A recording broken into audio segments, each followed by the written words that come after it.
I like that picture of Scott Roberts with his backyard telescope.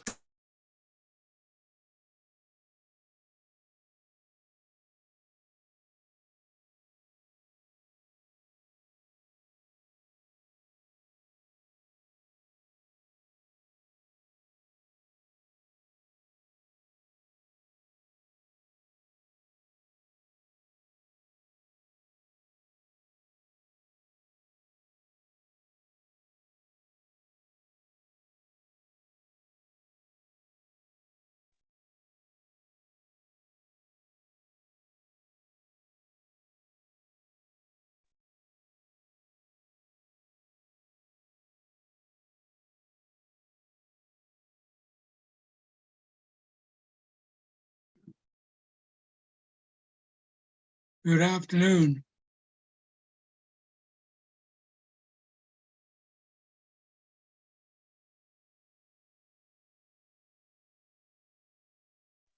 Hey, Phil, up in northeastern Ohio, do they grow many Phillip plants in their garden? No, we have some Philip planets. Somebody called me that once from Alpha. My last name should be Planet instead of Plant. Flip the E and the T around. I was okay with that. But I understand you're from Earth. Yes, unfortunately. I don't know why any ancient aliens would even want to come here. You know, I can only watch so many of those ancient alien shows or whatever. You guys ever watch any of that? Did Not you on hear me? purpose. What? Pardon me? Not on purpose. No, well, there's nothing else on. I'll put it on. I can only take about 5 minutes, you know. Oh, it's terrible. Yeah. I use it mostly to see places I've been.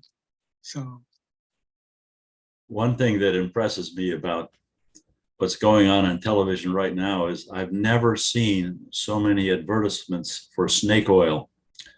Now, you have to understand, I have a medical background and I know yeah, what people really need. yeah. And I'm not going to tell you what's snake oil. I'm going to let you figure it out. That's good Well, stuff, though, Roger. What? Yeah, all this putting all this poison on your skin and all that stuff, you know. Yeah, yeah. I those infomercials, I skip right over those.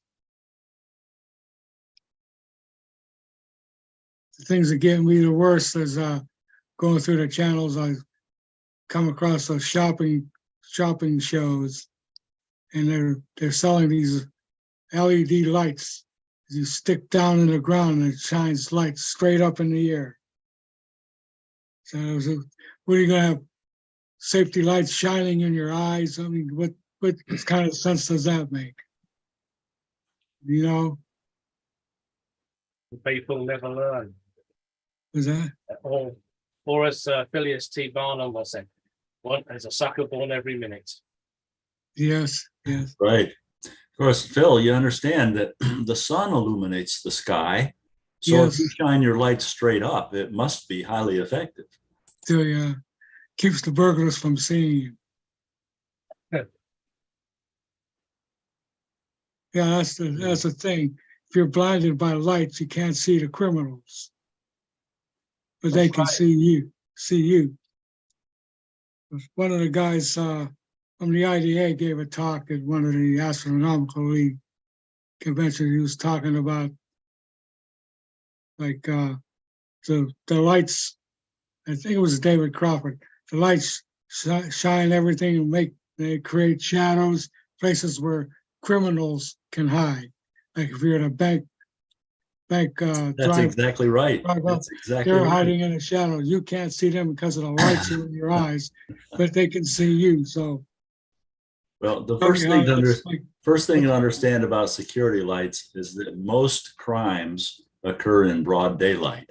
Yes. Once you Right. understand that, then the next Plus thing you ho- need to know is that criminals look for lit areas to do their crimes. For example, convenience stores, that's where crime occurs Yes. at night.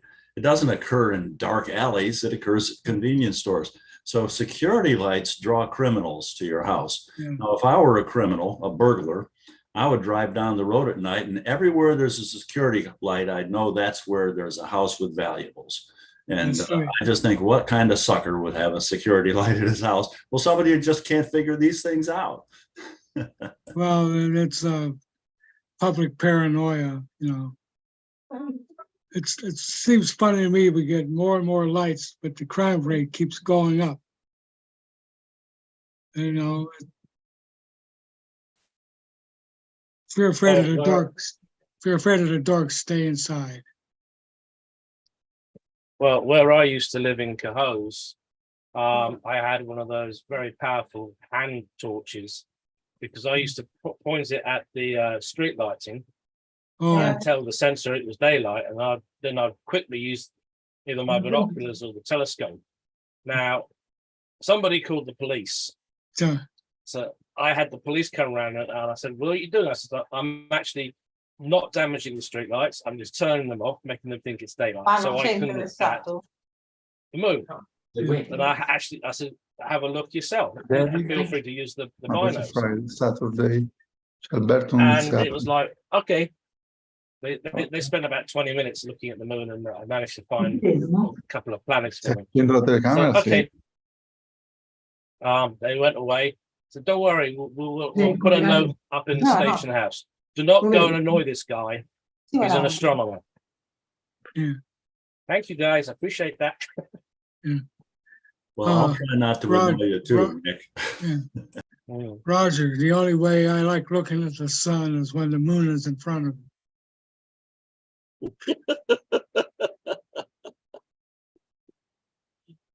But We got some eclipses coming up. not, unfortunately, the one that's going to really do well in New York State, I'll still be in the UK for. Oh well, such is life. Well, I only come across at the moment at Christmas to spend time with my kid and Yeah. do the daddy things. So I work abroad. I've been to a few of them. This one in October.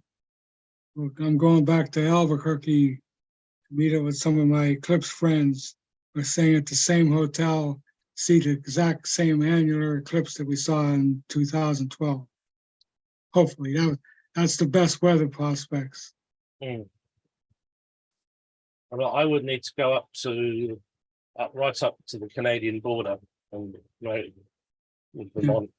That's the best spot in New York State for me to get a decent bit of totality. But there'll be plenty more as well.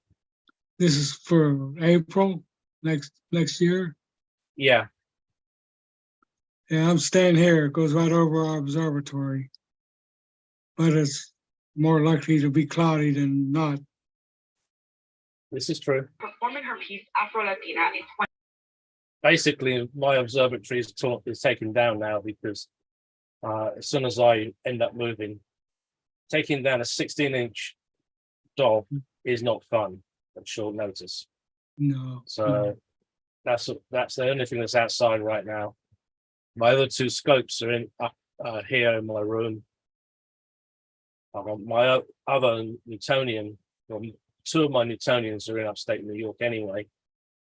And I'm probably going to have to replace the mount on the Celestron because it's a C10 NGT. It's great for visual, but the mount can't handle tracking, can't handle the weight of the camera. It's a CG5 mount.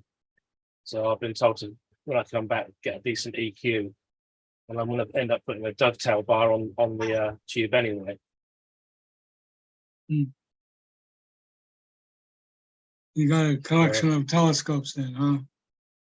Oh yeah, I've got two Skywatcher 102Ds. One's a refractor, one's a Mac, and I've got a Skywatcher, small Skywatcher Alzheimer mount for them both. Newtonian, a 4.5-inch Tasco Newtonian. It's quite a good one. It's 4.5 f4.5. The big boy is the 16-inch Dob by Explore Scientific, ultra lightweight, nicknamed O, as in the actress. That's nice. I can use that and just get away with some basic imaging, but the C10, if I want to get that into full operation, it needs a better mount. It's nice for visual. Is that 16-inch truss tube design? The Dob is 16-inch truss tube, yeah. Okay, It's their And ultra so- lightweight. yeah, that's why non-rotor it's lightweight, yeah. But I'm going to upgrade it to the 0.5 meter Stargate when I get back to the States anyway, because that will be my main imaging scope.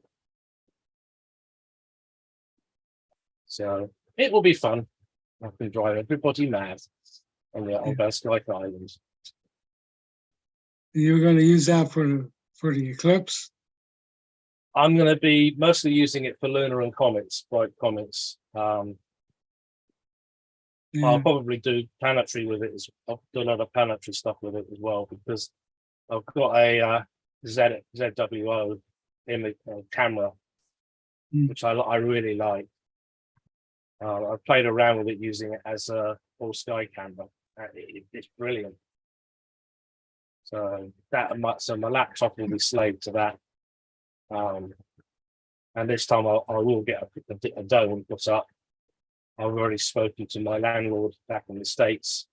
Yeah, he says, that's fine. Put up radio masts for you, do a base for a dome. I don't care. Deal is, you just look after the garden for me. I'll argue. It's going to be interesting. Yeah, I think my telescope days are over. Last time I brought carrying out my 6-inch homemade reflector, I fell on top of it. And the scope's all right, but I broke the plastic adjustment screw on the Orion finder scope. No big deal. So all I can do is use the binoculars to do variable stars. Yeah. I know you guys hate that, but I like to contribute. That's fine. Yeah. Well, I just sent the Venus section a whole bunch of my about 5 images I took over the last 5 years. Yeah. I know that I've sent the comet section some stuff, and I've definitely sent some photographs to the lunar section. So at the moment, I'm remote imaging. The weather's not good enough to get to warrant taking the cover off the scope. So I'll just use a remote scope in the Canaries or Chile and take full advantage. Yeah, but light pollution is even bad for planetary observers at night. Yeah. Because you get the light shining in from the side, and you got to hold your hands up, and you can't sketch or anything. There's another thing I can't. My fingers are. I can't. Well, my eyesight's not up to visual work really. I'm terribly short-sighted, and so if I image, it's much more fun for me. Yeah. But it's all good fun. Speaking of eyesight, how you guys dealing with cataracts? Anybody? I just had cataract surgery on both eyes about a month ago. Cool.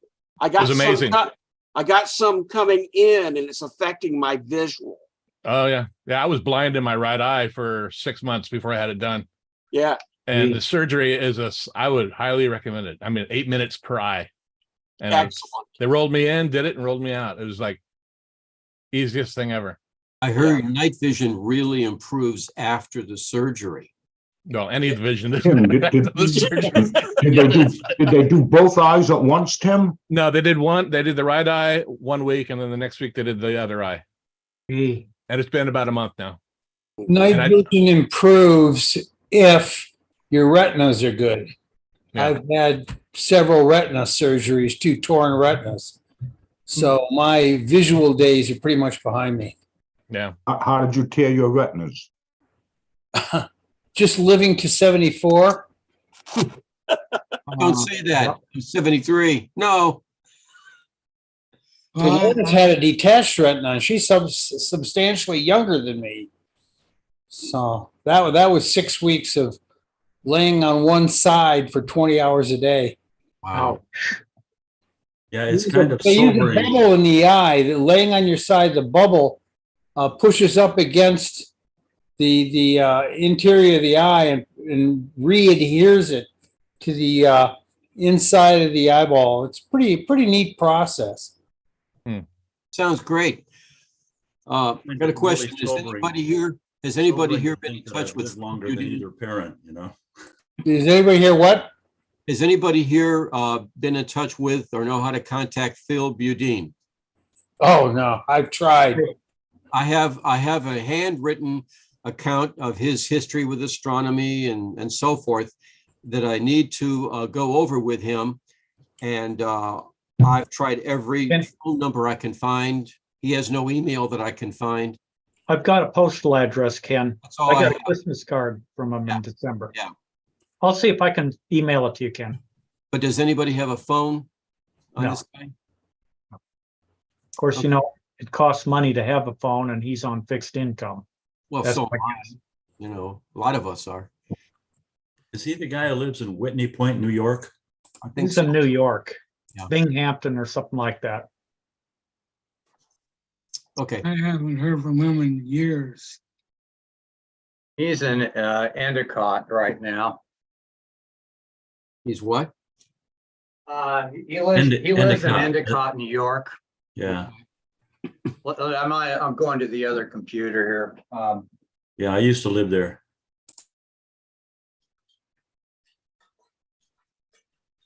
That was let's see, you moved from New York down to Augusta. What year? I moved down in 79. And then you moved to the middle of wherever it is. Yeah, that was in 2006. What's the name of that metropolis? I don't live in a metropolis. I know. Actually, I tell people I live on the north edge of nowhere. If you're looking for the middle of nowhere, it's about 30 miles south of where I live. Great skies, though. Yeah. Oh, yeah. There isn't a lot of light pollution, but there are a lot of clouds, unfortunately. Yeah. A lot of mosquitoes too, right? Well, he's not near the Atlantic. He's pretty landlocked. Roger is pretty landlocked. I think I've inhaled most of the mosquitoes. Oh, What do you know, Matt? I think we went over this last winter, but he had a couple of other numbers to go by, but I don't know that. I think what happened is we tried to do some internet searches. I think he may have a relative or two living near him. I think I gave you information about that, but other than that, I don't have any fresh information. He sent me a Christmas card too. I mailed him a Christmas card to his address, his postal address I have for him now, and he did answer at the time last December. Good. Okay. Tim, take it away. All right. Good morning, everybody. Nice to see all your smiley faces, or afternoon if you're someplace not on the West Coast. Welcome to day 2 of the ALPO 2023 virtual conference. Again, my name's Tim Robertson. Hang on, we got people coming in still. If you're over on the YouTube channel, we have a few people over there right now. If you're over on the YouTube channel, please hit the subscribe button and the little bell button. That way you'll always know when we go live. And we do have some plans for the future to hold monthly events. We were lucky enough to meet with Scott Roberts last night during our board meeting, and he graciously offered to host a monthly chat session online on YouTube using their facilities. They currently do a monthly thing with the Astronomical League, and it's very informative. I usually log onto those and watch those. So he's going to help us out with that. So I want to thank Scott for that in advance. And that's something we'll be doing on the YouTube channel very, very soon. If you want to interact with presenters, you must be on the Zoom channel. I will be monitoring the YouTube channel if anybody has any questions there. But the key way to talk to the presenters is on the Zoom channel. Again, I want to make sure everybody is muted during the presentations. Everybody was very good. You all get gold stars yesterday. Nobody went to Zoom timeout. I appreciate that. Again, we're going to be taking a break halfway through the session. I'd try not to log off if you can avoid it. Just stay on until we come back. That way, if we come back early or late, you're there with us. Following today's presentations, on a separate Zoom link, we will have the annual awards presentations. This year, we're giving out the Walter H. Haas Observers Award. We're going to have door prizes and also a keynote address by Scott Roberts. And that, again, will be on a separate Zoom link. So, not saying anything else. Ken, do you have anything you want to add?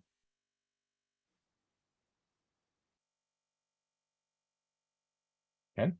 Hello? You're muted. Okay. Yeah, I've been a good boy. Since we started doing these online conferences, our attendance, so to speak, has been way, way up, obviously. And we're getting an international audience. Of all the people who were watching today, at least those that I can see on my screen, and with Tim's help, how many of you are from, other than Tony Cook, who I know you're in Britain, how many are from outside the United States? Anybody? Tucson's still inside the United States, right? Yeah, we haven't annexed Arizona yet. No. And Texas, Ken, yeah. quick question. I have residents in the US and the UK. Does that muddle your count? You're UKS. Okay, so where are you in the UK? I'm in a place called Kempston, which is near Bedford in East Anglia. Okay. And when I'm in the States, I'm in the Capital District of New York. Okay, and I've been to London 4 times now. Been to Stonehenge several times, including when you could walk up to it and walk around it and the whole thing. That was good. Okay, You still can if you know the right people. What's that? What? You still can if you know the right people. So I hear. Okay, Tim, that was just an informal question. Okay. All right. So let me get here.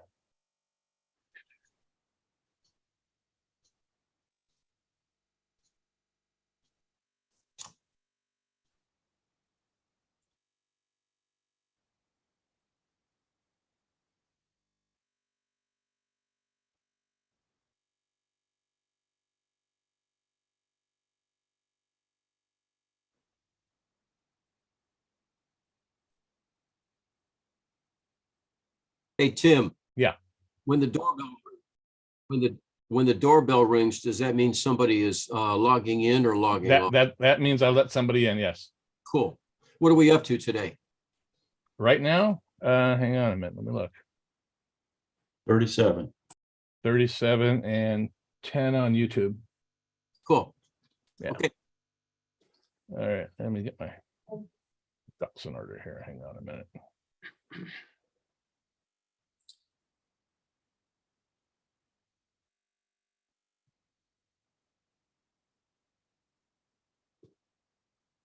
All right. All right. First up today is Julius Benton, a retired aerospace executive from General Dynamics in 2014. Joined the ALPO way back in 1967. He's been the coordinator of the Saturn and Venus section continuously since '71. He's been on the board member for the last 2 decades and several terms as the executive director of the ALPO. And Joyce's talk today is the ALPO Saturn observations of 2023. All right. Let's get you sharing this.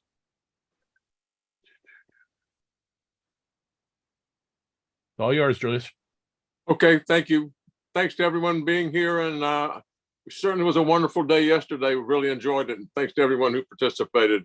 Go ahead and show the next slide. I'm going to talk about the 23-24 apparition. which is underway now. The guiding principle of the ALPO was established by Walter Haas quite a number of years ago, back in 1947, to encourage and coordinate regular systematic investigations of our solar system, instrumentation readily available to amateur astronomers. Okay, keys to meaningful results from observing Saturn and pretty much any other planet. Saturn apparitions last about 378 days between conjunctions.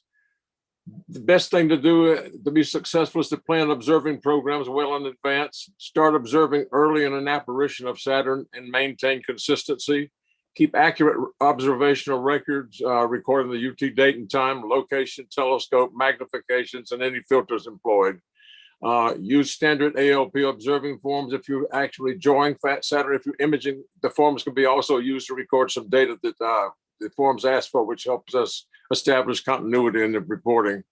Use a reliable ephemeris, the astronomical almanac, WinJupos, or WIMP.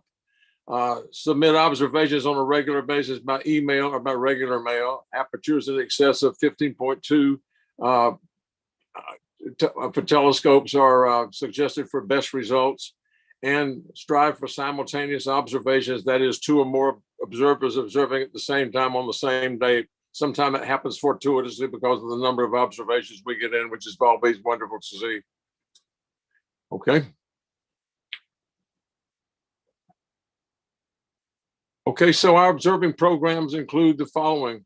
Visual numerical relative intensity estimates of belts and zones. Full disk drawings are still continuing, even though people do image. We have observing blanks that give you the proper ring tilt and geometry of the globe itself. Digital imaging of Saturn at multiple wavelengths is continuing.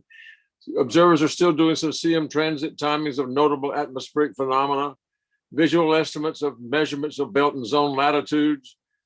Visual detection and imaging of intensity minima in the rings, recording the bicolored aspect of the ring ANSI and brightness symmetries around the circumference of ring A. The accurate timing and imaging of stellar occultations by Saturn and Saturn's rings, and recording of transits of satellites and their shadows across the globe at or near edgewise ring presentations. Visual magnitude estimates of Saturn satellites are included in our programs. Next. As I mentioned, we have a sample drawing blank. This is for this current apparition. This shows Saturn at about minus 10 degrees with the tilt of the rings. This makes it easier to actually draw or sketch the planet during the observing session. And a lot of observers who are doing imaging do include the notes that are requested on this form, because a lot of them are doing visual numerical intensity estimates, and also the space on the form to record that data. Next. This is the nomenclature diagram for the current apparition of Saturn. As you can see, many of the major belts and zones are labeled in the northern hemisphere. But with this ring tilt now around minus 10 degrees, some of the features in the southern hemisphere are starting to be visible now over the next months of the apparition. Saturn will reach opposition on August 27th. Okay. The changing aspects of Saturn's rings. Views of Saturn's rings from Earth changed progressively over the planet's 29.5 year cycle. Go back one slide. And the 2008-2009 apparition was the last time the rings were seen edgewise. Summer solstice occurred during 2017, and also the next edgewise presentation occurs in the next apparition of 24-25. It's not going to be that favorable. That at least is what we are hearing right now. Of course, spacecraft may be able to employ some more successful imaging. Okay, next. This is the geocentric phenomena for the 22-23 apparition that is wrapping up. And of course, as you can see, the conjunction occurred on February. Conjunction occurs on February 24th, on February 28th, and the opposition occurs on August 2023 at August 27th. This is some of the opposition data, which gives a global diameter, polar diameter, the ring, major axis of the rings, minor axis of the rings, and the visual magnitude of plus 0.4, and the tilt of the rings at opposition is about plus 8.9 degrees. All right, a declination of minus 11.8. So the position in the sky is a little bit better than it has been in recent apparitions. Okay, next. Okay, here are some sample observations of Saturn during 2023. As of July 14th, the ALPO Saturn section has received a total of 115 observations comprised of 307 separate individual digital images and visual drawings. 6 U.S. observers have accounted for 38 of the total observations. Observations residing in Australia, Brazil, Canada, China, Italy, Namibia, that's where Clyde Foster is now. He's moved from South Africa, and also Philippines, Puerto Rico, United Kingdom have submitted 77 of the total observations. Telescope apertures so far have ranged from 20.3 centimeters or 8 inches through 40.6 or 16 inches in aperture. Observers employed multi-wavelength filters when imaging Saturn, and many observers are still using the technique of filter techniques doing visual observation. The earliest observation we received was on March 20th of 2023. Okay, here's some recent observations in 2023. You can see, as I mentioned when I showed you the aperture diagram, you can see that with the tilt of the rings, more and more of the southern hemisphere of Saturn is starting to show visible belts and zones with the current ring tilt, and that'll continue to improve as the ring tilt as the ring tilt diminishes. And of course, observers are starting to see small white spots and a dark spot or two in the southern hemisphere, most notably in the southern equatorial belt and the southeast and the SSTEZ, which is the temperate zone, south temperate zone. Next. Here's some more observations also of Saturn. You can see that these are multi-wavelength RGB, red, green, blue observations of Saturn by a number of observers. And this has been most helpful. Let's see, the success we've had with these observations have given us a lot more insight into what activity is occurring on Saturn. It looks like stuff is starting to pick up more and more. And the more images we receive, and all these images are prior to opposition. You can see the shadow of the globe on the rings is on the left side of the image. That is to the east on Saturn. Okay. Current highlights of the 23-24 opposition. This is opposition. This is what we're going into because of the observations. We've had considerably less than maximum ring tilt, but still permitting good views of Saturn's northern hemisphere and south ring face, plus regions of the southern hemisphere are now becoming more visible. Pro-Am efforts that began back in 2004, Cassini has started monitoring Saturn at close range. Is still going on in 22-23, despite the actual mission ending back in September 15, 2017. So this is continuing this apparition, and observers are reporting discrete features in the belts and zones. The recurring curious white streak that seems to be a merged group of spots in the equatorial band at plus 5 degrees Saturnographic latitude, plus white spots in the north equatorial belt, south and north equatorial belt, north was detected at plus 14.5 degrees and 16 degrees, plus 16 degrees Saturnographic latitude, respectively. These same features were also noted in the previous 22-23 observing season. Recurring small white spots have been suspected in the EZS, that's the equatorial zone south component, the equatorial zone north, the north equatorial belt zone, the north tropical zone, and the north temperate zone since the earlier months of the current apparition, which goes back to March of this year. Small white spots have been imaged, as I mentioned, in south of the rings in the southern hemisphere, located in the southeast, south equatorial belt, north Saturnographic latitude at minus 30 degrees, and SSTEZ, which is a south-south temperate zone at minus 54.9 degrees stratigraphic latitude. Based on intensity estimates, the equatorial north zone is quite prominent so far this apparition.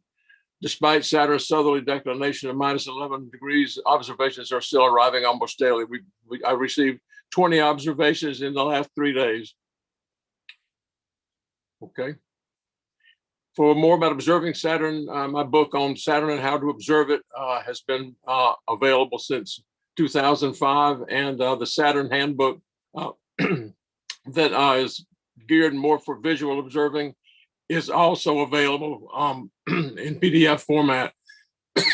The Saturn and how to observe it is a process of finding a republisher for the next edition, which is sometime in early 2024. It's been delayed trying to change publisher to Cambridge. And that wraps it up. I really appreciate all the observations, all you guys that participate in our programs that have sent in, and keep it up. There's still a lot more to do on Saturn before opposition occurs, and then afterward before we have conjunction. Keep up the good work. Everybody has been so supportive, and I just want to thank observers everywhere. Great. Thank you, Julius. Anybody have any questions? And by the way, in the YouTube channel, Trevor Berry just logged on. So, hey, Trevor, come on over to the Zoom channel. Yeah, Julius, what was the reason for the change in publishers over to Cambridge? Was it just to get a wider audience? Well, I think that it has to do with some of the things that I've had to do to expand the book that involves imaging, and also more of the latest data on the Saturn from the Cassini mission and the ongoing data analysis that's been going on. It's going to be a little bit longer book, and Springer still has the option, but I don't know what Cambridge is going to do at this point. But it's been a lengthy revision, which of course is necessary with all the changes that are occurring in the professional community and with the data that's coming in. Okay. A lot of new revelations, which I think is good to see. Oh, yeah. Hey, Julius, could you talk a little bit about of all the observations that you get? I know that you accept observations and images with small scopes, small apertures, and as far as the huge ones. But which ones do you find, if at all, the most useful? And do you have any recommendations on types of cameras to use or anything as they might apply to Saturn imaging? Yes, I don't have any inflexible minimum for people sending in observations. We've had people sending in observations of Saturn with small refractors, like a 4-inch refractor, all the way up to 20-inch refractors and Maxudovs, as well as the 40.6 Newtonian that we've gotten observations from. I think that's actually 40.8, but that is Trevor Berry has been helpful with sending those observations in, and we've got observations from Australia and Namibia in in Africa. Mm-hmm. Yeah. Is Questar still around? Because you and I used to talk about that. Are they still around, Questar? Yes, I have a Questar 7. But I mean, are they still making things for the amateur market at all? I believe they are. I think the closest person to that situation is Mike Hood. Mike Hood, yeah. He has a Questar, and he has been in touch with those guys in recent years, but it's under new ownership since Larry Bramer died. And of course, Doug Knight, who was the president of the company, has passed on some years ago. So I don't know who actually is involved in it anymore, but I know that they do maintenance and they do coating. They send off the mirrors and also the corrector plate for recoating if necessary and refiguring if needed. Company 7, I believe, handles it now. Yeah, that's what I was just going to say. Company 7 sells them. Julius, this is Richard. I have 2 questions for you. First off, do you have drift rate data for Saturn features? And secondly, how about methane band images? Yes, I do have a lot of methane band images, and there's some drift weight data that I'm analyzing now. Some in the, especially from the past in the northern hemisphere as well in the southern hemispheres, we're now seeing discrete phenomena showing up in those areas. Some of the recurring spots and phenomena that are occurring in the southern hemisphere, we're going to keep tracking as well as those in the northern hemisphere. Some of the interesting things is that some of the white streak that's in the equatorial belt on Saturn and also in the northern equatorial belt south as well north. And a lot of these are merged spots, so it's kind of hard to get a fix on a specific spot. Yeah. That's when it gets difficult. Yep. I can sympathize with you on that. I know. Sometimes that's the case with Jupiter too. Yes, it's the merging of the spots that confuses everyone. And so if you nail down one specific spot, then it gets a little confusing because the data that you get from it is not that reliable. Yeah. Okay, well, very good. Very good, Julius. Thanks, Richard. You're welcome. All right. Anybody have anything else? All right. Julius, Steve Bennett here. I have a question. You mentioned receiving visual magnitude estimates of some of the satellites. Is anyone submitting or trying digital photometry magnitude estimates on satellites for Saturn? Not so far. I've encouraged that. There's been some description of that in the revision of the book that I'm doing. Richard's more of an expert on photoelectric photometry, perhaps of satellites of Jupiter and perhaps of Saturn. But so far, I have received none of that. Yeah, I've received brightness estimates. Now, this is just crude. It's from CCD images. Some of the satellites of Uranus, and I've actually talked about this, Steve, in the past, but unfortunately, I haven't received too much recently. But again, to do it properly, you need to put on a filter, calibrate the filter, and then it's doable. I mean, it's pretty easy. I mean, you just got to be able to do CCD images, and then the software, I think Maxim DL. And yes, you could do a really good job with those two things. We have the technology to do it now. It's just somebody focusing and doing it. Great.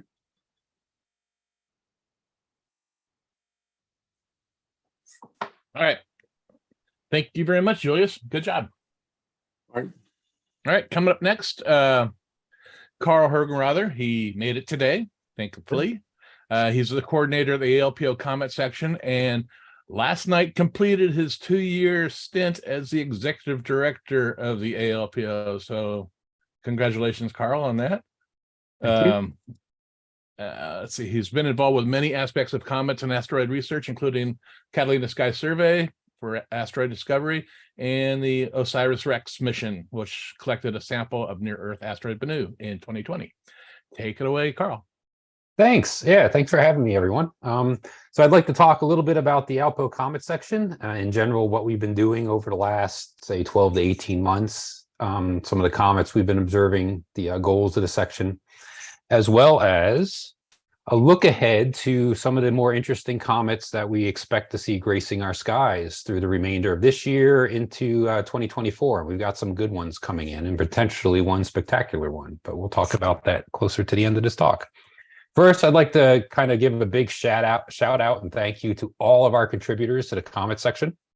We had at least 44 contributors. I would not be surprised if I forgot a person or two here, but 44 contributors who contributed various types of observations to the section.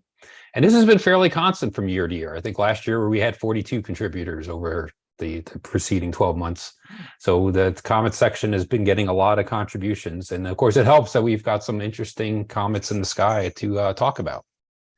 So the comets section wasn't one of the original sections. In fact, there were no original sections when the ALPO first started. Though very quickly after a year or two, we started getting, the Mercury, Venus, Mars, Jupiter, and Saturn sections created. But it took until 1957. So you're talking about 10 years before there was a comet section that was created. And in fact, it's kind of interesting if you look closely at what Walter was talking about, where they were hesitant for a time to start a section that was considered neither lunar nor planetary. So it's interesting, back in 1957, comets were kind of this orphan child of the solar system that, because their observations weren't quite what you would expect, for a planet, observing planets. But luckily they created the comet section. And as Walter states, that there was no other sections in the United States at the time. And the ALPO's comet section very quickly became the premier comet section in the entire world up until pretty much the 80s or 90s. And then the International Comet Quarterly came about and the BAA really jumped in. And so the ALPO really pushed forward the study of comets. And of course, it's also interesting to see our first comet recorder, David Meisel, and David's still going strong as the executive director of the American Meteor Society. So what exactly do we do at the comet section? In general, we collect observations of comets, and these observations fall into a few basic categories. The main one is photometry. We still get a lot of visual comet magnitude photometry, which is basically the observers are looking through their eyepiece. They're comparing the brightness of a comet, usually with an out of focused or defocused star, and determining how bright the total magnitude or the entire coma is. And by far, I'd probably say about 80–90% of the photometry we receive is of the visual magnitude kind. And I still do visual magnitudes for my backyard. So comet studying is still very much in the visual domain. We do get quite a bit of digital or CCD CMOS photometry as well. And again, this is something I also dabble in a little bit. To a lesser extent, small aperture or multicolor photometry, meaning, observing the comet in different filters, like say BVRI, which would give you an indication of how dusty or how gassy the comet is. And what I mean by small aperture is there actually is a photometric parameter that a lot of the professionals use, and the amateurs are using more often, called AF-RO. And in this case, it's really you're measuring the inner coma, usually in the red, because you want to measure it at wavelengths where there's not a lot of gas contamination. And this AF-RO parameter gives you a good idea of the dust production rate.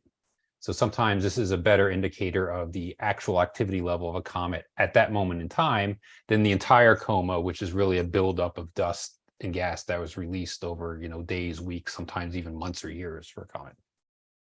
We also get a lot of images, and we do get a good number of drawings, visual drawings, which I've kind of really been pushing to see more visual drawings submitted to the section, just because the visual drawings oftentimes give you a better indication of what the comet looked like through the eyepiece.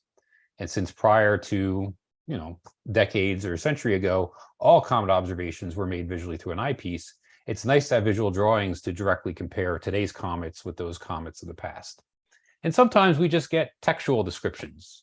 Comet A had a coma of such a size, a tail in such a direction. And those are also very useful as well, because quite often they provide more detail than sometimes we get with just the photometry. Now, the observations themselves can be submitted in many different formats. We no longer really support a comet section form. The photometry, I like to get the photometry in what we call the ICQ, or International Comet Quarterly format. And this is this kind of a text up here in the upper right, where it gives you the name of the comet, the date of the observation, the method used for getting the magnitude, whether the star was in focus and the comet was in focus, or both were out of focus, or the comet was in focus but the star was out of focus. There's a bunch of different variations that can be used. And then the magnitude, what star catalog you use to get your photometry, the size of your telescope, things about focal length, the power used, diameter of the coma, DC, what we call the degree of condensation. A comet with a DC of 1 is completely diffuse with no sign of a brightening towards the center, while a DC of 9 is almost a stellar point source. And most comets, of course, are somewhere in between. And then, information about the tail, the length of the tail and the direction. And then a lot of the images are really useful when, this is a particular image that Michael Rosalina sent, a sketch of 2022 E3, where you contain a lot of information on the sketch itself, as we know from all the other sections getting images as well. It's always good to have that kind of metadata about an observation right there on the image itself. The comet section does provide a few publications. I'm trying to publish as quickly as I can in the journal, but I haven't actually been holding up on that bargain too much. But in the past 12, 18 months, we did publish the first part of the Comets of 2020 review. This particular article had data about 6 different comets, including 2 Yankee and a few others. I'm working on the part 2 of the Comets of 2020, and that will have an additional 5 or 6 comets in there as well. And of course, the best comet of 2020, which was Neowise C2020 F3, we already had its own dedicated article a few years ago, and I'll just have an update of that in part 2. Also, every month I publish what's called the ALPO Comets News. And this is something that can be found in the Comets section image gallery. There's also usually on the Comets section. And I do post the Comet News to Cloudy Nights in an abridged form. Oh, sorry, I'm getting a kind of an echo here. Looks like Jim Milka. You can mute.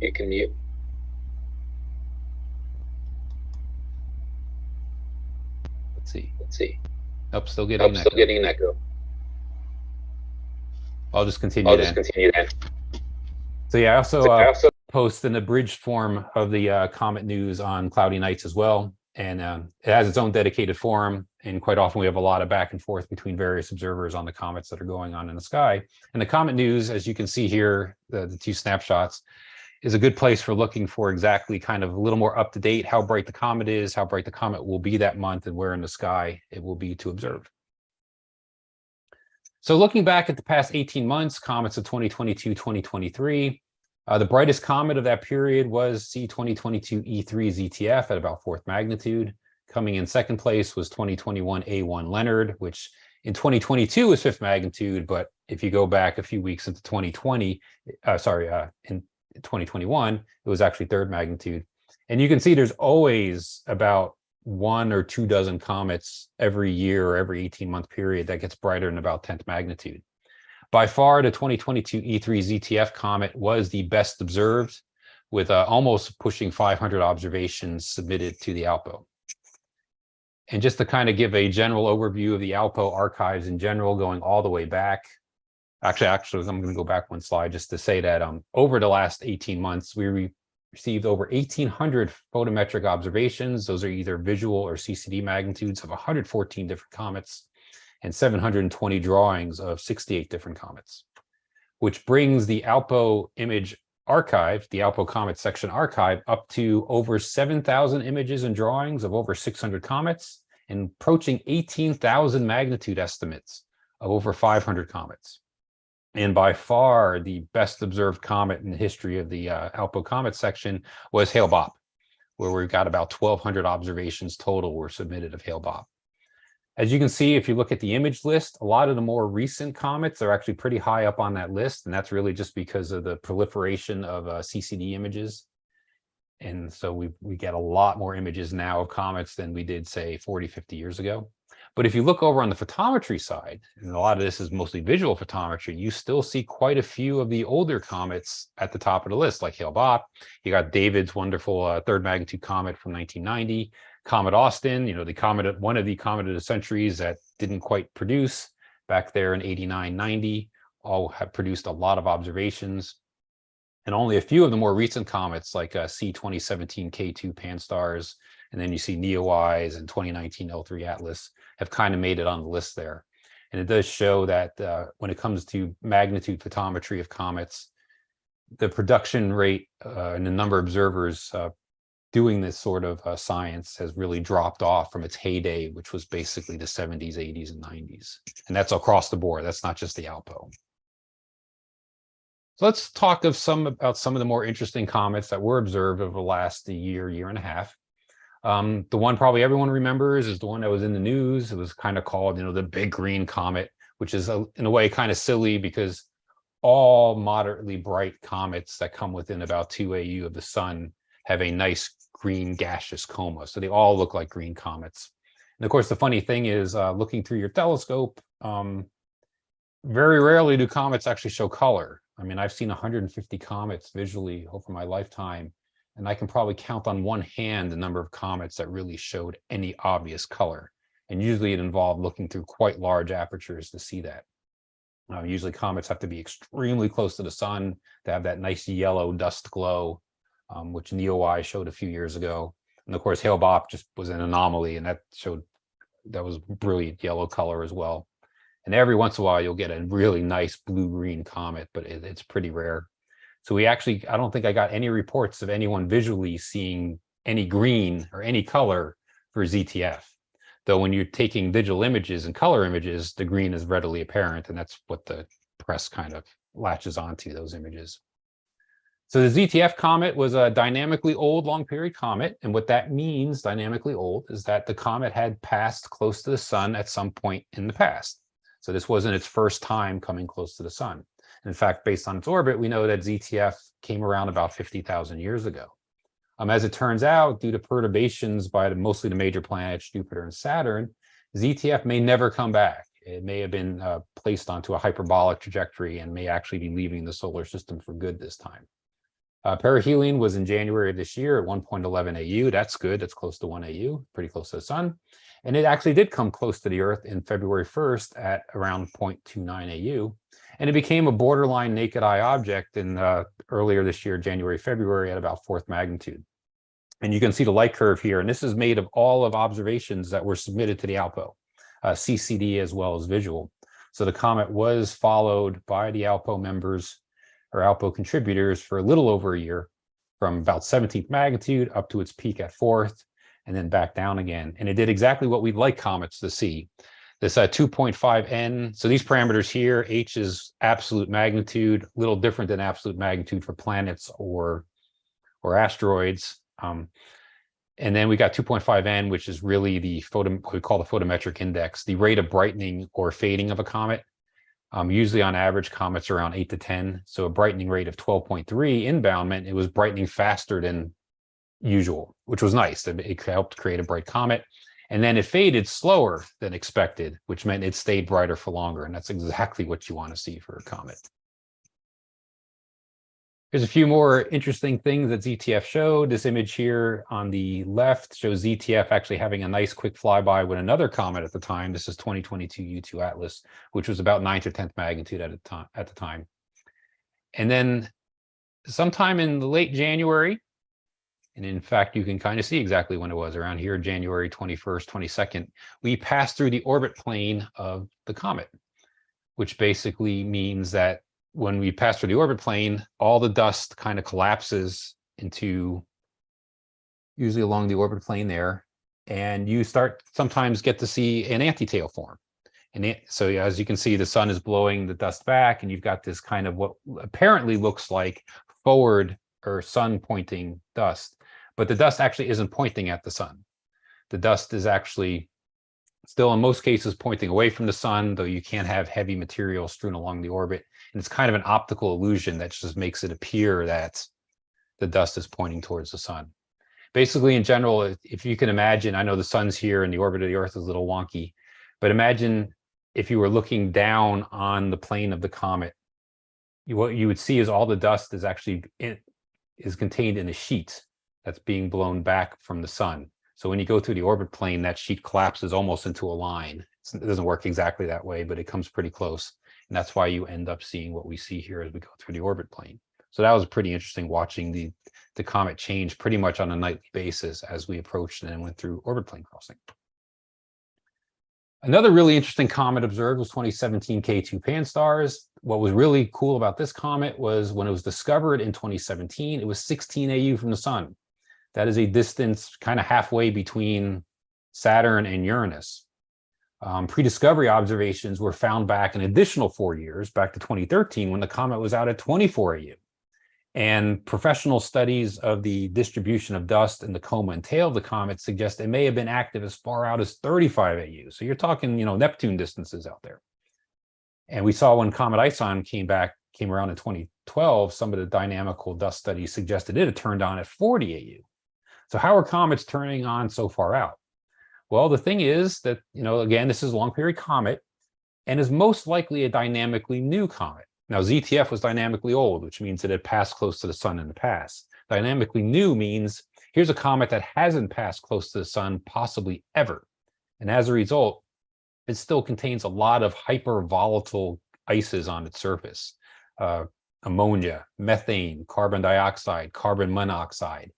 And these ices can sublimate out at 40 AU. And what ends up happening with these comets is that they end up producing a large coma when they're far out.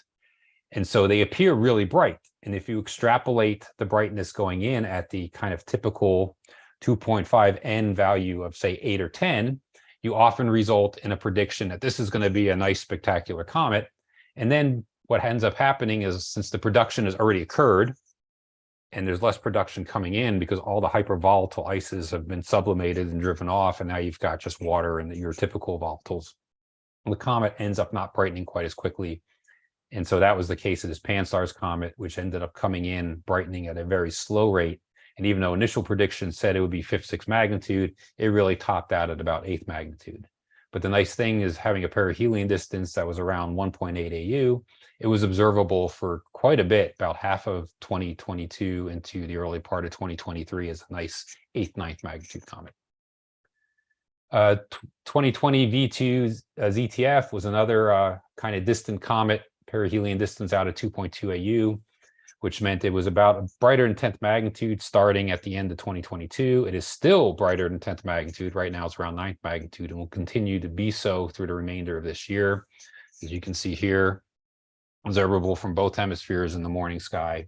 So this is a nice one that we'll be able to follow almost till the end of 2023 as a pretty bright object at 9th, 10th magnitude. Currently, the brightest comet in the sky is 2021 T4 Lemon. Unfortunately, for those of us in the northern hemisphere, it's really far south right now, though it does come a little bit further north over the next couple of weeks. The ephemeris down here, what you're seeing, this elevation is basically the height in degrees, the highest height or elevation in degrees that the comet reaches either under a dark sky. So this basically means astronomical twilight hasn't started or finished, depending if it's morning or evening. So you can see this is much better as a southern object from 40 south than it is a northern object from 40 north latitude. And right now the comet is just had its closest approach to the Earth at about 0.5 AU. It's currently about an 8th or 9th magnitude object down south. And for us northerners, the best comet in the sky right now is this 2023 E1 Atlas. Big fuzzball with little tail. I kind of call them lollipop comets because they kind of look like a lollipop. I guess you could say that's the blue raspberry flavor. And this is a Halley type comet. So this comet comes around every 85 years. So this is the first time we've actually observed it. Perihelion at 1.03 AU, which is great. It's pretty close to the sun. Is coming close to the Earth at 0.37 AU on August 18th, and it's currently around 9th magnitude, and it's up in the circumpolar sky right now, and it'll drop a little further south. So it's a great object in the morning sky for northern observers around 8th magnitude, though it is big and diffuse. So it might be tough to see if you're using high magnification or observing from a site with a lot of light pollution. You might not actually see it because it is a low surface brightness object. So what about going forward? There's a bunch of comets that are expected to become brighter than about 10th magnitude over the next, say, 12, 18 months. I'm not going to talk about every single one of them here, but I am going to hit some of the more interesting ones. And I'm going to kind of go in a chronological order here. So the next comet, and this will be later on this summer, or northern summer, is 103 Hartley. Otherwise, in the past, it was known as Comet Hartley 2. A lot of you maybe know this comet because it was the deep impact mission, which hit Comet Tempel 1 back in 2004, went on to an extended mission and flew by Comet Hartley 2 in 2010. 2010 was also an important year for this comet because it came extremely close to the Earth, 0.12 AU. So it reached 5th magnitude at the time. And it also had some pretty good returns back in 1991 when I first observed it in high school, and then 1997 as well.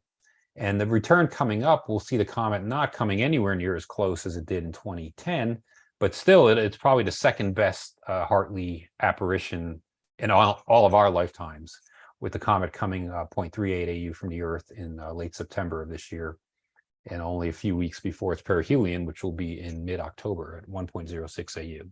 So here's a comet that is expected to break that 10th magnitude barrier kind of early mid-August and peak around 7th magnitude 7.0, late September, early October. It seems like all these objects are, for the most part, morning objects. 103P Hartley is no different. And this is really well placed for Northern Hemisphere observers, not quite as well placed for Southern Hemisphere observers, but as the apparition goes on, it becomes better placed for them. 2P Yankee, kind of our frequent flyer or frequent visitor with a 3.3-year period. It's got the shortest orbital period of any what we call regular comet. There are some main belt comets in the asteroid main belt that have shorter periods, but they're usually not active. Encke is kind of an interesting object because it is decoupled from Jupiter. What that means is it doesn't really come anywhere close to Jupiter. Its aphelion falls short by about 1 AU from where Jupiter's orbit is. So there is some question as to exactly how did Encke get there. And it makes you wonder that unlike most short period comets, which originally formed in the Kuiper Belt, and due to gravitational interactions of Neptune and such, were scattered out and then were kind of kicked inwards by the gas giants and the major planets until they ended up in the inner solar system. It's possible Encke was started life as a volatile, rich carbonaceous object out in the asteroid belt, and then got kicked onto a near-Earth asteroid orbit, and just happens to be very active. It's the parent of the Taurid meteor stream. There have been modeling that suggests that the Taurids occurred during a breakup event maybe 5,000 years ago. Maybe it was that breakup event that activated Encke and now makes it appear to be a comet every year. And talking about every year, I mean, Encke was discovered was seen for the first time in 1786. In fact, it was discovered under four different apparitions before people finally realized this was one and the same object. And this will be its 65th observed return, with the exception of the middle of the World War II war-torn year of 1944. It's been observed at every return since 1819. And so Encke is a nice quick comet that usually dives into the sun. This time it'll only be observable from the Northern Hemisphere in September, maybe into October. And you'll probably see it brighten up to about 7th, maybe 6th magnitude before we finally lose it as it gets too close to the sun. But it's always a fun one to watch as it dives into the sun and brightens. We have one long period comet that's coming in, 2021 S3. This one could get up to about magnitude 7.8, magnitude 8-ish or so. And this will be more of a late end of the year, early January, February, March, April comet of next year. Don't know a lot about this one other than it appears to be dynamically old. That's good. That means it should brighten at a pretty normal rate, maybe even a little faster. Perihelion at 1.32 AU in mid-February. Fortunately, it does not come very close to the Earth, which is a shame. It also would have been brighter. But here's an object that'll be a morning object for both hemispheres.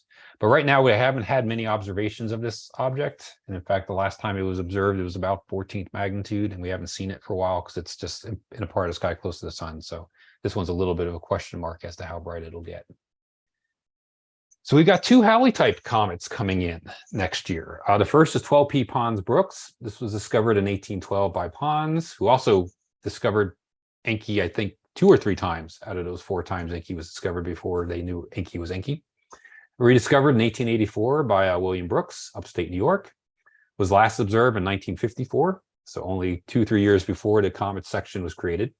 And it looks like it had been observed in the past, 1457, 1386, and very possibly as far back as 245.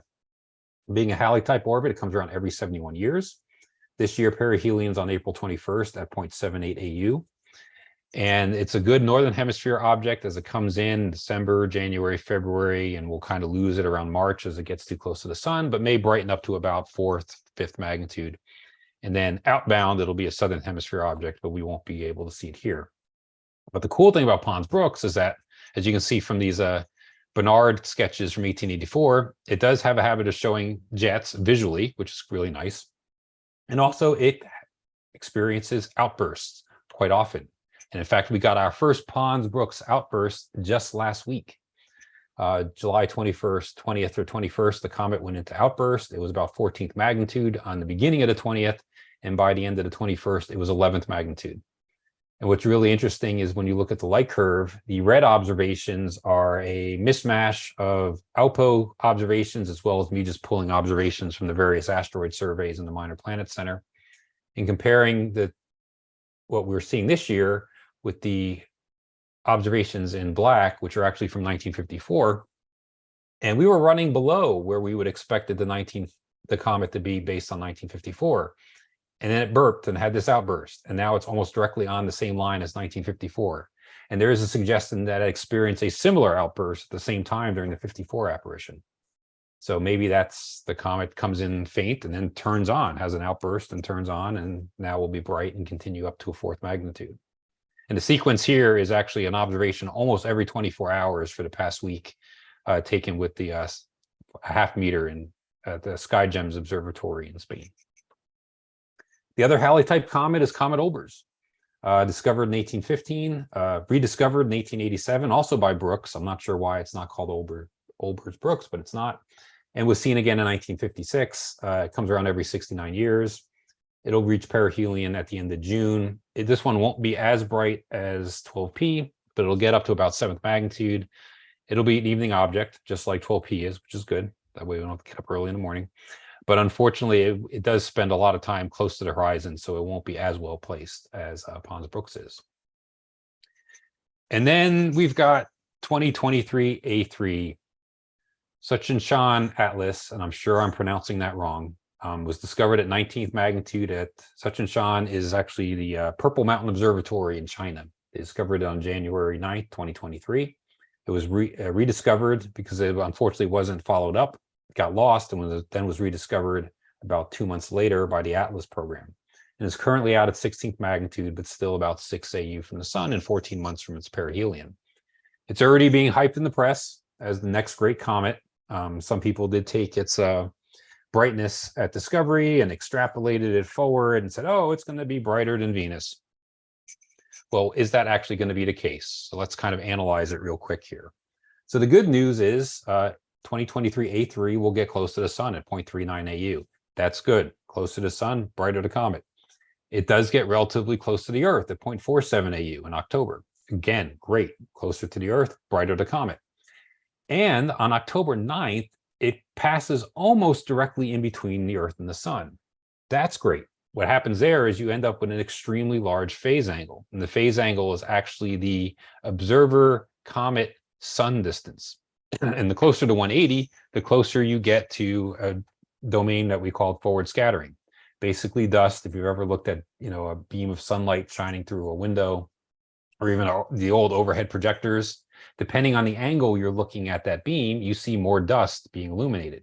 And in fact, if you're looking up towards the source of the light, you see a lot more dust. And that's forward scattering being created by dust. And it's this dust forward scattering that's created many of the best comets in history. If you go through the McNaught comet from 2006, West from 76, Aaron Rowland, which was the comet that kicked off the creation, one of the comets kicked off the creation of the comet section, as well as Halley at almost all its returns, except unfortunately for the one we all saw in 1986. They all experienced a few magnitudes of enhanced brightness due to dust scattering. So that's great as well. But the bad news, well, unfortunately, in order to be at that high phase angle, you also have to be a few degrees from the sun. When McNaught was at its brightest and best, at least for us in the Northern Hemisphere, you could only see it during the day or maybe in bright twilight. So you've got to compete with the brightness of the sky. But it also looks like 23A3 is dynamically new, which means it's making its first return, its first close approach to the sun. And as I said earlier with other objects, that means it appears brighter than it probably should be when it's far out. So you can't just extrapolate that brightness in. They tend to disappoint, which means they tend to brighten at a slower rate as they come in. And sometimes they will even disintegrate. And you can think of many of our biggest cometary disappointments. Cunningham back in 41, of course, Kohoutek, which was a fine comet, but predicted to be -10, ended up peaking out at -3, but from the ground, the best you could see it was at 2nd magnitude. So, that 12 magnitude difference between prediction and reality led it to be a disappointment. Austin, we can remember from 89-90, and of course, Ison, which completely disintegrated and didn't even survive perihelion passage. And A3 here was brightening at a very rapid rate, and now lately, for the past few months, it's been brightening at a much slower rate, which suggests that it may not end up being as bright as everyone was predicting. So for now, we'll be able to watch this comet at least through July of next year, and then we'll end up losing it as it gets too close to the sun. Southern Hemisphere, they'll follow it into mid-August. And then it really depends on how bright it gets. It'll be at a very low solar elongation. It may not be observable in the dark sky. If it really does get the -4th or -6 magnitude, as some people are predicting, then it should be observable even at those times. But if it's more like, zeroth magnitude or second or third magnitude, it will be very difficult to see. Eventually, after it passes close to the sun on the sky, spatially, it does rocket out into the evening sky. And you can see here a nice little chart that Bob King produced on the Sky and Telescope website, showing how from October 14th to November 7th, it races into the evening sky here in the Northern Hemisphere and even Southern Hemisphere. So how bright will it get? Using my kind of conservative brightening, I have it getting up to about third magnitude, but then that forward scattering could make it as bright as negative first, negative second magnitude. Is that bright enough to be seen when the comet's only a few degrees from the sun? Probably not. Luckily, we've got SOHO and other solar watching telescopes that should be able to see it.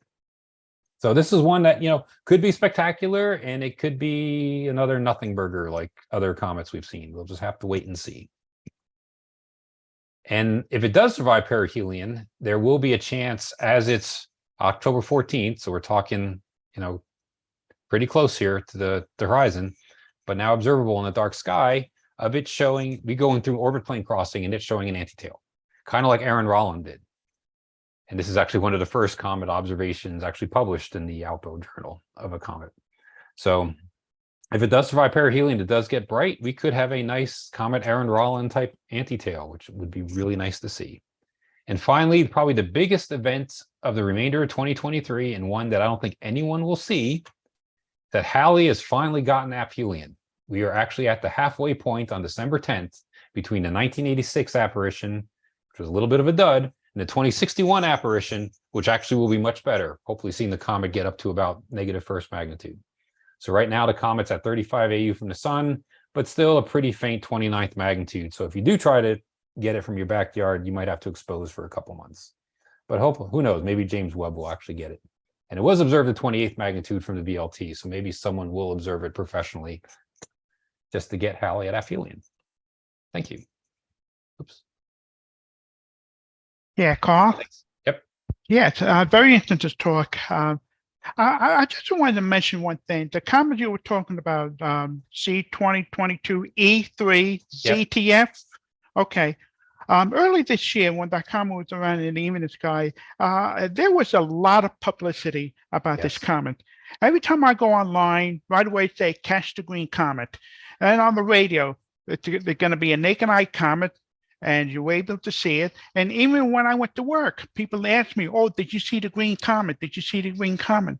I think, how they get all this information here? That comet was very, very barely visible through the binoculars, especially in the light polluted sky, and you can barely make it out of the binoculars. How do people in the public, the general audience, expect to look for the comet that you can't even see, the green comet? It's not even visible green comet, only photographically or something like that.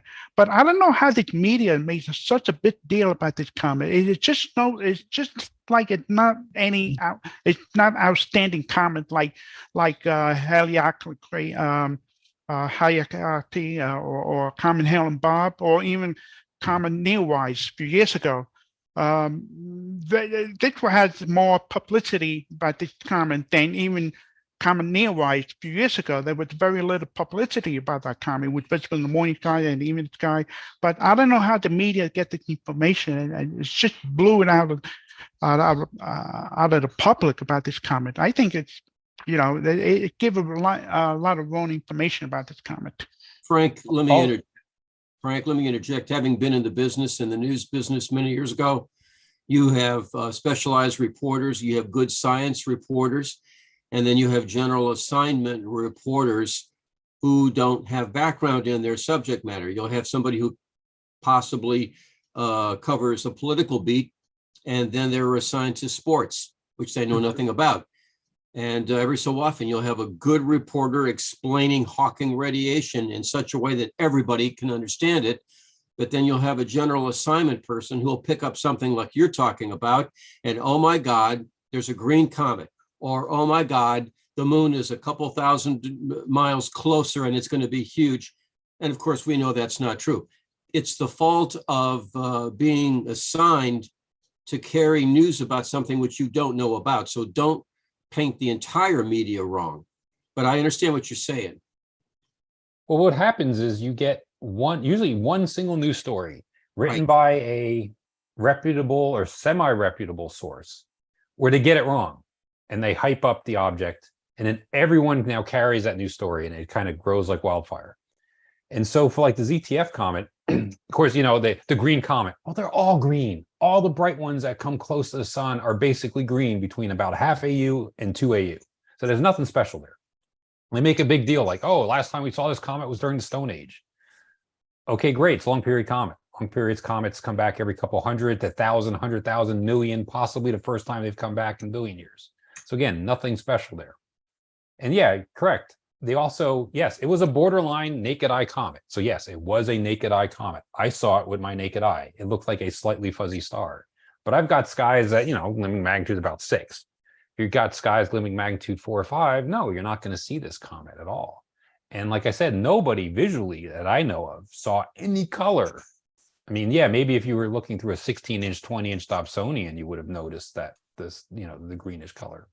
But we're seeing the same thing with the 2023 A3 comet, where people took the discovery observations and then they just assumed that, okay, this comet's going to brighten at a 2.5 of 10 rate, which is not the brightening rate you should assume for a dynamically new comet.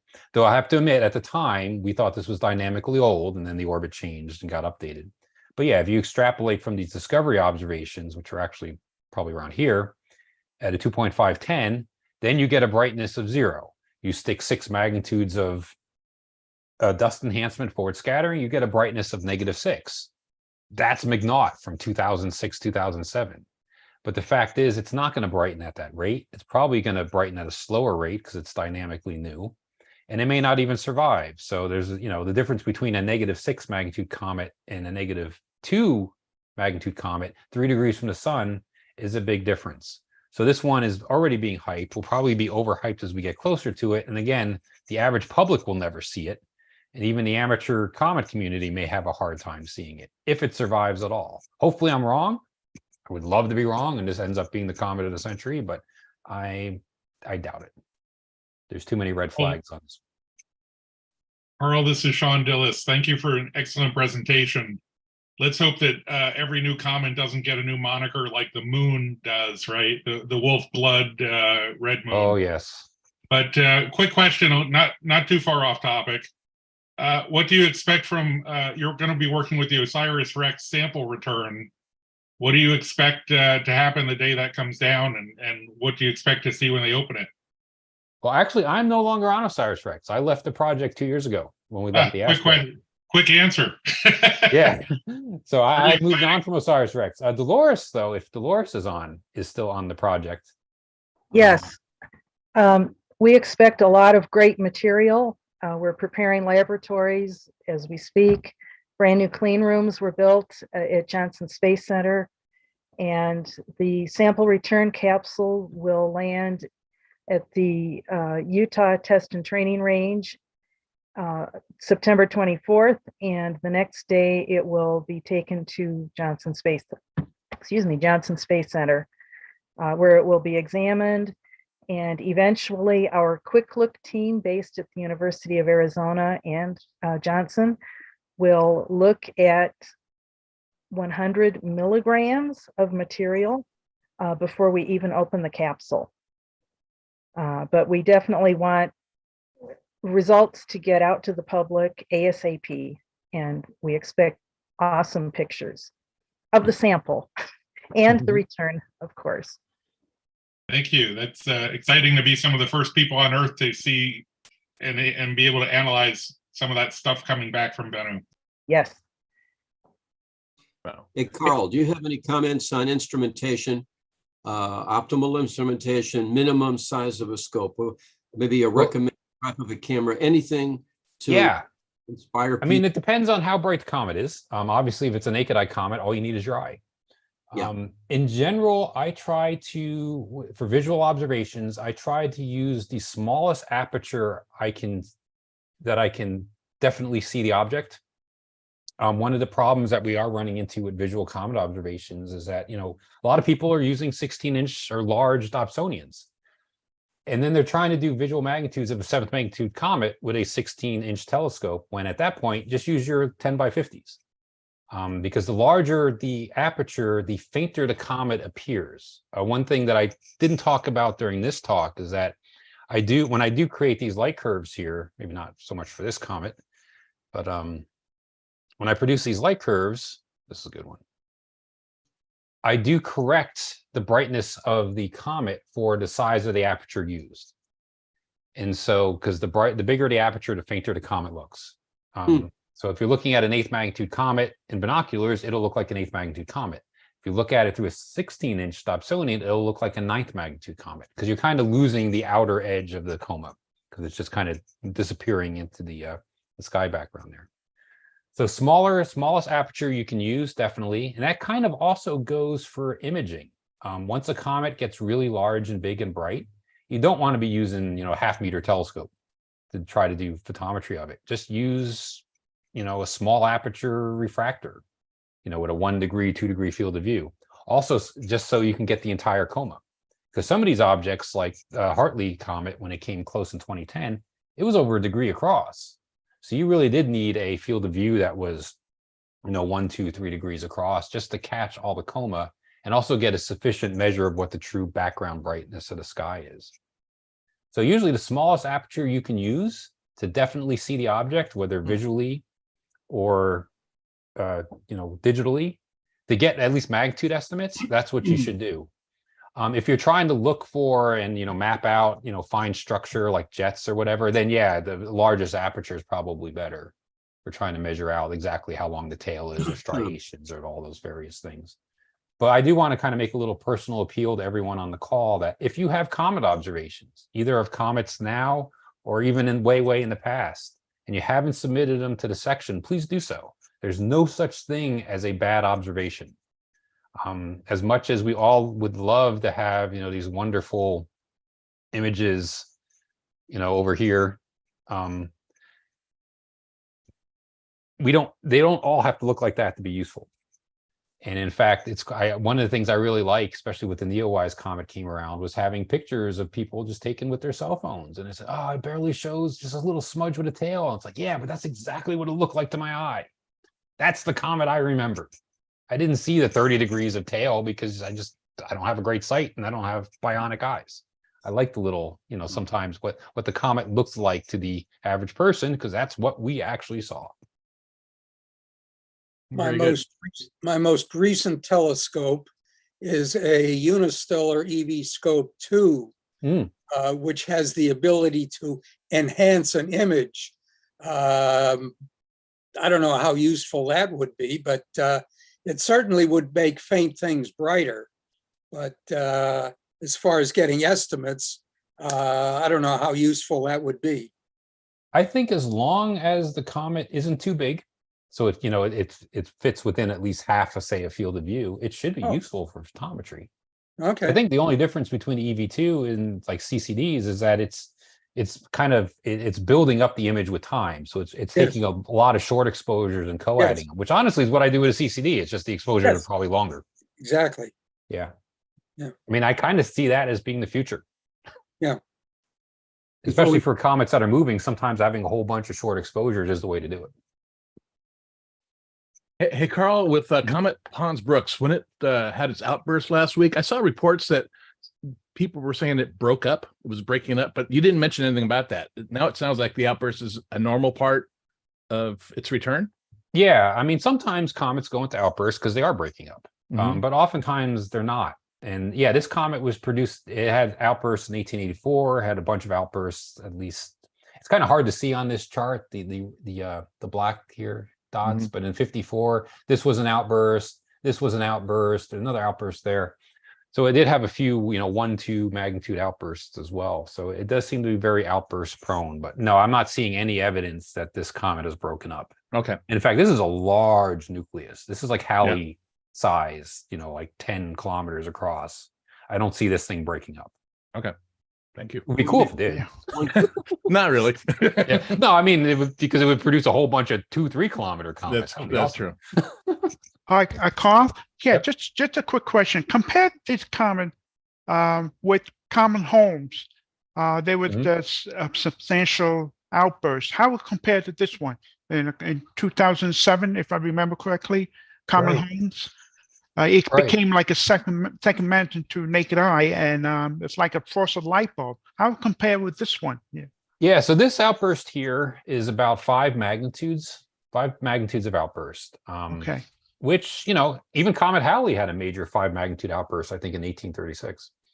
And then it had a giant outburst when it was out of 14 AU after the 1986 perihelion. Holmes, they kind of call that a mega outburst because I think that was Yes. like 12 magnitude outburst. And it had also done Oh, it when it was discovered in, I want to say sometime in the 1880s, 1890s. It had been discovered in outburst. That's when Holmes discovered it. Comets that have 10 plus magnitude outbursts, Tuttle, Giacobini, Krasik had a major outburst in 1973 that brought it up to 4th magnitude and had multiple outbursts actually during that apparition. But it's interesting, these giant mega outburst comets don't break up. And so, and of course, you have Schwarzman-Walkman 1 that quite routinely has 6, 7, 8 magnitude outbursts sometimes as well. So it seems like comets can do this, and it doesn't mean there's anything really seriously going wrong with the nucleus. It's just pockets of ice and gas being exposed for some reason. It's something that hopefully in the future, there is a push to send spacecraft to at least Schwarzman-Walkman 1, which seems to produce these outbursts quite routinely every few months. That hopefully, maybe in our lifetime, we'll actually have a spacecraft near one of these giant mega outbursting comets to actually understand what's going on there. But yeah, not quite Holmes-like, but you know, 5 magnitude outburst is pretty nice.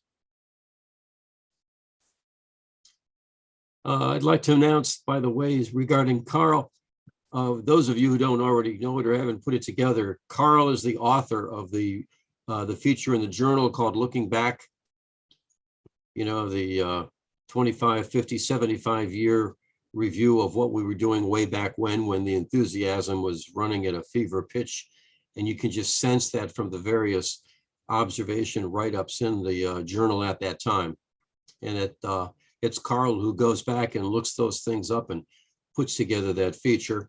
And as he said, he is working, I hope, working on the next comets of, what was it, 2020 or 2021? It's still 2020. There are a lot of comets now. Yeah, and that hopefully will appear in the journal that comes out in early December. Yeah. So, but I really enjoy doing the looking back articles. It's really fun going back and learning and stuff I didn't even realize. I didn't realize Shackleton Crater was discovered by the ALPO. And all of you should know that all of the journals, with the exception of the most recent year, are all available at no charge as PDF files on the ALPO website. So it's interesting to go back and see what issue 1 in March of 47 was like when Walter did it every month. And then after a few years, it was a little less frequent, but you know, you're all able to go back and find that thing. Okay, Tim. All right.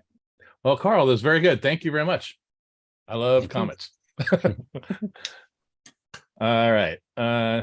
Next up, we have Richard Schmude. Richard attained his PhD in physical chemistry from Texas A&M University in 1994. He's currently the professor of chemistry at Gordon State College in Barnesville, Georgia, and the coordinator of the Jupiter and remote planet sections of the ALPO. And today he's going to talk about recent observations of minor planets.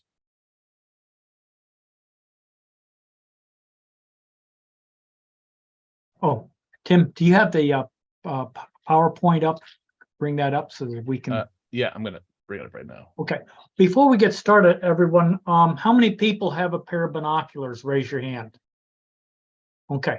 What I recommend, anytime you look for Uranus or Neptune, you know, for the first time in, say, a couple of months, my strong, high recommendation is to find it with binoculars first. You, of course, use the finder chart. They're available online. And then once you found it in binoculars, then use your finder scope and try to get it in your telescope.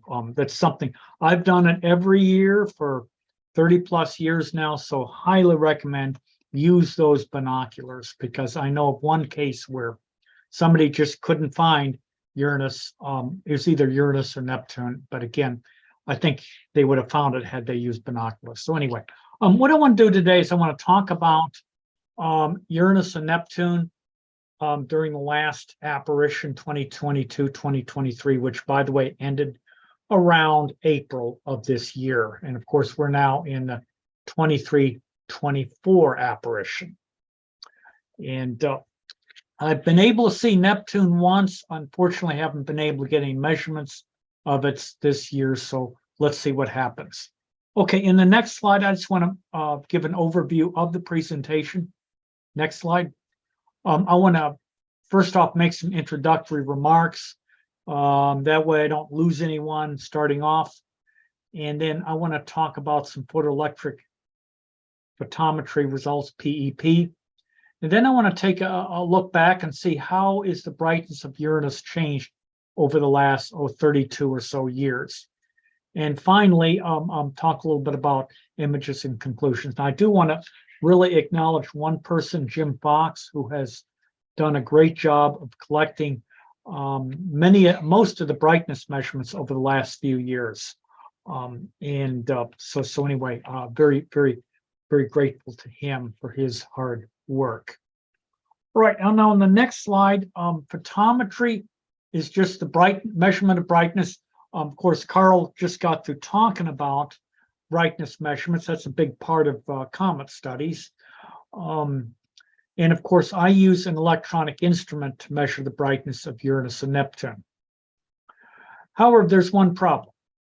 Is Uranus always the same distance from the Earth? Yes or no? Just shake your head, yes or no? No. No, it's not. Is Uranus always the same distance from the sun? Nope. No, again. So what we have to do to compare the brightness of, say, in July to a brightness 6 months from now in January, we're comparing apples to oranges, because in July, the Uranus sun distance and the Uranus Earth distance are going to be different than they will be in January. So as a result, we have to calculate what's called a normalized magnitude.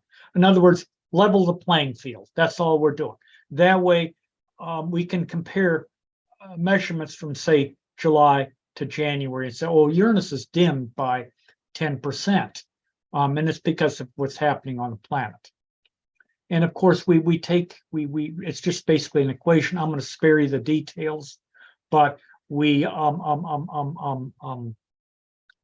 in the Uranus sun distance, Uranus Earth distance, and then you can compute a normalized magnitude. Now, the phase angle, Carl also alluded to that. That's just the angle between the Earth, the target, and the sun. Now, for comets, the phase angle can, I guess, theoretically reach 180 degrees. That's not the case with Uranus. It can only reach a maximum of 3 degrees.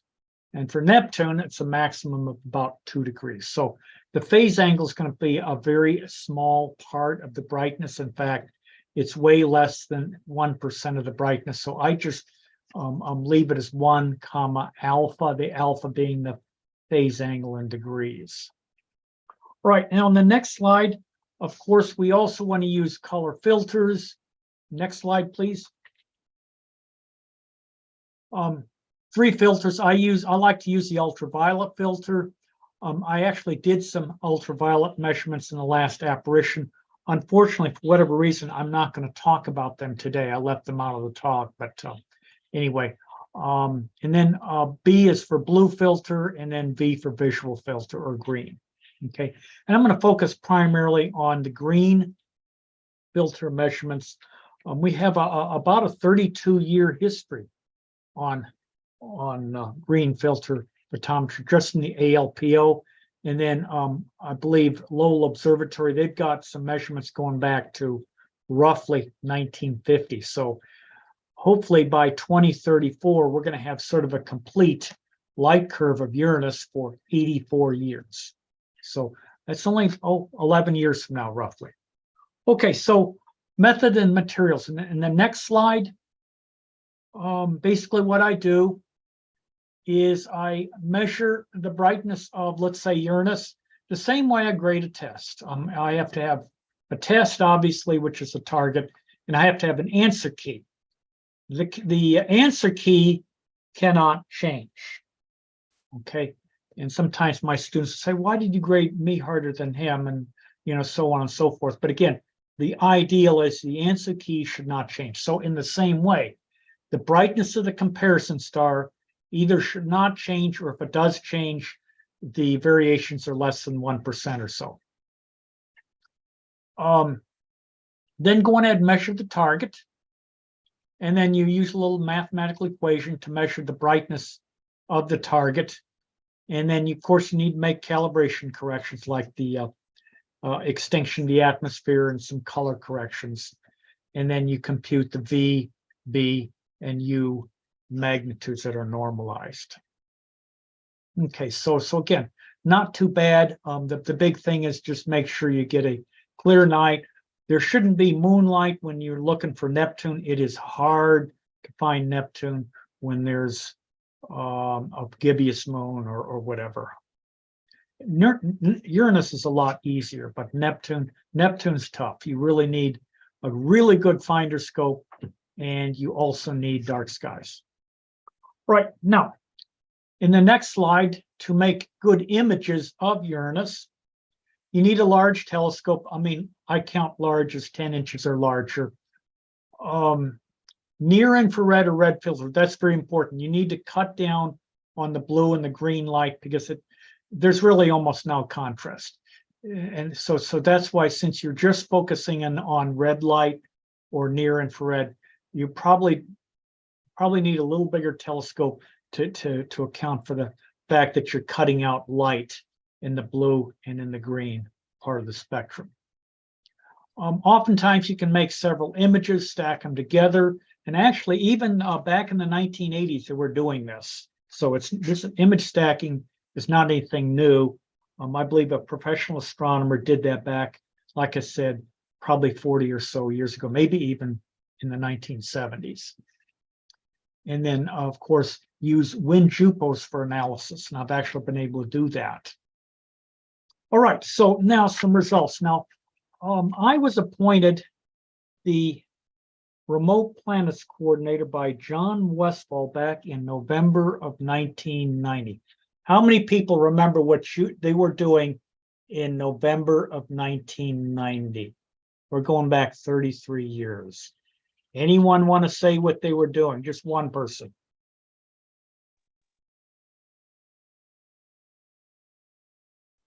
I know I was a graduate research assistant at Los Alamos National Laboratory back then. Well, okay. I was stuck in the air in a Hercules. You're stuck where? I was somewhere over Europe in a C-130. Oh, okay. Well, it's a We long were preparing for the Iraq War.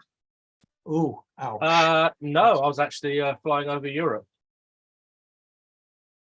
Okay. Well, long time ago, right? Would you agree with that? Well, this is what has happened. Actually, John Westfall made the first measurements of Uranus. Unfortunately, the measurements weren't calibrated, and so that's why I'm a little hesitant to publish them. But he made them back in 1990, I think. But my first ones were made, I believe, in mid-1991. And these are the normalized magnitudes. Remember, we're correcting for Uranus Sun and Uranus Earth distances. And this would be the brightness Uranus would have if it were one astronomical unit from both the Earth and the Sun. Of course, obviously, it's a lot further away than that, but we just have to have a way to normalize everything. What trend do you see? We're going from 1990, about 2007, right here with the arrow, up to last year and this year. What trend? Anyone? The magnitude is going up. Okay, since about 2007 or so, the magnitude's trending up. But for the first decade or so, it was trending down. It went down, reached a low, again, around 2007 or so. And then it's been a little bit of scattered in the data, but it's basically gone back up. What's going on here? What's causing it to dim and brighten? Well, they've also detected a similar trend out at Lowell Observatory using different filters. And what is going on is described in the next slide. Okay, Uranus dimmest around 2010, brightest just in the last year. And again, we're just describing the brightness here. It's on the order of 1/10 of a magnitude between 2007 and 2021. And again, it may reach minus 7.25 magnitude in 2030. It'll be about 5 or 6% brighter in 2030. Now, what's going on in 2030? Well, remember, Uranus is tipped on its side. What that means is in 2030, the North Pole is going to be almost directly facing both the Earth and the Sun. This last happened 84 years ago, back in the late 1940s. Okay, and of course, in 1986, we had the opposite happen. That's when the South Pole was facing the Earth, the Sun, and of course, oftentimes Voyager when it was imaging Uranus. Now, so consequently, the brightness change is probably due to the tilt of Uranus to the Sun. Okay, so in the next slide, what I've done is I've taken and I have plotted a graph of the normalized magnitude on the left, on the right. Okay, remember, the more negative, the brighter. So minus 7.22, a lot brighter than minus 7.1. And of course, what you see here is the brightness is lowest or least around minus 7.12 when the equator is facing us. That was back about 2008 or so. Okay, and then we're approaching when the North Pole is going to be facing us directly. Now, one other interesting thing is I've got two arrows here. Basically, the sub-Earth latitude is 40 degrees right here, and then again right here. Is there any difference between what it was at minus 0.4, that was probably year 2000 roughly, and plus 0.4, which is probably about the year 2017? Any difference? Take a look at the graph. I'm just unmute and tell me, do you see a difference? And if so, what is it?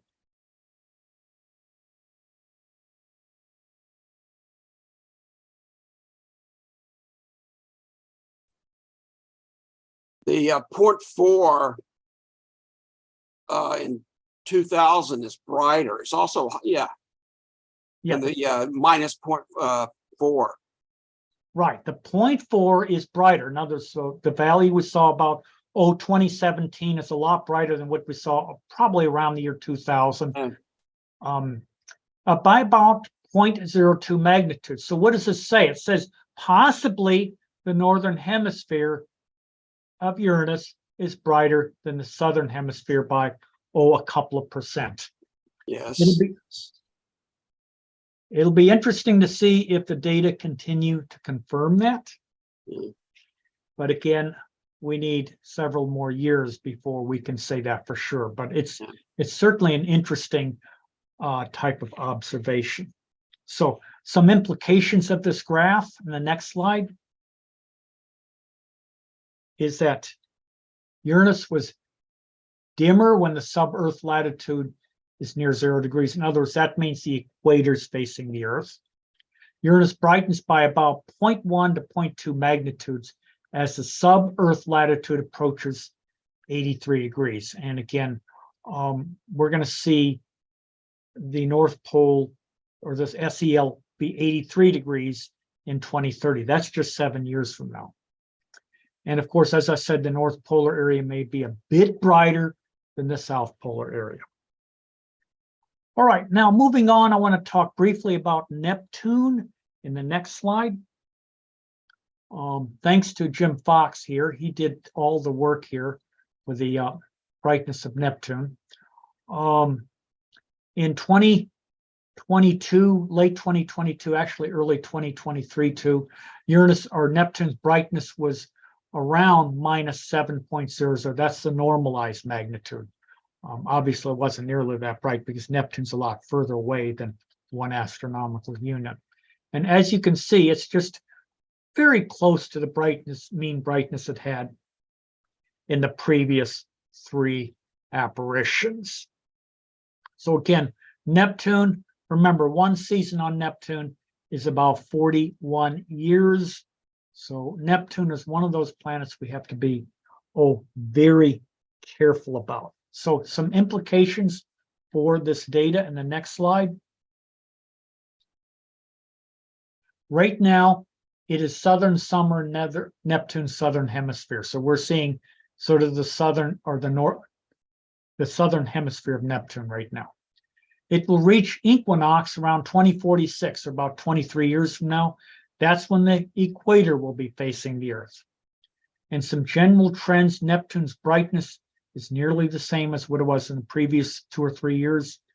And there might be slight year-to-year changes. Again, Neptune can have these clouds that form, but generally they're visible in methane band light, but still it could affect the visible light by 1 or 2%. So it's important, if possible, to get multi-color images of both planets.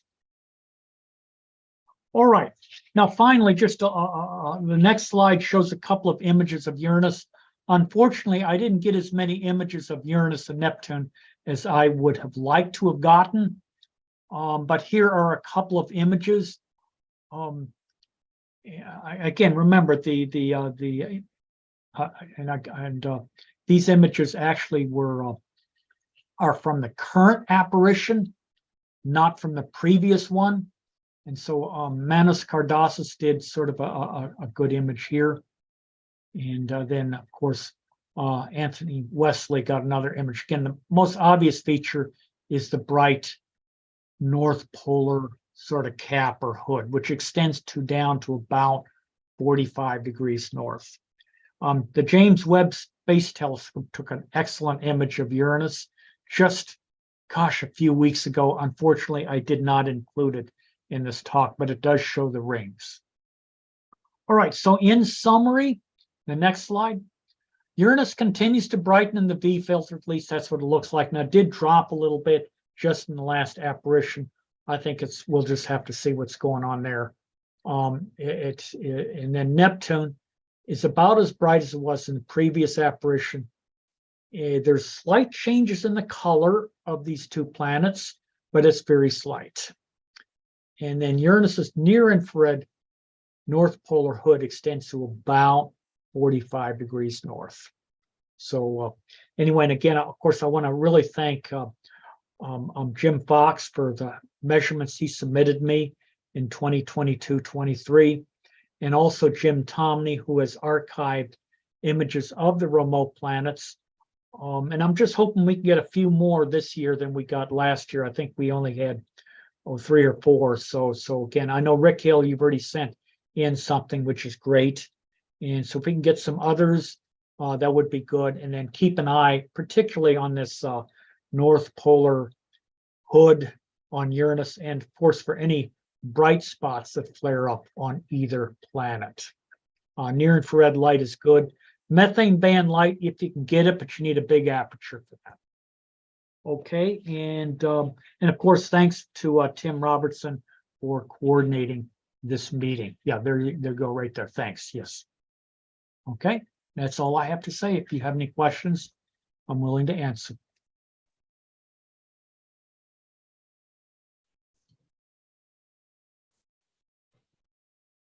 We're speechless. Concerning the North Pole of Uranus, could it be that there's a colder temperature there, also more ice there, which would mean, you would see the higher reflectivity of light? That's a good point.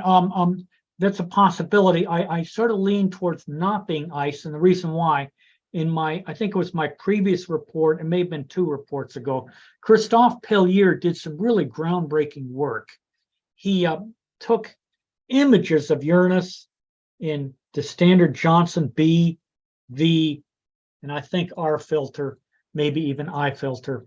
And then he did photometry.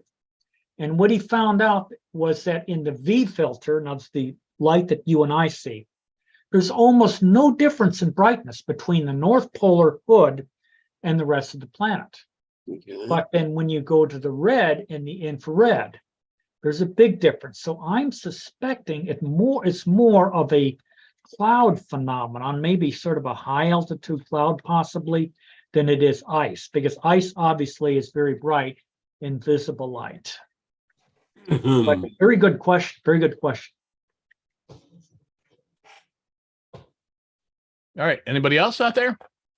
Questions for Yeah, hi, Richard? Rick. Yeah, it's very Frank. good talk. Yes, I just want to mention that, I contribute some of the images of Uranus in near infrared light. And I have noticed that now, toward the end of this decade, the North Polar region will be facing toward us. Now, are you anticipated that like Uranus disk would be bright in the middle and around the limb would be a lot dimmer because of limb darkening or something? Okay. Yes. Well, you said the magic word, limb darkening.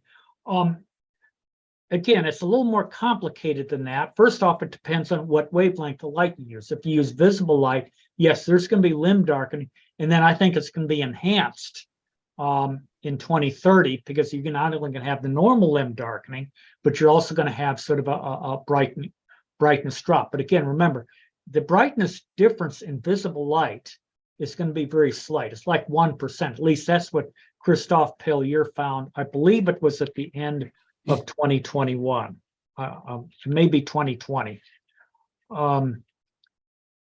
But when you go into the near infrared, Uranus does the opposite. It's limb bright. So again, it's wavelength dependent as to whether you're going to see limb darkening or limb brightening. But very good point. And yeah, by the way, Frank, you've contributed since the beginning, since before I became coordinator of the remote planet section. I remember seeing stuff you did back in the mid 80s. So very good. Now, again, I'm hoping you can do some Pluto imaging too for me. I know that's hard, but does that answer? Pluto's magnitude now is in Sagittarius, but it's getting very low in declination from here. It's moving away from perihelion, so each year Pluto's getting fainter and fainter and fainter. By, I don't know, by 1 or 2% each year. Yep. Yes. And it's getting lower too, like you said. So it's definitely a southern hemisphere target now. All right. Well, thank you very much, Richard. You're welcome. Wonderful talk. Okay, we're going to take a break right now, about a 30-minute break. We'll meet back again at in about a half hour, 2:45 Eastern time. 2:45? No, wait. We'll meet. We'll get back together at 3:15 Eastern time and 12:15 Pacific time for the second half of day 2. All right. Okay.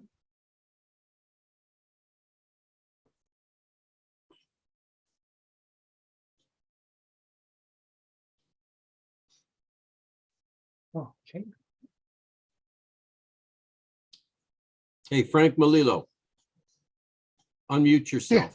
Oh, yeah. Hi, Ken. Hi. I need for you to follow up with my request on that Mercury, the table of observers. You have, okay, I'll just tell you. You have a thing where a guy from Italy did some observations. Listed his telescope as a 15 cm OG. And, you know, I imagine it's a typo and it should be a 15 centimeter something. Okay, I have a check. That the latest one is going to be published. It's a 2021. Yeah. Okay. I want to get that done. And, okay. I thought there was something with another observation, but you left another, I think it was a table cell for Rick Hill empty, but I think I figured that out. All right, I'll check that. I'll double check that. While I have you, let me pull it up on my system here. Hold on. Okay.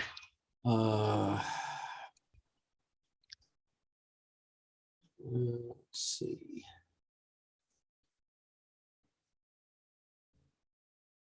Mercury 2021. Okay.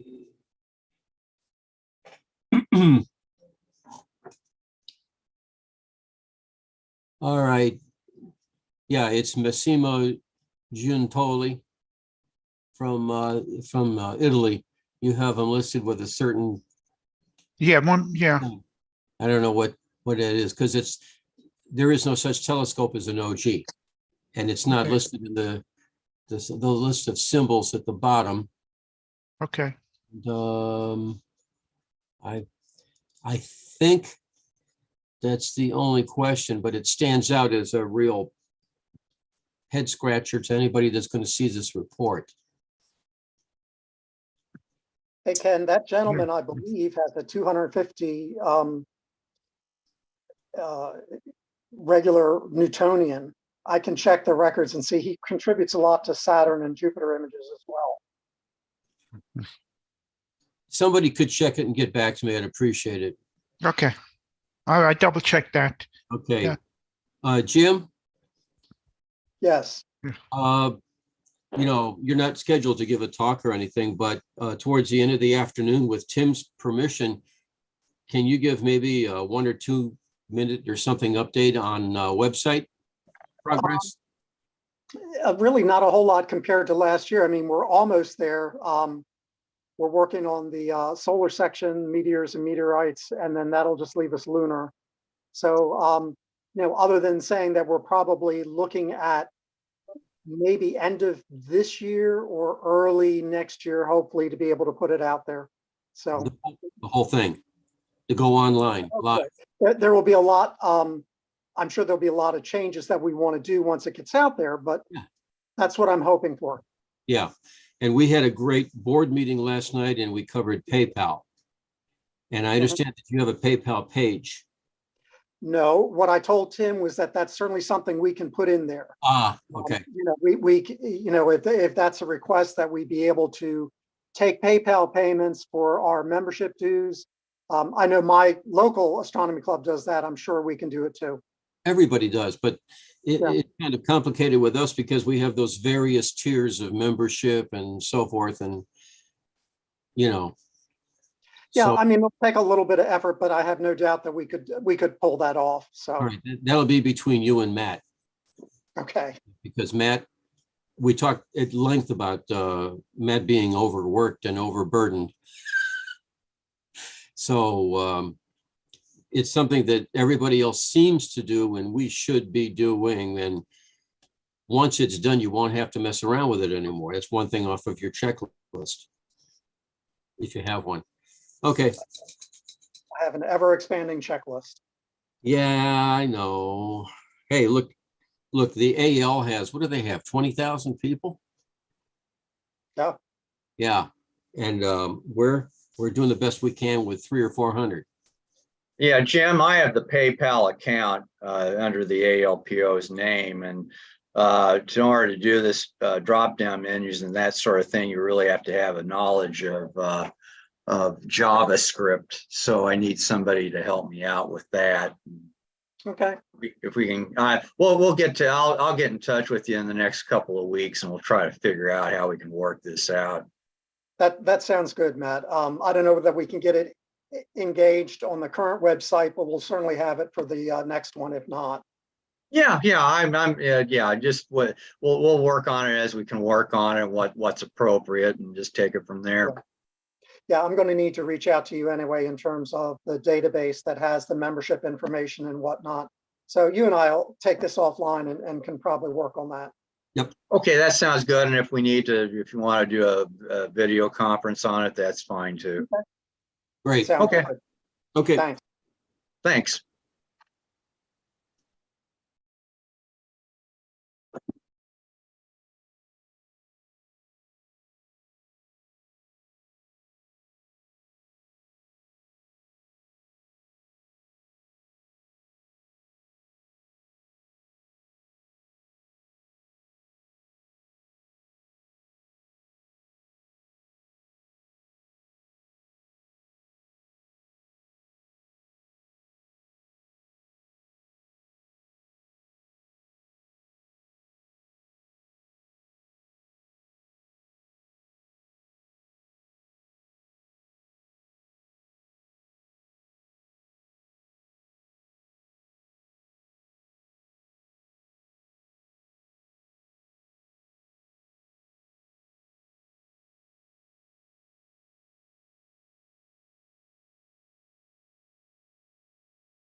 Hey, Trevor, how you doing?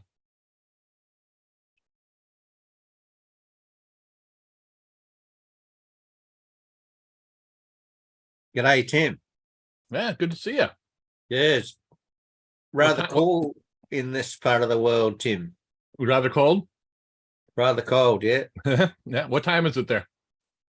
Around 4 a.m. My goodness.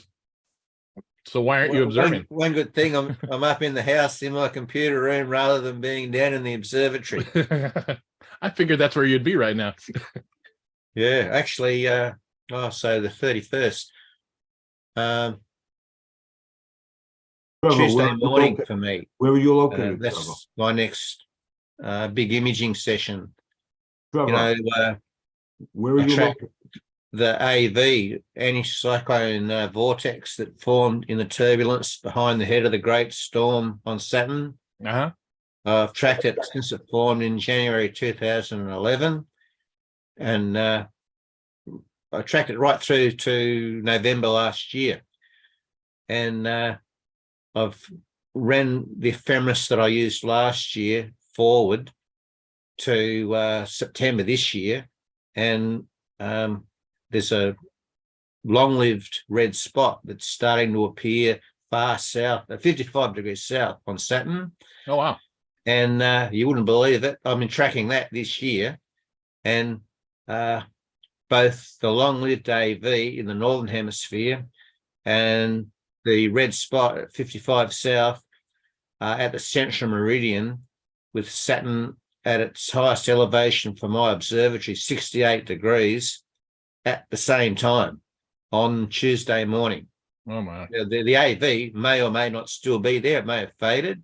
Like it's been drifting very slowly south over the last couple of years. And where it initially formed, looking at the zonal wind profiles, the wind velocity was very high, but it's a very steep-sided wind profile. So even though it's only drifting south, a couple of tenths of a degree a year, it's experiencing far less wind velocity, so less energy to keep the vortex spinning.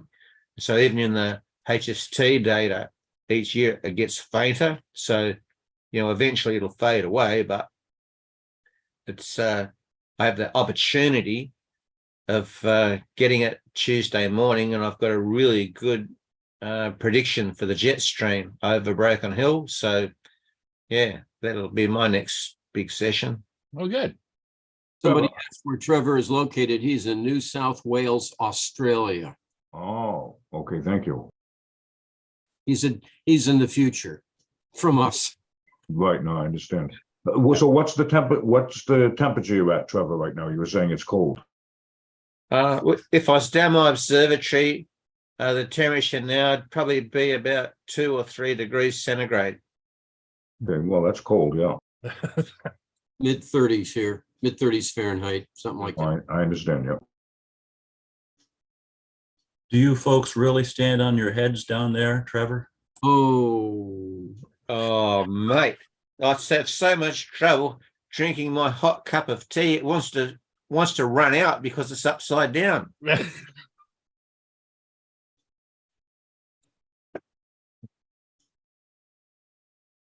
Are you going to be able to be on later for our door prizes and stuff?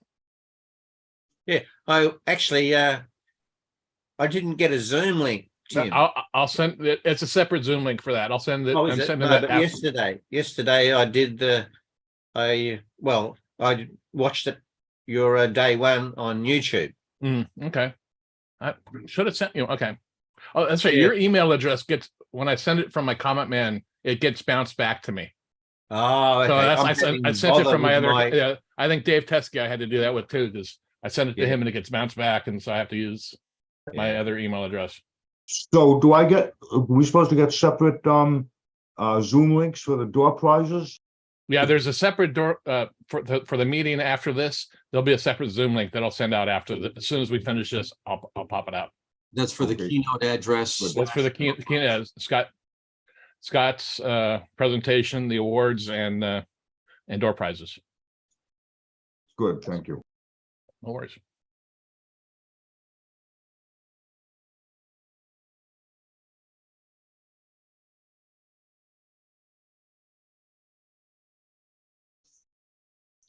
Good afternoon, Alberto.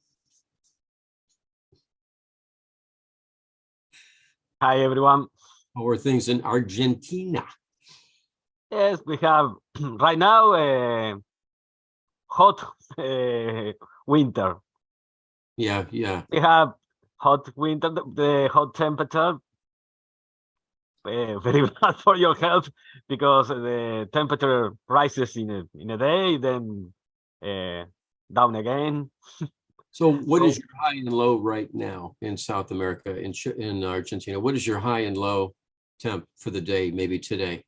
In the morning we have, I don't know, 3 or 4 degrees centigrades.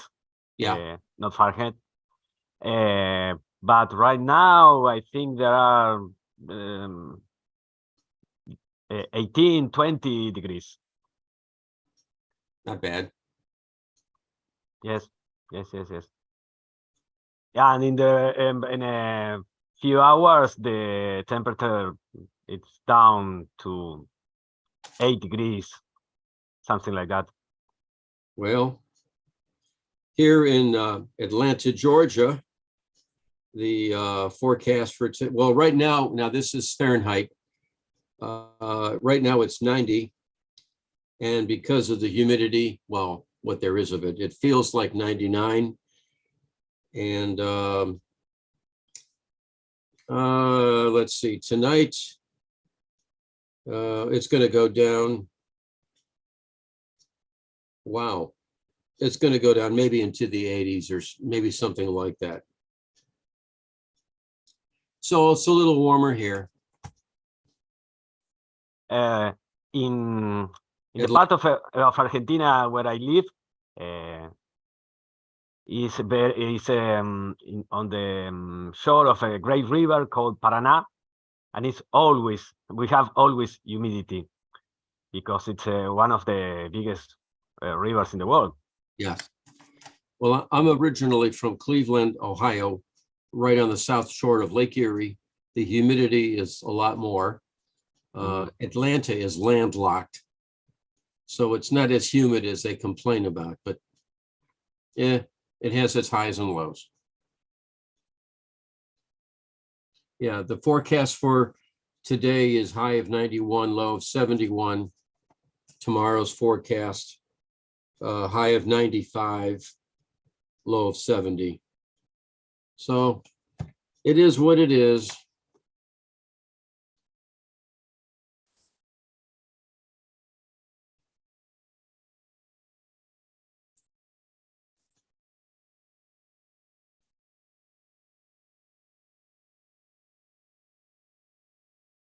Quiet crowd out there. Yeah, where I am, it's just gone to 80% humidity. Where are you? East Anglia. Oh yeah. Yes. I'm the UKS person.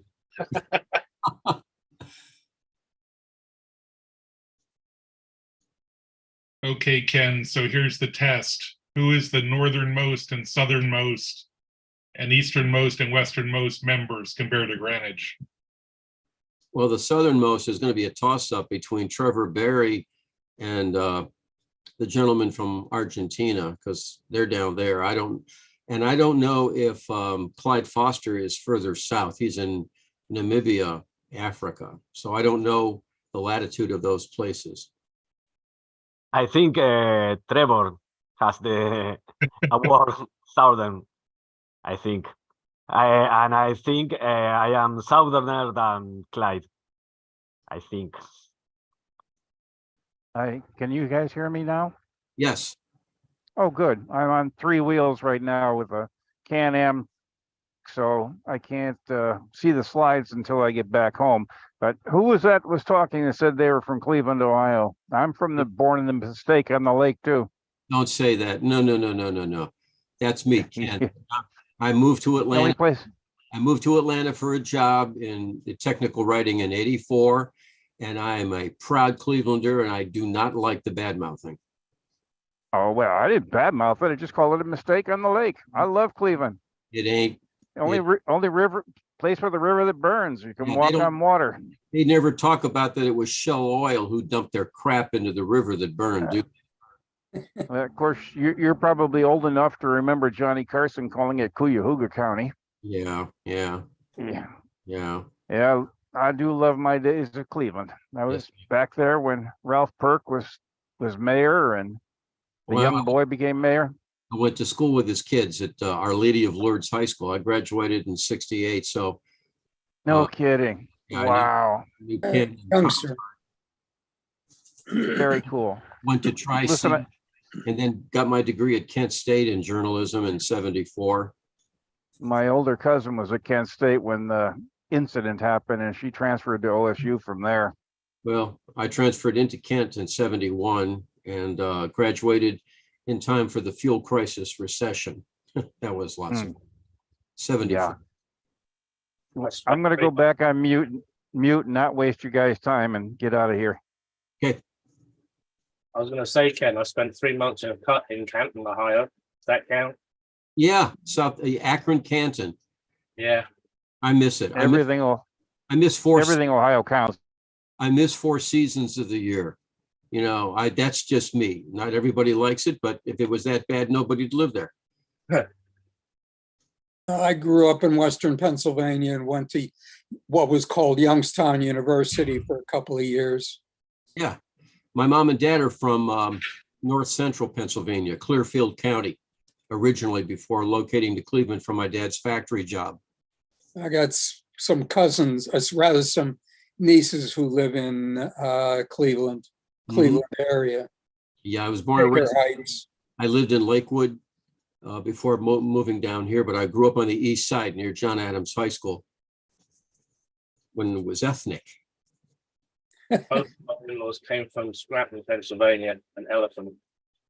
What's that? Both of my in-laws were from Scranton, Pennsylvania. Yeah. That's the wrong side of the state. No.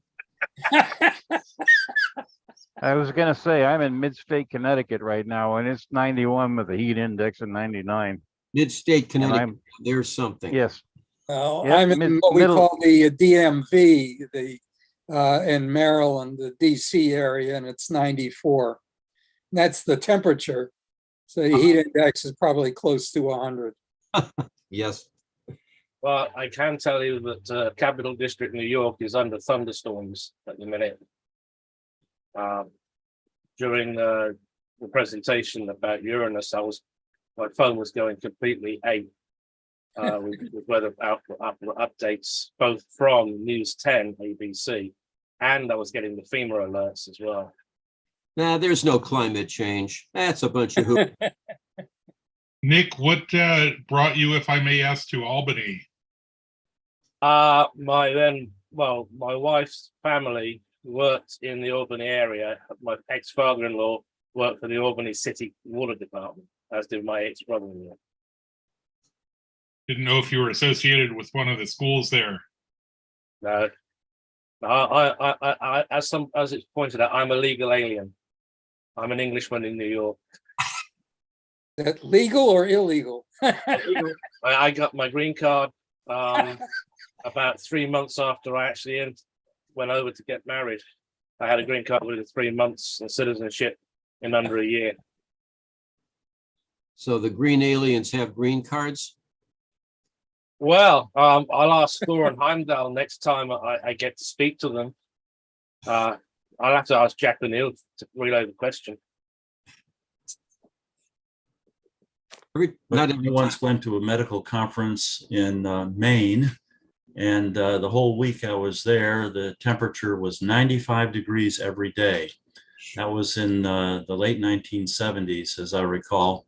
Wow. And it's my impression that the reason people think that 95 in the Connecticut area is hot is because they're either young or weren't there in the 1970s.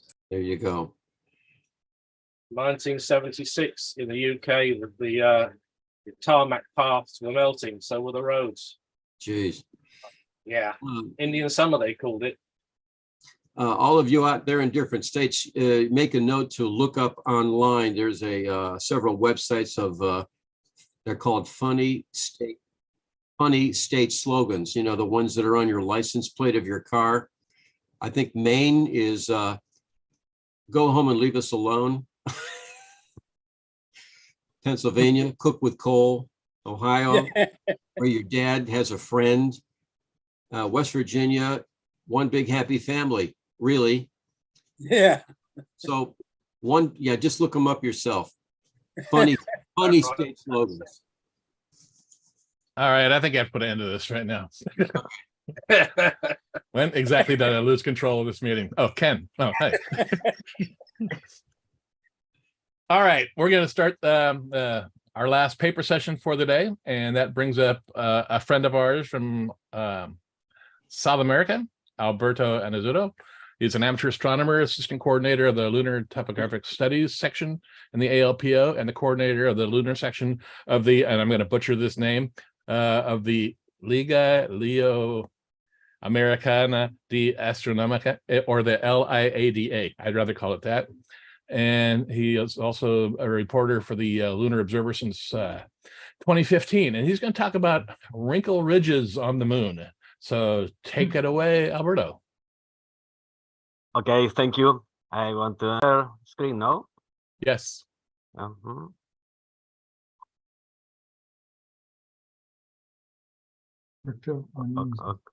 Okay. Wrinkle ridges.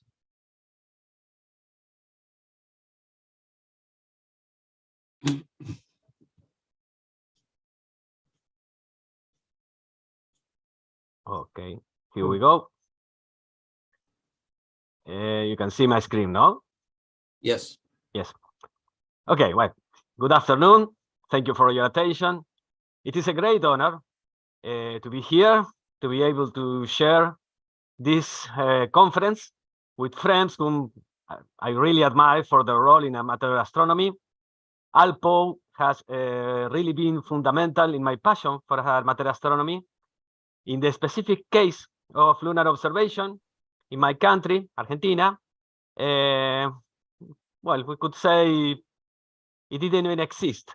They only took pictures, and it was believed that with space probes, especially the Apollo ones, everything about the moon was known, was already known.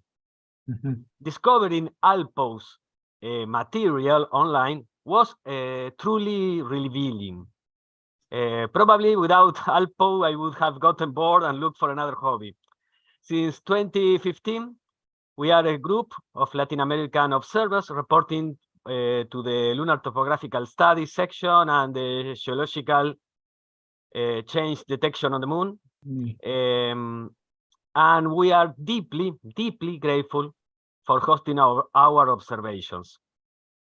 ALPO truly plays a fundamental role in our region, and many of us are deeply grateful to it. The idea of this presentation is to share a series of considerations on the morphology of wrinkle ridges with images of different types. There are few images taken from lunar orbiters since they are hardly taken with illumination that allows the degree of detail that can be achieved from Earth with oblique illumination. In this second group, the numerous images of Quoc Pau Atlas, who is a regular contributor to our newsletter, The Lunar Observer, occupy a prominent place. It's extraordinary work that has been very, very useful to me in general, and in the study of the details of the wrinkle ridges in particular. It is interesting to know that images of wrinkle ridges need to be enlarged to be studied. And in a certain way, it is as if we visually observe the landscape of the photograph. That's why the images I present may appear to be of poor quality, because they are enlargements of minute details of the original photograph. Details that the author of the photograph probably didn't notice, but indirectly shared with us by posting them That is the basis of the collaborative astronomy that drives ALPO on. And finally, we have drawings made to document visual observation of areas near the terminator. When we refer to observation and typology, we mean that we intend to classify wrinkled ridges based on the criteria of how their morphological components are observed on the surface, which would be, this classification would be, this criterion would be very similar to classifications of lunar features as bright gray craters, banded craters, or floor fractured craters. Wrinkled ridges observation is my favorite for both objective and subjective reasons. Wrinkled ridges are selenographic features little known in detail. The papers on its formation and origin still dispute. Is recent and it deals with generalized and quantitative mappings. I'm not aware of specific studies on a particular wrinkled ridge. The opportunity could be the bi-monthly focus on section of our newsletter, The Lunar Observer, for the month of November, which will target Dorsa Smirnov. Well, send your images, please, of Dorsa Smirnov. My subjective reasons have to do with my limitation and comparative advantages as an observer. Limitation, I have a 4-inch maxitop Cassegrain and I'm not very skilled with photography. When one looks close to the terminator, the wrinkled ridges are rather uncomplex structures whose details can be recorded without being as difficult as with the crater. I found it interesting to share my observation of wrinkled ridges in the Lunar Observer, which I have been doing for a few years.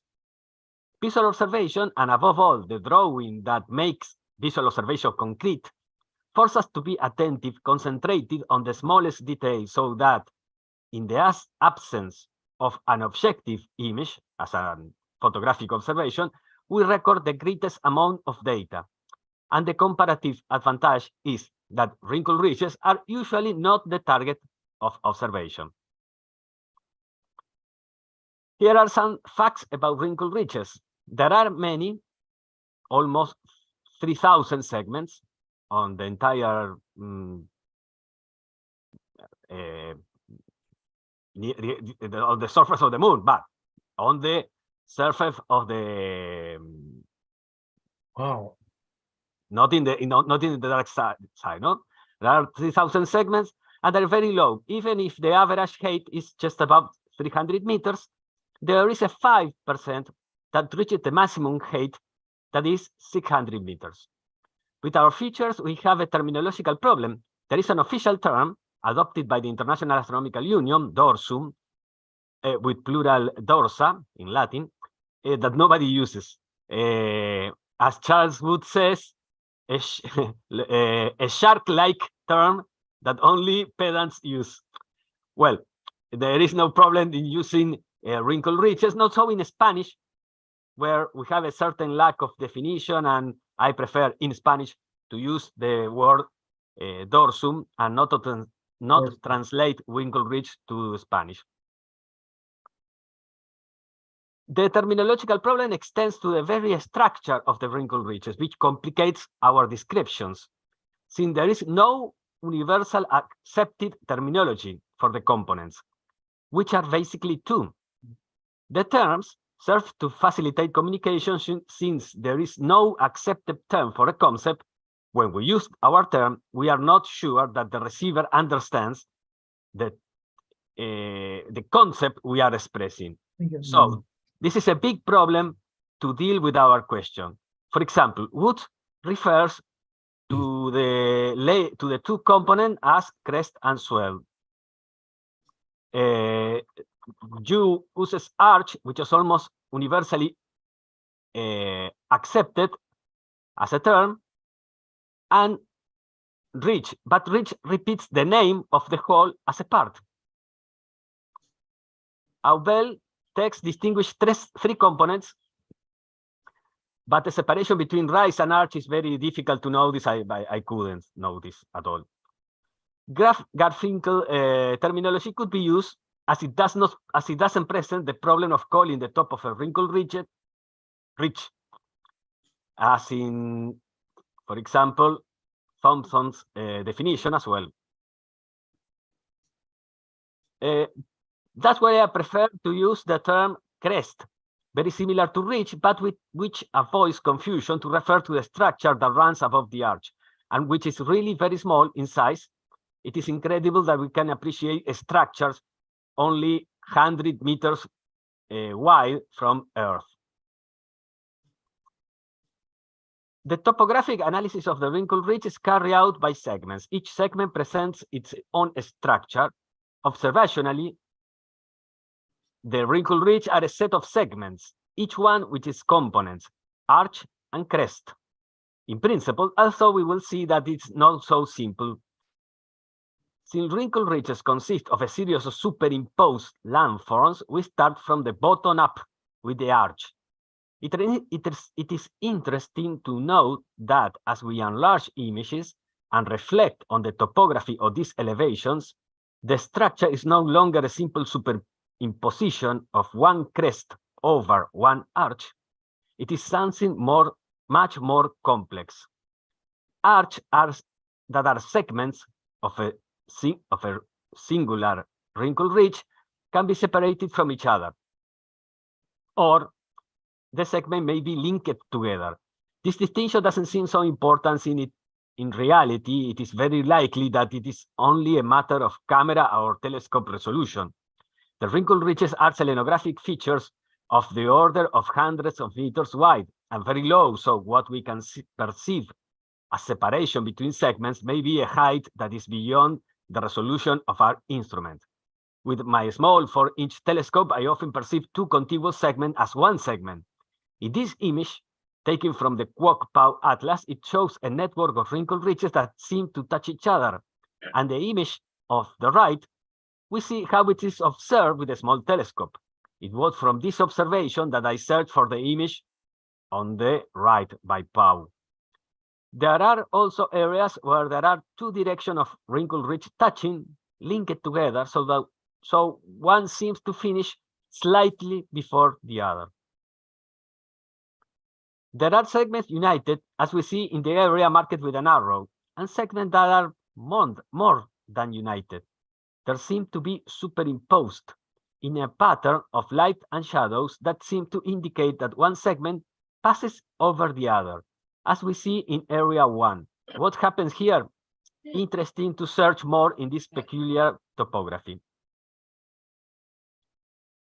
There are parallel segments to what we might consider the main segment. For example, in this image, segment 1 would be the main one, or there's this supposed parallel segment, 1 and 2, could be part of an extremely complex structure in which there is not a single crest, or in which there are internal depressions, different heights within the same arch, which in principle would be a complex unit with a higher side, which is side 1.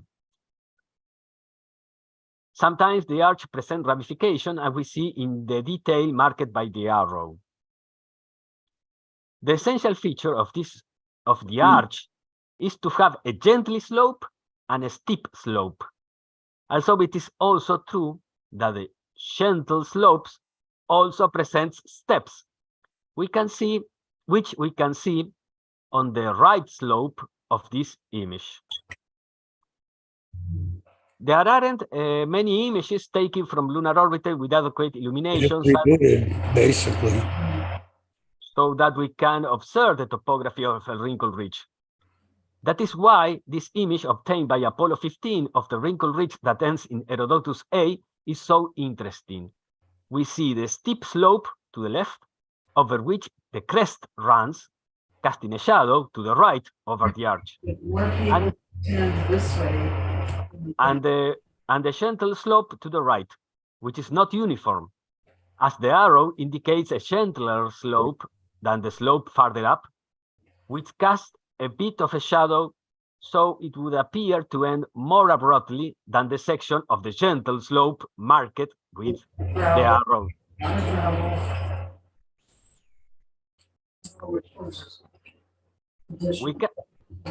We can see that the arch can be extremely complex in these images.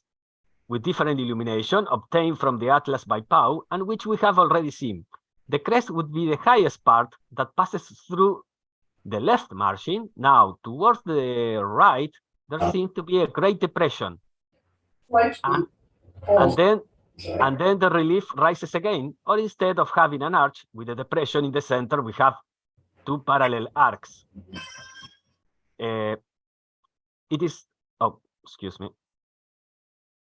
It is up to you what the solution would be. Seeing this enlarged image, we have one complex arch, or we have two segments of parallel arches. The gentle slope is not always uniform and may have secondary steps, secondary elevations within the arch. We have already seen this in a doubtful example. Let's see an extraordinarily complex case of an arch, the wrinkle ridge that crosses Bessel crater. Even with a small telescope, this wrinkle ridge is a marvelous spectacle that the next day becomes practically invisible. We use the atlas by Pau again. The complexity is noticeable at first glance, but let's go into detail. In the image on the left, the crest passes through the left margin, but its height is not uniform. There are higher areas marked with number 1, and there are lower areas marked by number 2, and number 3 marks something like a mound. The image is so good we can see the difference in elevation between the lower right slope and the surface of the mare. The other detail is even more complex. We see a central crest that seems to disappear and reappear, 1, and numerous secondary crests, 2. Even the area marked as 3 appears as an uninterrupted series of elevation, one elevation next to the other. Once again, the arch is a very complex structure. In the case of images from the atlas by Pau, which we repeat are not the original images, but cuts we made and then increase in size, we see how we can find hollows similar to a crater, number 1, a set of heights in which it's difficult to distinguish the main height, that is the crest, arrow 2, or a series of parallel elevations, arrow 3, in which one of this elevation is the crest. Another possible differentiation is between arches with crest, almost all, and non-crest arches. Visually, with a small telescope, most of the arch appear to have no crest, but it's a matter of resolution. The photographs show that almost all of the arches have crest. In all the images that we show, you can see at least one slightly brighter area at the top of the arch. It will be up to the geologist to interpret if these bright areas correspond to a crest or a mere elevation of the arch. But it seems that there are arches without crests. This segment of wrinkled ridges appear to have no obvious elevation above the gentle elevation that constitutes the arch. This would be a possible classification of the interior of the arch segments, accordingly to what we have seen already. Within the segments that have crest, classification according to their location is possible. The crest may run along one of the outer margin of the arch, but very frequently the crest migrates from one margin of the arch to the other. Sometimes the crest can run in the center of the arch. Also, the crest can run at an angle to the general direction of the arch in an echelon pattern. In this wonderful image from the atlas of the Kaguya probe, we see side by side the two main patterns of displacement of the crest along the arch. As we have already seen, rather than talking about the crest, we should talk about the plurality of crest. Many are smaller and therefore would be secondary crest. within the arch, or even outside the arch. The wrinkled ridge passing through Bessel, once again, looks more like an independent crest than a secondary crest. It is very high, as you can see by the contrast of shadows and brights. In Aubel, the distinction is made between major crest and minor crest, the limit being 200 meters wide. It really is very challenging to be able to record crests less than 200 meters wide. But perhaps in this image, from the Kaguya probe, taken with oblique illumination, we can see both types of crest, major and minor. It would be even more difficult to be able to distinguish if there is a crest superimposed on another crest, because the details of the arch, several kilometers wide, can be seen, but not the details of a crest of a few tens or hundreds of meters. This Apollo 15 image likely indicates, by its abruptly changing brightness and shadow, an especially high crest. Perhaps areas in which the brightness is accentuated and the shadows are enlarged indicates a second-order crest as the last landform of the wrinkled ridge. That is, arch, crest, and a crest over the crest. Visually, it's more common to distinguish easily brighter areas within bright areas. I think it's harder in photography, but near the Terminator visually it's more easy. The image we see captivated me while I was browsing, let's say, through the Kwok-Pau Atlas, looking for images of wrinkled ridges. The wrinkled ridges in this atlas, they are seen in incredible detail. What are those 3 luminous points that cast very pronounced shadows in the middle of dorsal ruby? As we told in the August issue of the Lunar Observer, there are the central peaks of, or what little remains of the central peaks of the crater flooded with lava called Letron. And this would be a classification of the appearance of the crest over the arch. Finally, a philosophical question. Yes, philosophical. I don't know what you guys think of this.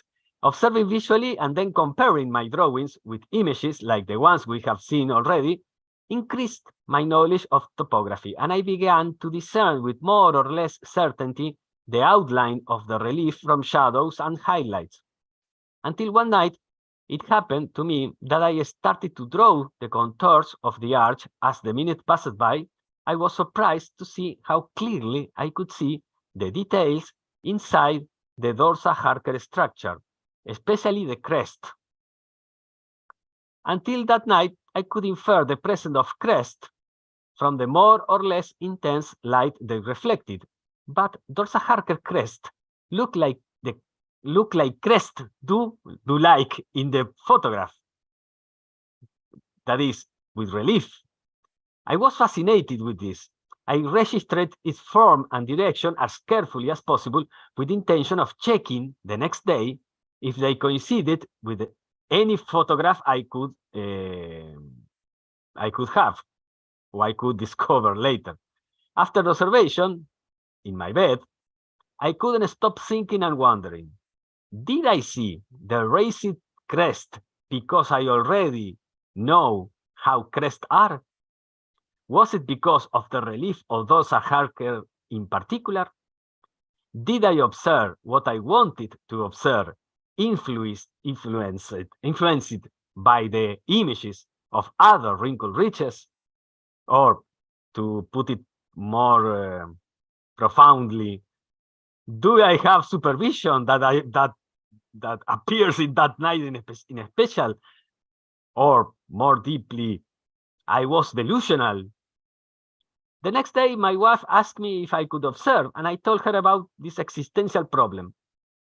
Would she have understood me, or did she only pretend to understand me? I really don't know.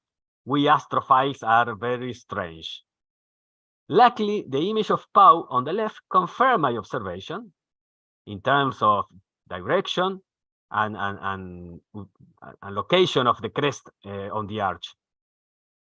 It seems that visual acuity really increases knowing what to look for. But the question remains, why I observe beyond the resolution of my scope? Since the crests are no more than, let's say, 500 meters wide.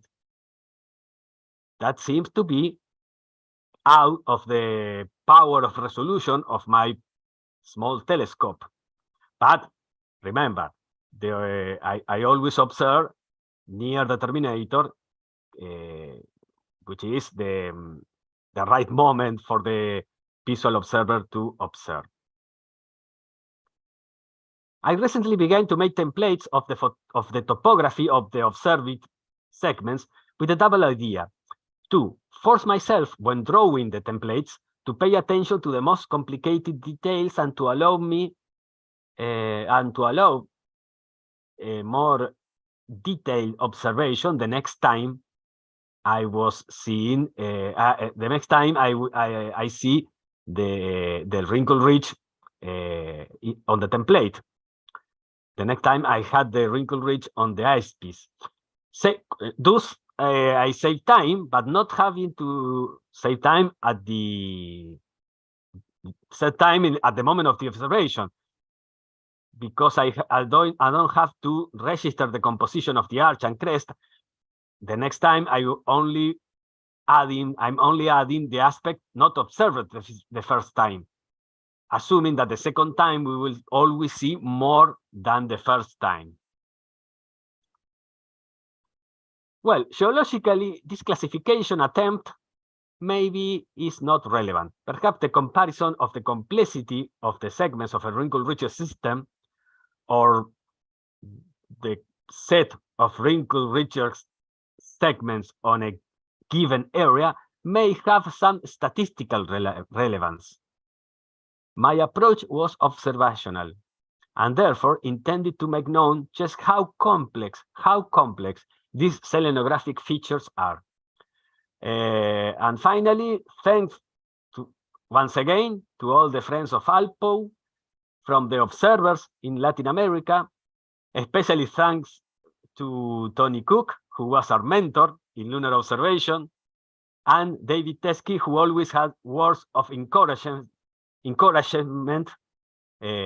for our observation, which are deeply estimated by me and by my friends in Latin America, and for me and for my friends in Latin America, all you guys of ALPO are a truly inspirational example. Thank you very much.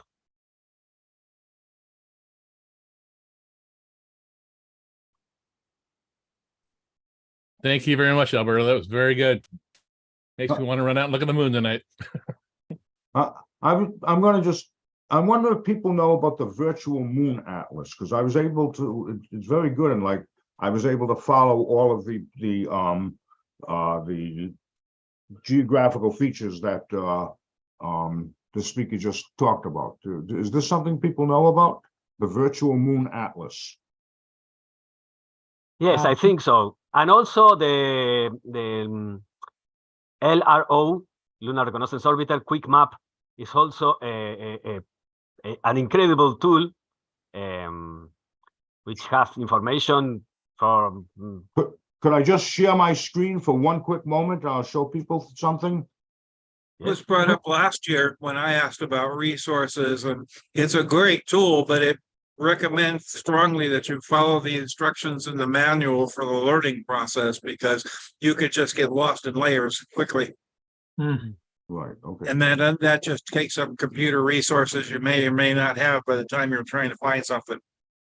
Yes. Great yes, product though. All right, okay, good. I mean, I was able, as Alberto was talking, I'm just able to like put the place in, and then I could see the image in, you know, with good resolution. And you can see the entire globe. Feel free to share. We only talked about it. We didn't look at it. So should I do a quick share screen? Yeah, go ahead. We got a couple minutes. Okay, I understand we're running short of time. I'll do this real quickly. Okay, so here I go here, and here I am here, so people can see my screen. Yeah. Okay, so now I've got this with a false color. This is an option that I have. You don't have to do this, but I like to put a false color. Oh, yeah. Whoa. See, so like, and you know, you can see everything. As I say, I've got a false color here. You don't have to do that, but it just makes it easier to see places. But there's Theophilus, and so I clicked in it right there, and then it's coming in right there with beautiful resolution. Wow. Yes. So it's something, and it's free. Yeah, so there's the home screen for it. Virtual Moon Atlas. Virtual Moon Atlas. It's the latest resolution. I'll send everybody a link it's a free download. Yes. Yeah, I have that program. It's excellent. Yep. I love that program. All right, I'll put a link in the chat if anybody's interested. It's a great program. Okay, now I'll stop sharing now. Okay. Yeah, good. I use it. It too. I've been using it for years. Yeah, Alberto. Yeah, very interesting talk. I just had a quick question. All the images that you show, those were taken when the sun is very shallow, very low in the sky, in order to detect Israel. Because under the high noon, full moon, something, these will literally disappear. And they were taken when the sun is very low, and you're able to see these features that you were showing. Yes, they are a fleeting spectacle, because you can see it one night, and then the other night you can almost there is nothing, no. Even in the photograph taken by in orbit, as I mentioned, the lunar reconnaissance orbiter quick map, the images that you see there, it takes an incredible amount of detail to see this very low features. It's incredible that you can see. I was always amazing to see the structures of that are hundreds of meters. I have a tiny telescope, but if you could look at the right time, only in the terminator area, no. And this is it is very inspirational. Also, the work of the lunar dome programs. The domes are also structures that you can see only near the terminator, and where there are also features that it's more easy to see from Earth with oblique illumination near the terminator than on orbit with the frontal illumination. That's incredible. Yeah, I think you're right. Wow. All right. Well, thank you very much, Alberto. Good job. Thank you. Thank you very much. All right. Coming up next for his third and final talk of the conference, Richard Schmude, and he's going to give us a discussion on J&H filter photometry of Mars 2022-2023. Okay, if you can put the presentation up, I'd appreciate it, Tim. While we're waiting, yesterday Tony Cook gave us an excellent talk about the shortwave IR, and this is a perfect application of that. And I was very interested in this image of Mars because that's one of the few images I've seen of Mars in the wavelengths of light that I'm going to talk to you about today. All right. Today I'm going to talk about J&H filter photometry of Mars I've been doing this since 2014.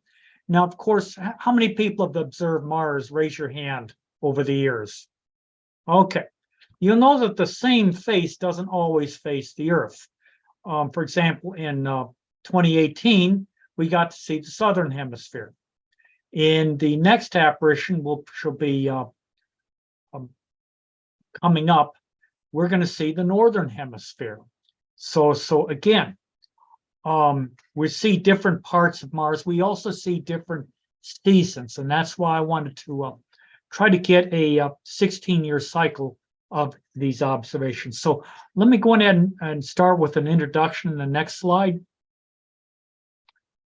First off, I'm going to make some introductory remarks and briefly state why I'm doing this, and then briefly mention methods and materials, and then present some results and wrap up with some conclusions. Now, in the next slide, I want you to take a good hard look. I've got 3 pictures of Mars, one in blue light, one in green light, one in near infrared light. What difference do you see? And you can unmute and tell me, what difference do you see?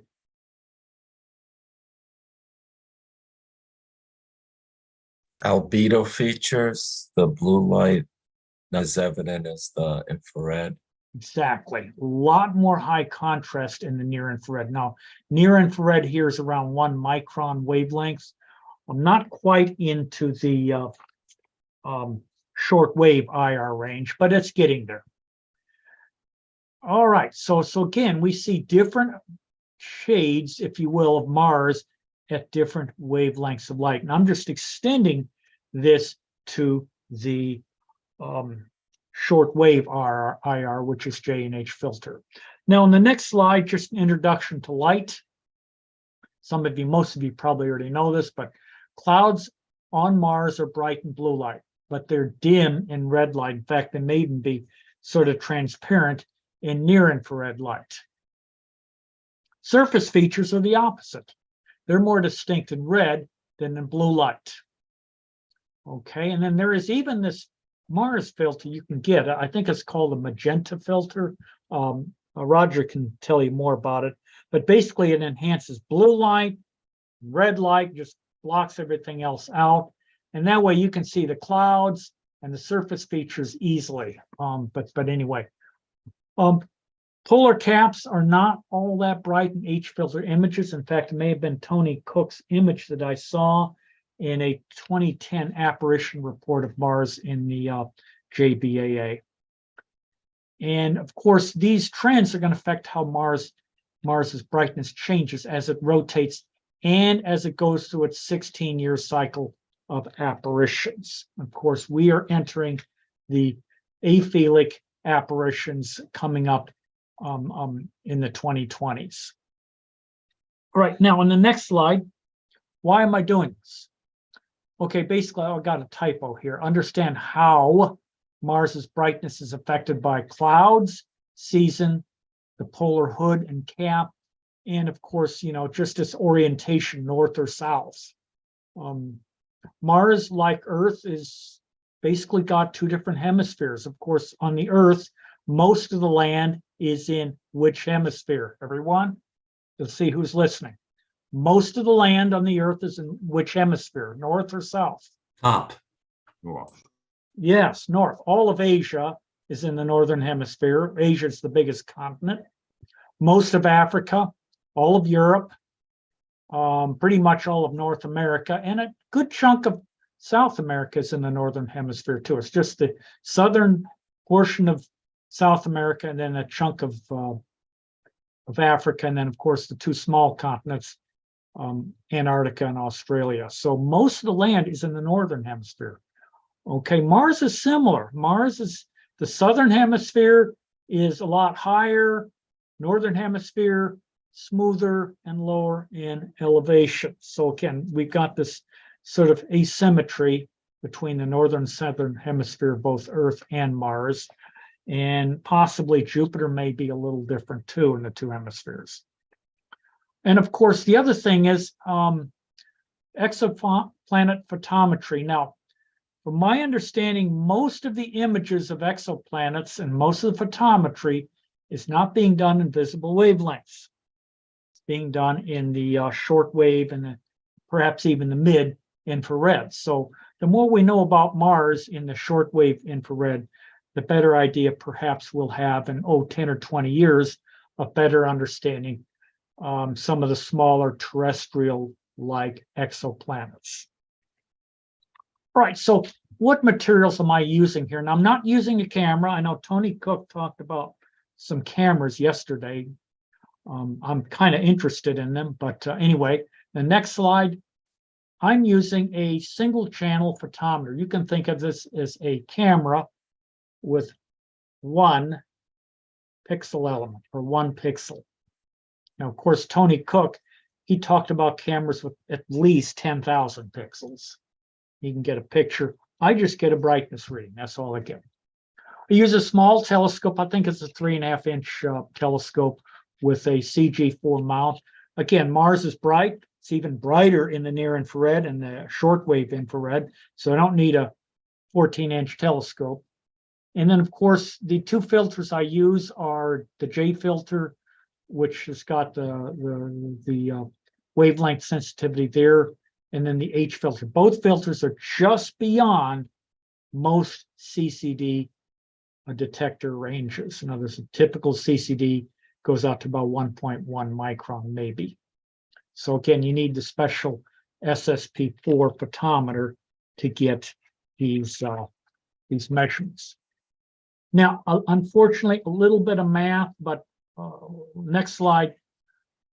The J filter brightness equation or phase equation is listed here. I've got the J filter magnitude. It's going to be in stellar magnitudes. Remember, the more negative the magnitude, the brighter it is. This is just the constant that I determined for 2023, 3.18 plus 5 times log times the Mars sun distance in AU times the Mars Earth distance in AU, plus I determined this experimentally in 2223 right here, 0.010 times the phase angle in degrees. Again, phase angle, the angle between the observer, the target, which is Mars, and the sun. This can range up to 47 degrees if you're on the Earth. And then I've got phi here. This is the longitude factor. As you know, Mars does not remain the same brightness as it rotates. Okay. All right. So anyone, tell me a dark feature on Mars, a big dark feature. Syrtis Major. Syrtis Major, exactly. Now, when Syrtis Major is facing the Earth, do you think Mars is going to be brighter or dimmer? Dimmer. It's going to be a little dimmer than normal, about 10% or so dimmer, maybe even more than that. Now, a very bright area on Mars is the Tharsis and Amazonas area, Amazonas. Again, that's around 150, 160 degrees. And there, Mars is going to be brighter than it normally is. Okay, so again, now the question is, how much does it brighten? How much does it dim? Now, in visible light, it's about a 0.2 magnitude difference between the brightest and dimmest parts of Mars, roughly. 0.2 magnitudes are about a 20% difference. It's pretty sizable, really, when you think about it. All right, now in the H filter, same thing. What I did in the H filter, next slide, is I once again experimentally determined the 3.51 and the 0.011 for this apparition. Again, these values are close to what I have measured in the previous few apparitions dating back to 2014.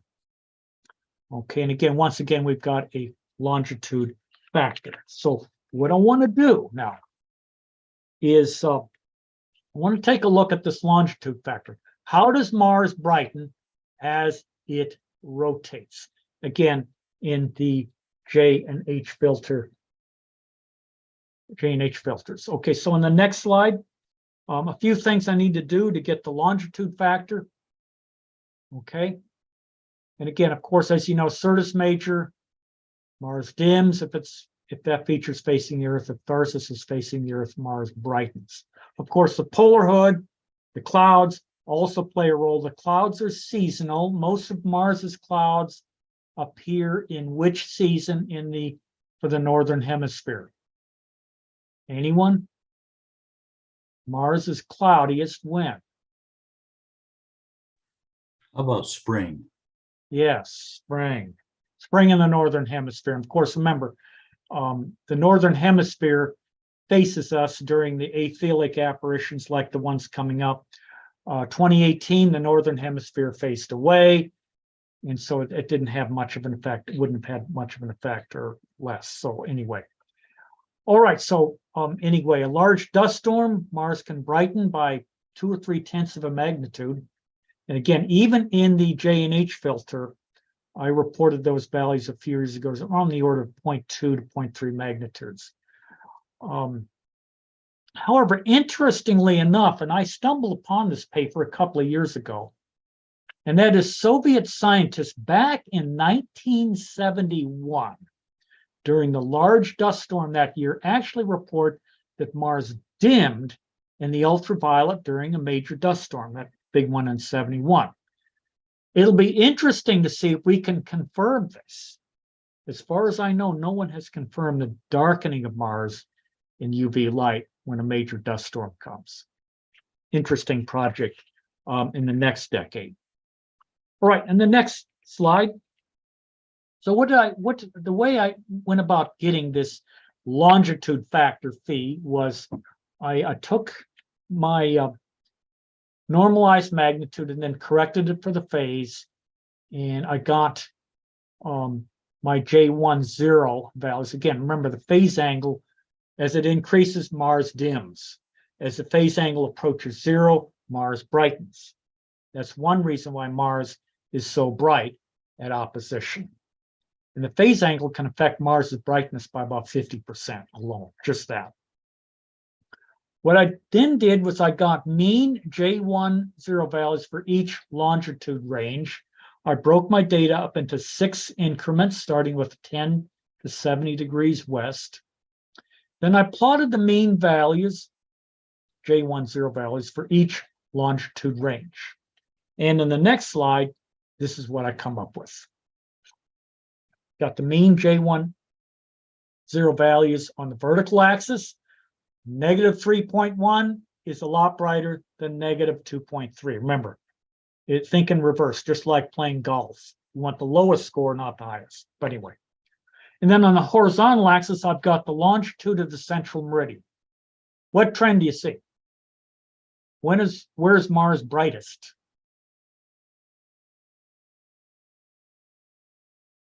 At what longitude is Mars brightest? Around 170, 75. Yeah, exactly. Around 160 or so. Yes, very good. And it's dimmest around 45 degrees. Can anyone tell me what feature might be leading to that, particularly considering the northern hemisphere is probably facing us? Anyone? Big dark feature. Northern hemisphere. Anyone? One of the darkest areas on Mars. That's Is it Propontis? How about Mare Acidelium? Oh, okay. Yeah. I thought you were talking about around 70 or 160 degrees. Oh, no. Propontis, you're right. It's 160, but I'm talking about more like 45 degrees west. Oh, yeah. Yeah, that's Mare Acidelium. Yes, exactly. Huge. Yes. And very dark area, too, I might add. All right. So again, now the difference is about 4/10 of a magnitude, or roughly 40% change in brightness as that planet rotates. Now, again, this is for the J filter, around 1¼ microns. Now, let's take a look at the implications of this. Next slide. So the range is around 0.41 magnitudes, and Mars is brightest near 160 degrees west in this filter, basically the Amazonas Arcadia region. Now we do the same thing for the H filter. Did the same sort of mathematical routine. And in the next slide, you can see the results. And again, a little bit of a difference though between the H and the J, but once again, Mars is brightest when about 160 degrees west longitude is facing the Earth. And again, darkest around 40 or so degrees west. All right, so implications of this, the range of H10 values is around 0.34 magnitudes, not quite as high as what it was in the J filter. And then Mars is brightest near 160 degrees west, and similar to previous apparitions, although there are some differences. Sometimes the H filter has the higher amplitude, but in this apparition, the J filter has had the highest apparition. All right, so in conclusions, Mars behaved in a similar but not identical way as in previous apparitions. And Mars's sub-Earth latitude and seasons were both different than in previous apparitions. So I suspect that the seasonal effects are not going to impact the brightness very much. And of course, that shouldn't be surprising. Clouds are not all that distinct in near-infrared light, and even the polar caps are not as distinct. But you get into blue, then they are. Of course, the next talk, Roger's going to go to the other end of the spectrum and talk about blue light work that he's doing. And so anyway, just in acknowledgement, I do want to thank Tim for his help in organizing this conference and for your attention and participation too. So thank you very much. All right, thank you, Richard. You're welcome. Questions? Richard, I have a question. Yes. I'm wondering whether you think that dust storms will have much of an impact on the brightness. And you mentioned the dust storm effect causing it to be dimmer. I mean, is this something that you intend to research, or do you feel as though you know the answer? I intend to research. Now, this is for the ultraviolet light only. Now, for all the other wavelengths, including J and H filter, dust storms brighten because Mars to be bright. Okay. But it's just the UV, and I find that perplexing. It was the Great Storm of 1971, there were Soviet researchers, I believe, in Crimea who detected this. And I'm they familiar actually, with some of their work. yeah. I'm wondering whether you have any impression of whether brightness at any given wavelength could be a sensitive indicator of the dustiness of the atmosphere of Mars generally. That's an interesting point, Roger. And again, I think the best answer to that is to do ultraviolet work, because like the U minus R, you can measure the U minus R magnitude, and it's a whole lot different for it's a whole lot bigger, more positive when there's dust present than when you have sort of a clear atmosphere. So I believe so. That, and of course, I think polarization measurements can be useful too, because dust does affect the polarization values. It makes the polarization values more negative, as I recall. And I've actually talked a little bit about that. And of course, Dolphus is probably one of the world leaders on that. Unfortunately, he passed away a few years ago, French astronomer. So yeah, I would say that it's the triple, sort of the triple approach. You get images, obviously. I think the U minus R color index and polarization, those three. And I think that could give us a pretty good answer of perhaps the dustiness of Mars's atmosphere. You know, after a significant regional dust storm or certainly a global dust storm, the atmosphere of Mars remains somewhat dusty up to a couple months. You know, it takes quite a while to clear again. And I just think it'd be interesting to be able to measure that in some way. And I wondered, of course, what you're doing is brightness measurements rather than, albedo feature measurements per se. Mm-hmm. But it's just interesting to know, to think of whether brightness itself could be an indicator of dustiness. Yeah, my feeling is yes. And of course, you brought something else up in my mind. This was, I believe, and I can correct me, 2018, I'm thinking. There was a dust storm on Mars, a big one. And it cleared, but I could see at least 15 craters that were bright. It was in about July. Help me out, folks.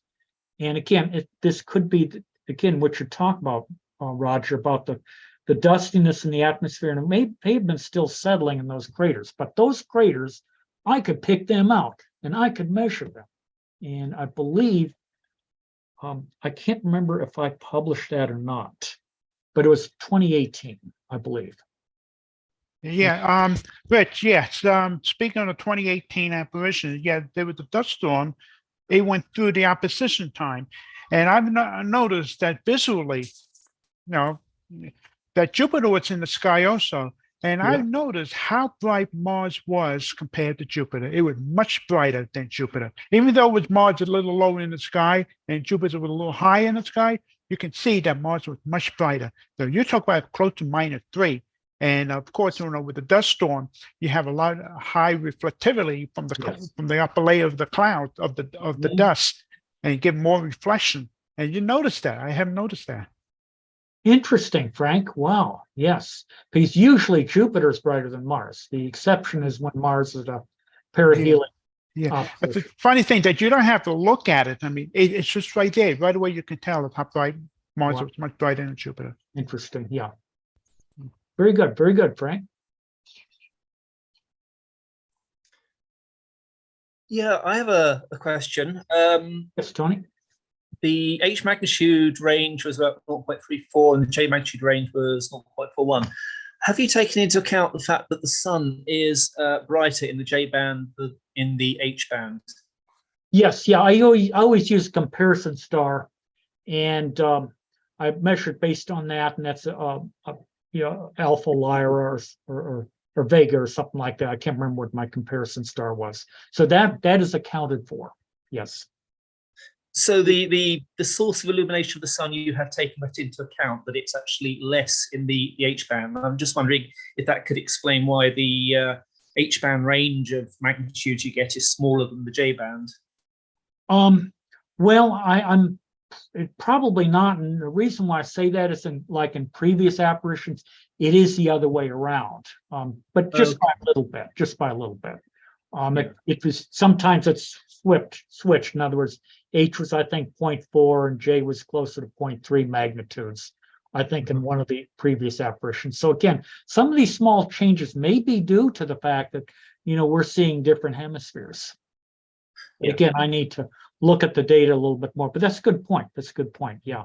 The sun is actually the H magnitude is more negative than the J, as I recall. I may be wrong on that. Yeah. But there's a difference. Yeah. Is there a Purkinje effect in visually looking at Mars, like you do in, say, in some red stars? It tends to be brighter because of the red. My feeling is yes. I think that there is. Yeah. The Purkinje effect, for people who don't know, that's where you get a blue object and a red object, let's say equal amount of light, but the red object is going to appear brighter. Am I correct there? Yes. And so, yes, I'm sure Mars is one of the reddest objects I can think of outside of a carbon star. Yeah. It's the reddest of the planets, I know that. And so, yeah, my feeling is, yes, you would get a Purkinje effect.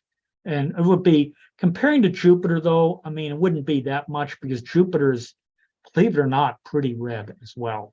Not as red as Mars, but still pretty red. Thanks. You're welcome. All right. Anybody else? Okay. Thank you very much, Richard, for your talks during this conference. Very enlightening and very informative. Appreciate it. And we're going to stay on that theme of Mars with the coordinator of the Mars section of the Association of Lunar Planetary Observers, Roger Venable. It's all yours, Roger. Okay, well, I'm clicking on share screen here. Let's see if it works. And then I have this presentation coming up. Let's see if I can get it going. And it's called clearing on Mars during this last, well, it's actually still ongoing apparition. Let's see if I can figure out how to do this. Do you have it open on your desktop? There we go. Okay. Now, do you see the full screen view of my presentation? Not yet. Okay, good. Really? This, No. I'm going to spend. I don't see anything. You don't see the no presentation? No. Well, maybe my screen sharing didn't work. One moment. Do you have it open on your desktop? The presentation was, yeah. Now, I'm not sure. I have to click on share, I guess. There you go. All right, now you're getting my screen? Got it. Yep. Okay, let's see if I can get this. Hit the big, maximize that. Get the. All right, now do you see my presentation? Yeah. Bingo. Okay. And I have an obstruction of part of my screen. Let me see if I can block it. There I go. All right. All of the images in this talk that are presented in grayscale have had no contrast enhancements, such as wavelet use, unsharp masking, or simple stretching. Consequently, they may appear to be of low quality to a person who usually scrutinizes only images that have been completely processed by the imager. Greg Shanos is the main contributor of images, and his fully processed images are of excellent quality. Contrast enhancements that are accomplished before submitting an image set to this study disqualify that image set from inclusion in the study, as you will shortly see. Now, in blue or violet light, the surface albedo features of Mars are scarcely visible, if visible at all. This was first noticed by astronomer Carl Lamplund at Lowell Observatory in 1909. In the 1920s and 1930s, Earl Schleifer, who was also at Lowell Observatory, noticed that sometimes the surface albedo features became easily visible in blue light. He called it blue clearing. He documented that there is an association between blue clearing and small phase angles, that is, near times of opposition. It has often been referred to as the Mars opposition effect. This at the top here is a tricolor image set of Mars, red on the left, cyan in the middle. Cyan is the modern word for blue-green, and violet on the right, made by Carl Lamplund with a 42-inch reflector at Lowell Observatory on September 24th, 1909, at approximately 9 o'clock UT. I put the time into guide, and the guide image is down here, approximately matching the red image up here. This is among the earliest images to document the loss of albedo features in blue light. You notice you don't see much albedo features here as compared to the red image over here. Although a trace of albedo features can be seen here in blue, their relative prominence in cyan here suggests that the use of a filter that is, quote, far into the blue, unquote, is needed in order to obscure them. The blue image here is typical. Notice that seeing is good in red, yielding a remarkably sharp view for the photographic technology of 1909. In such good seeing, the typical blue image contradicts the notion that albedo obscuration is due to poor seeing.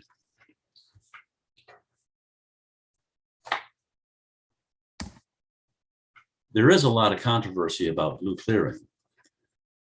As an example, in his fine article in Sky and Telescope, January 2021, our colleague Tom Dobbins states that blue clearing is caused by seeing effects in Earth's atmosphere rather than by any effect on Mars.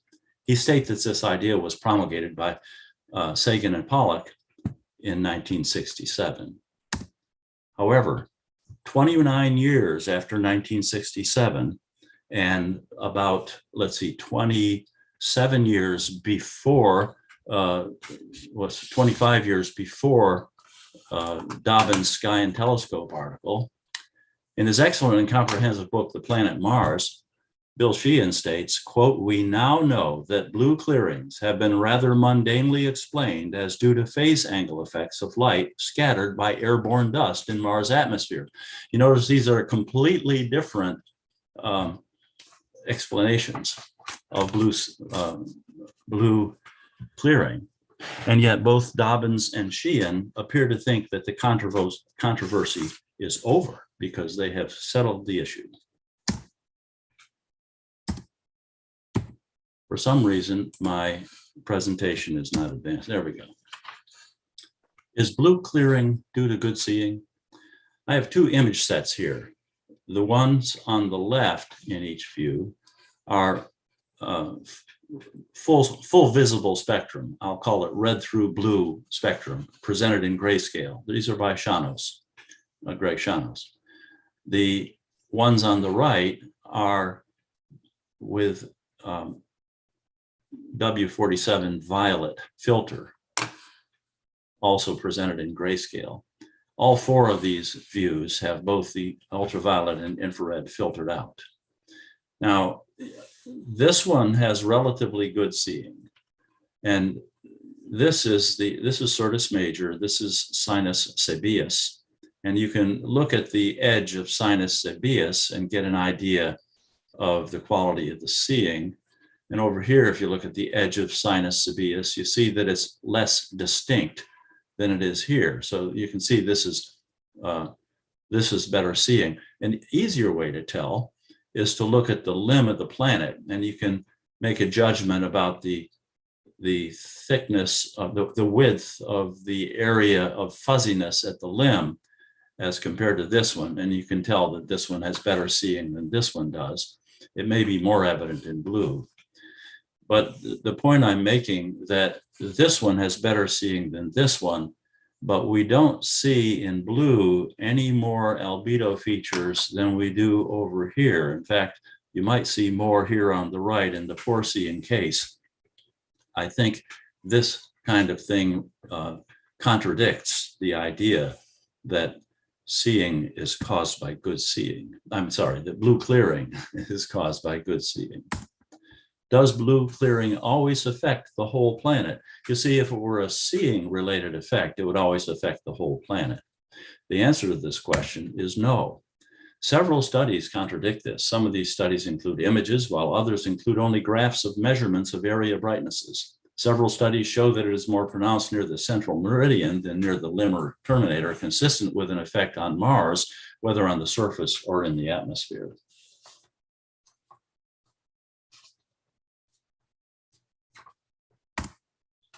Even Lamplin's image of 1909 shows a significant variation in blue clearing across the planet. This is the slide I showed you before, the same view.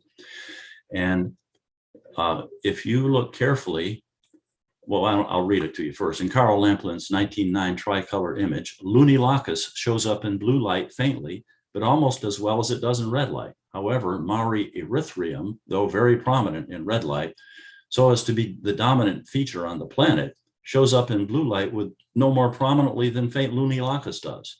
This shows that there is relative clearing in the lower part of this blue image, but not in its top part. Here's Lunilacus. Now, this is a big trapezoidal area right here. This is what it looked like in 1909, and this is what it looked like on Ebisawa's hand-drawn chart of Mars in the mid-1950s. And you can see it over here if you look carefully. Right here, you can see Lunilacus. And then look at Mare Erythraeum area with Margarifer sinus and Aurora sinus and so on. You can see a lot of features here. And you look at it up here, and you see it's no more prominent than Lunilacus. The point is that Lunilacus, being very faint over here, is only slightly diminished, whereas Sinus Meridiani, I'm sorry, Mare Erythraeum, is drastically diminished. And that means there's blue clearing down here. So blue clearing isn't affecting the entire image of the planet. And that is contradictory to the notion that blue clearing is caused by a seeing effect. Now, I want to measure the contrast in Mars images many times during an apparition to study the factors that might be related to unusually high contrast in blue light. There are problems with such a study. Problem number one is the color of blue. This is the Bader Planetarium Company's published graph of the bandpasses of its imaging filters. You may notice that the narrow spectral lines that are of interest to deep sky imagers are designated at the top of the graph up here: H beta, O3, mercury and sodium, H alpha, and silicon 2. So these filters are intended for general use. However, these filters are widely used by planetary imagers and are very similar to the bandpasses of other planetary imaging filters sold by other companies. Of particular interest to Mars observers is the fact that the blue filter passes some wavelengths longer than 500 nanometers. That is, this blue filter passes wavelengths longer than 500 nanometers here, and also shorter than 400 nanometers. So it extends a little bit into the ultraviolet. And it looks to me as though the half maximum of the blue filter on its longer wavelength size is roughly 512 nanometers. This is the bandpass of the W47 filter published.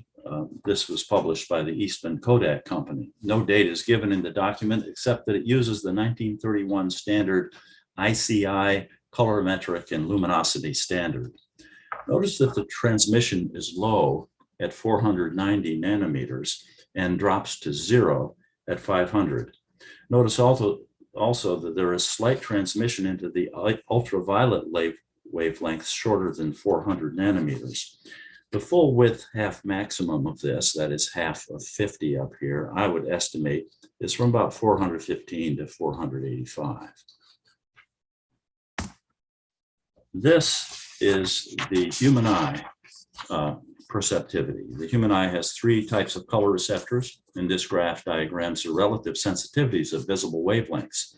Notice that the band of sensitivity of the blue receptors has relatively little overlap with the green or red sensitivity bands and has a lower peak sensitivity than the other colors do.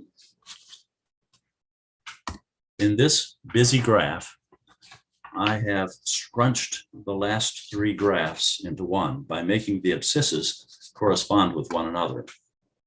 Notice firstly that the W47 bandpass closely matches the blue filter, the blue receptors in the human eye. Notice next that part of the Bader filter's blue goes into the area where neither the W47 filter transmits nor the human eye is very sensitive. And I have put a light gray box around that area of that filter there.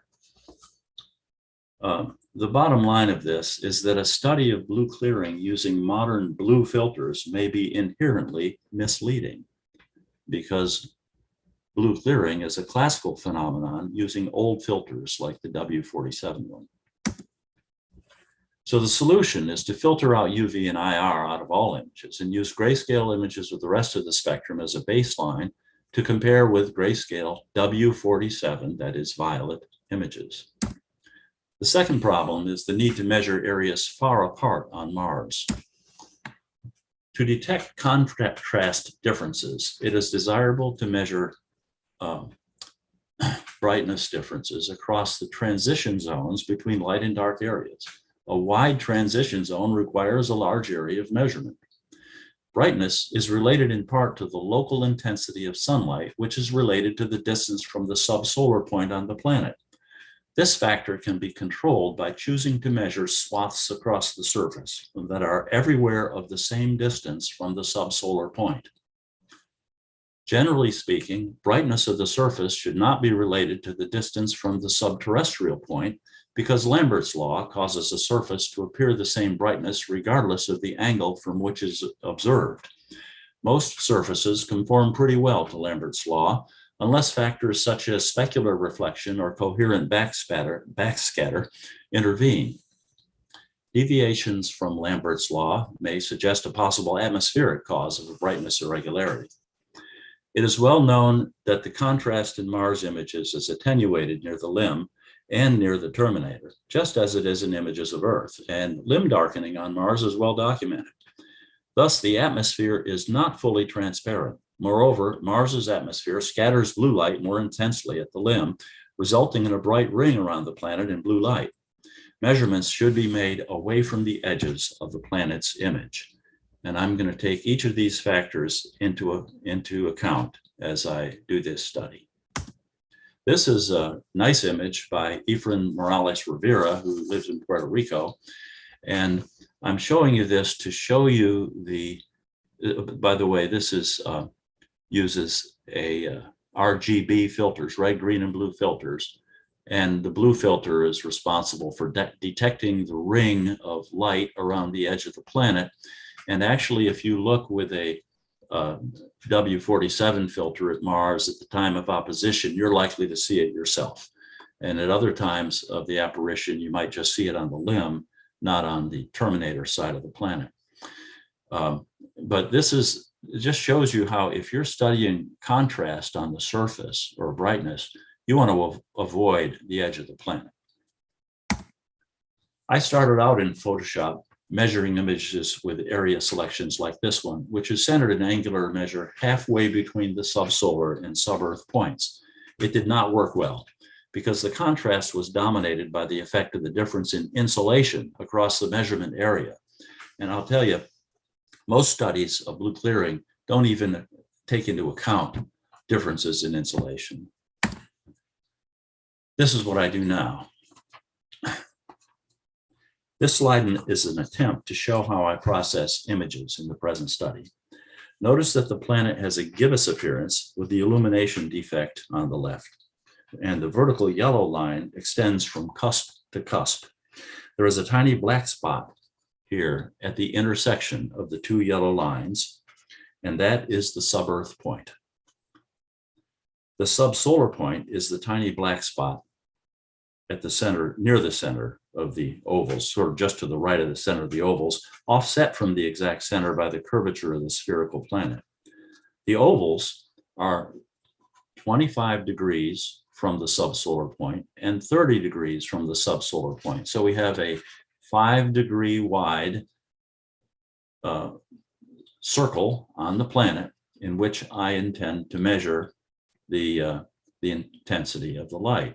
And the point is that 5 degrees is not going to cause a huge difference in brightness across it. And this oval between the two, area between the two ovals has essentially a constant intensity of sunlight. So I'm accounting for that factor by drawing these ovals in Photoshop. To make this diagram, I obtained the areocentric latitudes and longitudes of the sub-Earth and subsolar points from the Jet Propulsion Laboratory's Horizon Ephemeris online. Then I set the Guide 9 sky simulation program's clock to the time at which the image was made. Zooming in on the Mars image in Guide 9 allows you to identify the sub-Earth and subsolar latitudes and longitudes, and the Guide 9 overlay function enables you to mark them on the Guide 9 view. After doing so, I used the Windows snipping tool to copy the marked Guide 9 image, and I imported it into Photoshop. I made 2 circles in Photoshop, one corresponding exactly to the limb of the image of the planet, and the other corresponding accurately to the Guide 9 image's edge. And this enabled me to shrink the Guide 9 image to match the size of the planet's image. Then, by superimposing the 2 images, I was able to transfer the locations of the sub-Earth and subsolar points to the planet's image. The line between the sub-Earth and subsolar points, this horizontal yellow line, designates the Mars-Sun-Earth plane. The 2 yellow lines were drawn to enable me to rotate the lines to match the orientation of the planet in the image. And I haven't been able to measure the accuracy of that rotation, but it's my impression that it's no more than a couple of degrees, generally speaking. All I can say is you have to try it to understand that you actually can do it. When you see asymmetry in the position of the cusps between the top and bottom, it really does portray to within a few degrees what's the right rotation. The final adjustment is the erasure from the selection area of that parts of it that are greater than 30 degrees from the sub-Earth point. This is done with another Photoshop oval. And you may notice some little measurement points here, red and blue, and there's red and blue here that are hard to see, and red and blue and red and blue, and this green one up here. Those are all measured carefully to use Photoshop functions to draw ovals. Notice that in the measurement area here, this is the area I'm going to measure the brightness of. There is a large enough span to span from the bright areas to the dark areas. That's the key. It spans that area, and Photoshop is able to measure it. Clouds. After the measurement area is drawn, as was just shown, a search is made for clouds. If clouds encroach on the measurement area, the area is amended by erasing the part of that of the measurement area that includes clouds, and that's not difficult to do in Photoshop. Of the 34 images analyzed so far, 7 have had small parts of the measurement area removed due to the presence or suspected presence of faint clouds.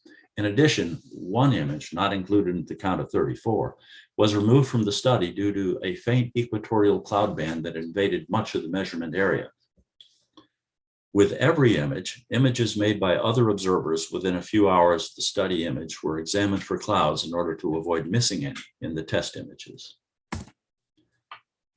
So the solution to the need to measure areas far apart on Mars is what I've just described. Use Horizon's planetary data coupled with Guide 9 pictures imported into Photoshop in order to draw carefully measured ovals centered on the subsolar point, and measure only the sections of those ovals that are near the subterrestrial point, within 30 degrees of the subterrestrial point.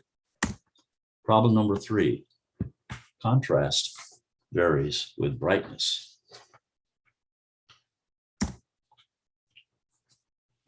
I'm not going to ask you to respond verbally, but I want you to think, which image has the greater contrast, image 1 or image 2? I think you can see the problem.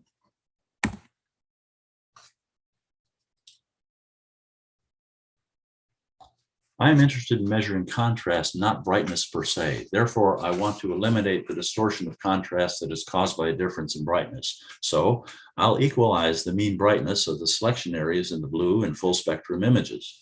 To avoid data loss, this should be done by stretching the brightness of the fainter of the two, rather than by compressing the brightness of the brighter of the two images. Let me say that generally speaking, a person's ability to perceive difference in brightness is related to contrast. It's not related to brightness. And so this is the issue about contrast. And this is different from what most blue clearing studies have done. In fact, if you read the literature, you'll discover everybody talks about brightness rather than contrast. This is, at the upper left, a baseline histogram of a Mars image. The planet part is this part right here. This is sort of a transitional zone around the planet, and then we have the black background up here. So that's the baseline of what it looks like. If you use the commonly used brightness slider in Photoshop, which is used to brighten landscape images, for example, you'll quickly discover that in the dark areas of the image, we stretch it out so that there are gaps between the brightnesses. In this, there's a central area which isn't stretched out too much. But over here in the bright areas, it's all compressed together so that at a number of pixel brightness levels, 2 brightness levels have been stacked together into 1 brightness level, and we have these double height peaks. So this is not what I want to do. That's not going to be accurate for stretching brightness.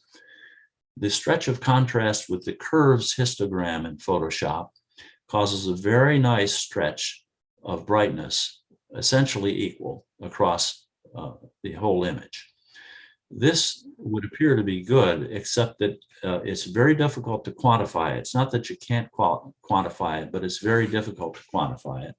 And it has no way of computing accurately a mean that you just can't control this enough that you can compute a mean brightness, and therefore, and by computing the mean brightness, you conclude that you've equalized the brightness of the two images. And this is the stretch of contrast using the exposure function in Photoshop. You notice that it's very similar to what's done over here with the curves, but the advantage of using the exposure function is that you can enter a number into the entry box in the exposure function to govern the strength of the exposure correction. And it can be controlled precisely by adjusting the entry that you make. I don't want to spend any time on this graph except to point out that it shows my test of the exposure function plotted in Excel. The equation of the line on the graph is used in a spreadsheet to compute a rather precise brightness adjustment, after which only a small successive approximations are needed to equalize the brightness of the two images. The accuracy achieved in equalizing the brightness of the full spectrum image with the blue image has a median of 0.087%. That is more accurate than 1/10%. That's the median difference among those images I've analyzed. The range is from 0.00027%, that is like about 3 parts in 10,000, to 0.3%. There were some images where I wasn't able to get it better than 0.1%. So the solution to the fact that contrast varies with brightness is to use the exposure function of Photoshop to extend the brightnesses of the fainter of the two images in an image set so that their mean brightnesses match. Now here we have two image sets with identical contrast ratios. Let's look first over here on the left. This one has a phase angle of 36.6 degrees. That's not far from quadrature. And you'll notice that you can see some faint albedo feature here in the full spectrum. I call that full over here. And in the blue, you might see some. I think it's a little darker here than it is up here. On opposition day, here we have the full spectrum image, and here's the blue. And it looks so much easier to see the features here in blue at opposition. So that's probably why this has the label opposition effect. But I'm telling you that this has the same contrast. Okay, when you equalize the contrast on both image sets, so that this one's has the same mean brightness as that one in the measurement area, and this one has the same mean brightness as that one in the measurement area. The ratio of W47 to full spectrum is 42%, and here it's 42%. So this shows how you can be misled by just eyeballing it, and you really need to make computations. The darkness here versus the brightness here is about equal to the darkness here versus the brightness here. But you can't tell by looking at this because this edge is clear and this edge is not. These are my results so far.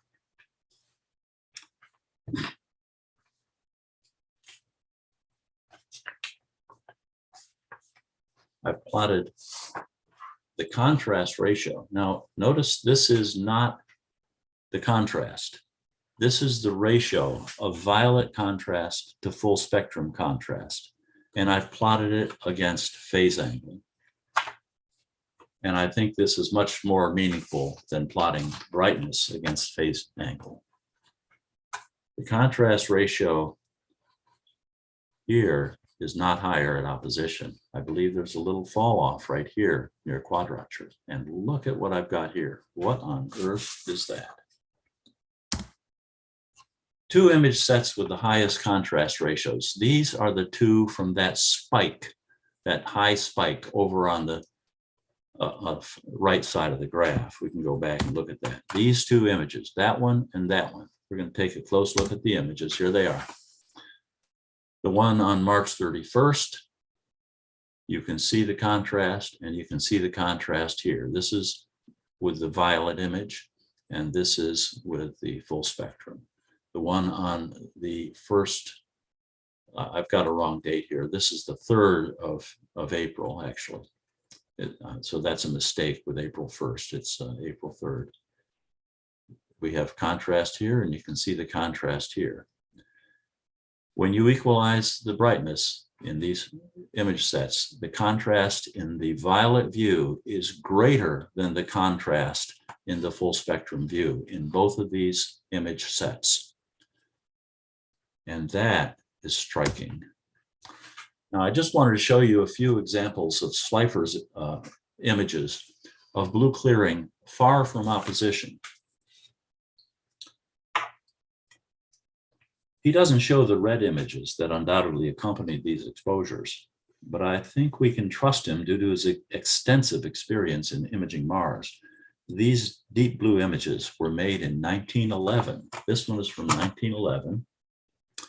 And then we have several from 1956 and two from 1958. So here's a preliminary summary of my findings, but I haven't completed the data analysis, so I may change some things about this as time goes on. At the 2022 opposition, there was no more enhancement of contrast of full spectrum, that is red through blue images, than there was in deep blue images as compared to other times between the quadratures. Let me just go back, if I can get this to work again. Go back a few slides. The point is, there's no difference between the height of this line and the height of this line. That is, there's not an enhancement of contrast in full spectrum there. This conclusion conflicts with the notion that blue clearing occurs most near times of opposition. The likely reason for this result is that this study focused on contrast, while most previous studies have emphasized brightness changes. Also, some recent opinions are based on images made with wider spectrum of blue than was used in this study, modern blue filters. There was a slight decrease in the ratio of blue contrast to full spectrum contrast at the largest phase angles, that is, near quadratures. This is consistent with previous studies of images made by Mars orbiters, which show an even greater fall off of contrast at phase angles that are greater than those that can be observed from Earth. Third, there was a large increase in the ratio of blue contrast to full spectrum contrast. It occurred only once during the 2022-23 observing period and lasted at least 4 days. Now, it is possible that other such excursions might be in the data that I have not yet analyzed. This anomalous contrast event was at a phase angle of 37 degrees. This finding appears to be consistent with the perception by some classical observers that blue clearing occurs mysteriously at unpredictable times. On a personal note, the data is already very satisfying to me, as I am confident that the numbers are not lying and characteristics of albedo contrasts on Mars are revealed in them. The analysis requires 2 hours of time per image set, so finishing it will take considerable time. Here are the strengths of this study as I see them. The study of contrast rather than brightness, measured after brightness equalization, enables the inclusion of images of varying degrees of exposure and should enable in the future the inclusion of images by many observers. Second, in principle, it can be repeated or supplemented forever.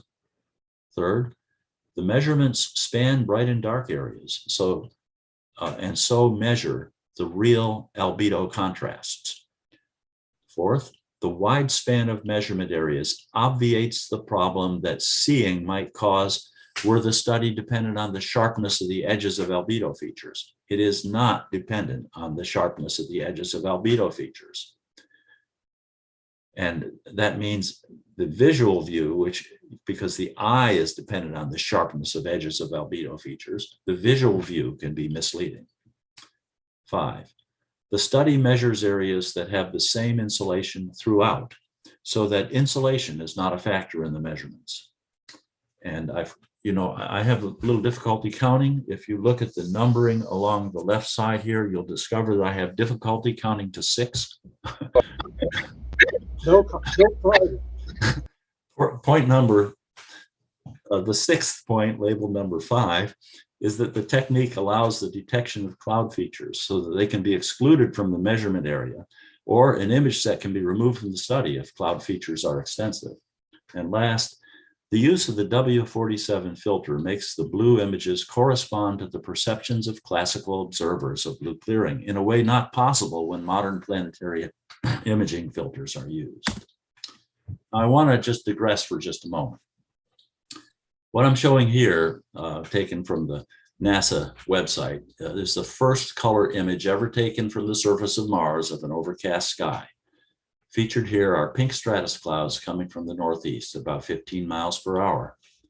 The clouds consist of water ice condensed on reddish dust particles suspended in the atmosphere. Clouds on Mars are sometimes localized and sometimes cover entire regions.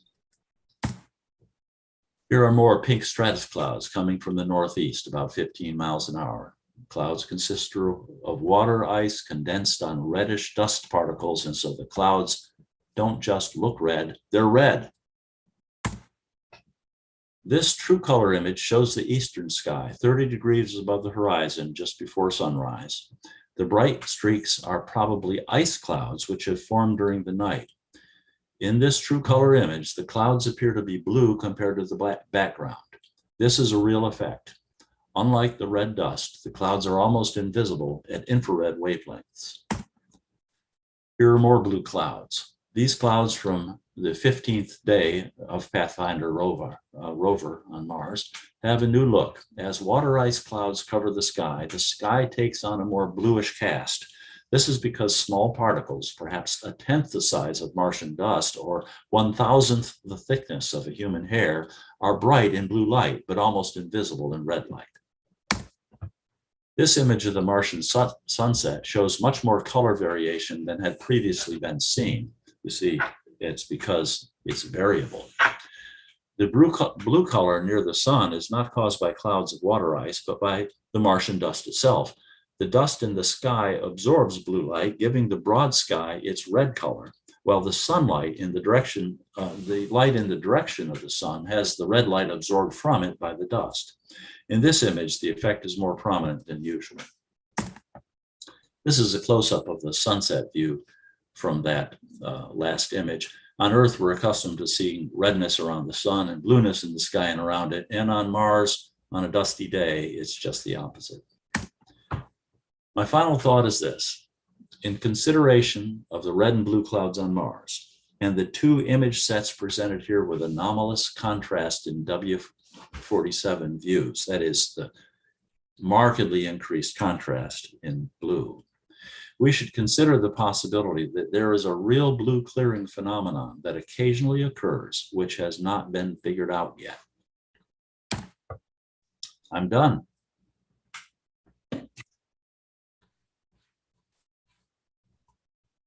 Very academic. Very, very good, Roger. So Roger, on my images that showed Certus Major, it looked like blue clearing was occurring, but according to the study, the brightness, it wasn't. So visually, you would say there was blue clearing there, but in reality, there wasn't. That's interesting.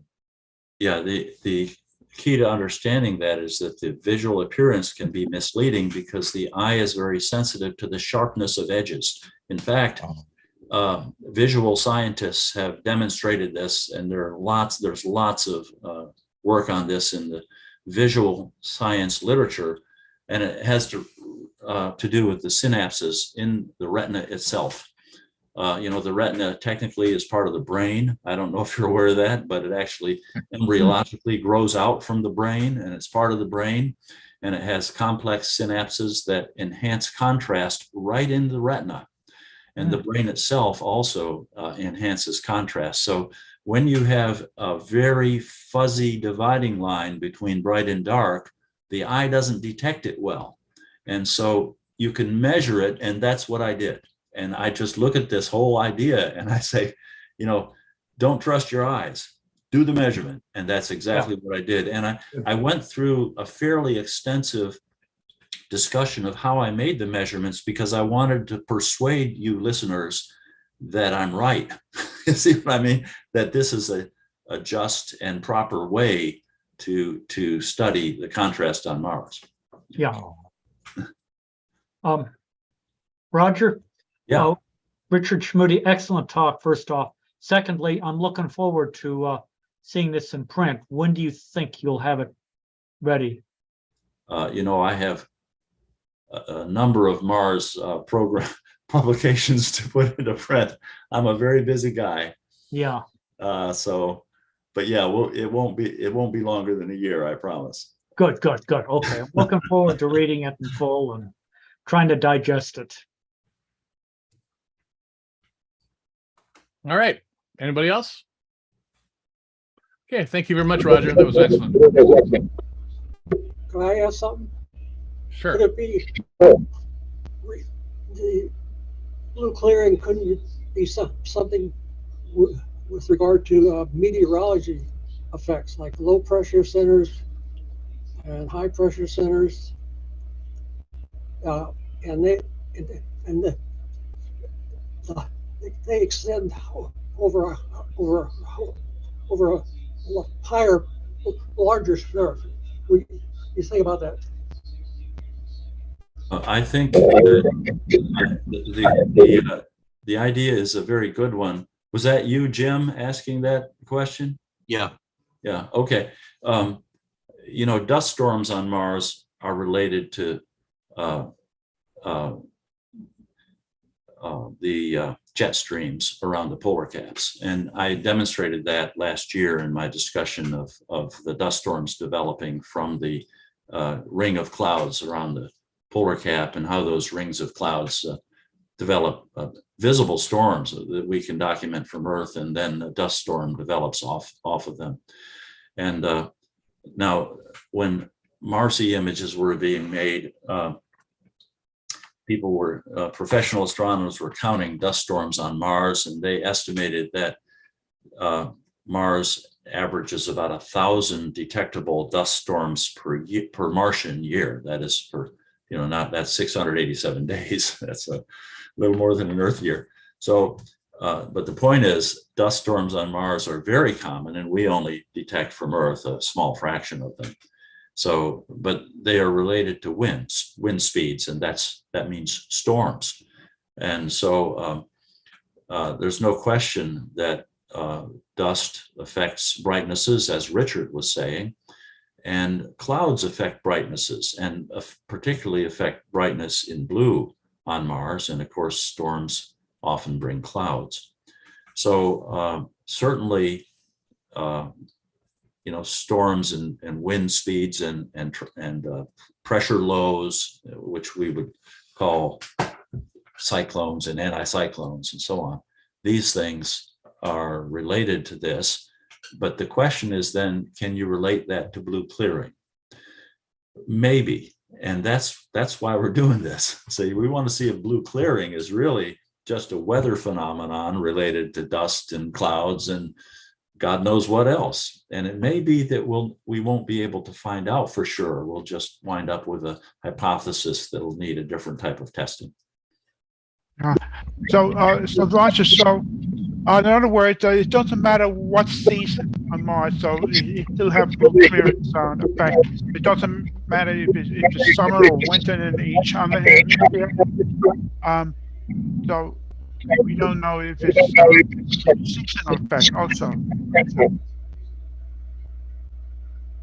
Jim Melka, I think we're getting some feedback from you. If you could mute yourself there. Thank you, Jim.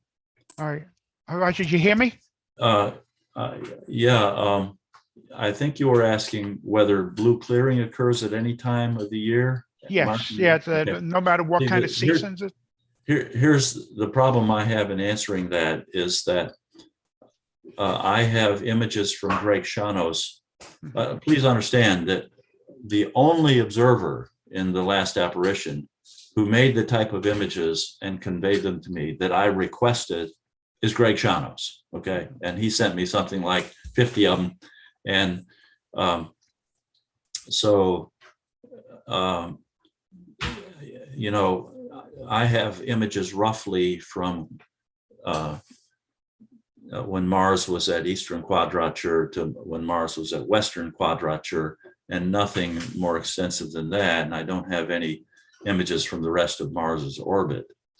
So I don't feel that I'm able to comment on whether the type of increased contrast we saw in blue with those two imaging days might occur at other times of the Martian year. I couldn't tell you whether that's a seasonal effect. I don't have any data to comment. Well, during the next apparition, everyone should, rather than just taking, Mars images, also do a blue clearing study. Take UV IR filter, take a monochrome image, and then take a 47 and a UV IR cut, and then take that image and then just align and stack, and that's it. And then that'll be the blue clearing study. So it's really easy to do.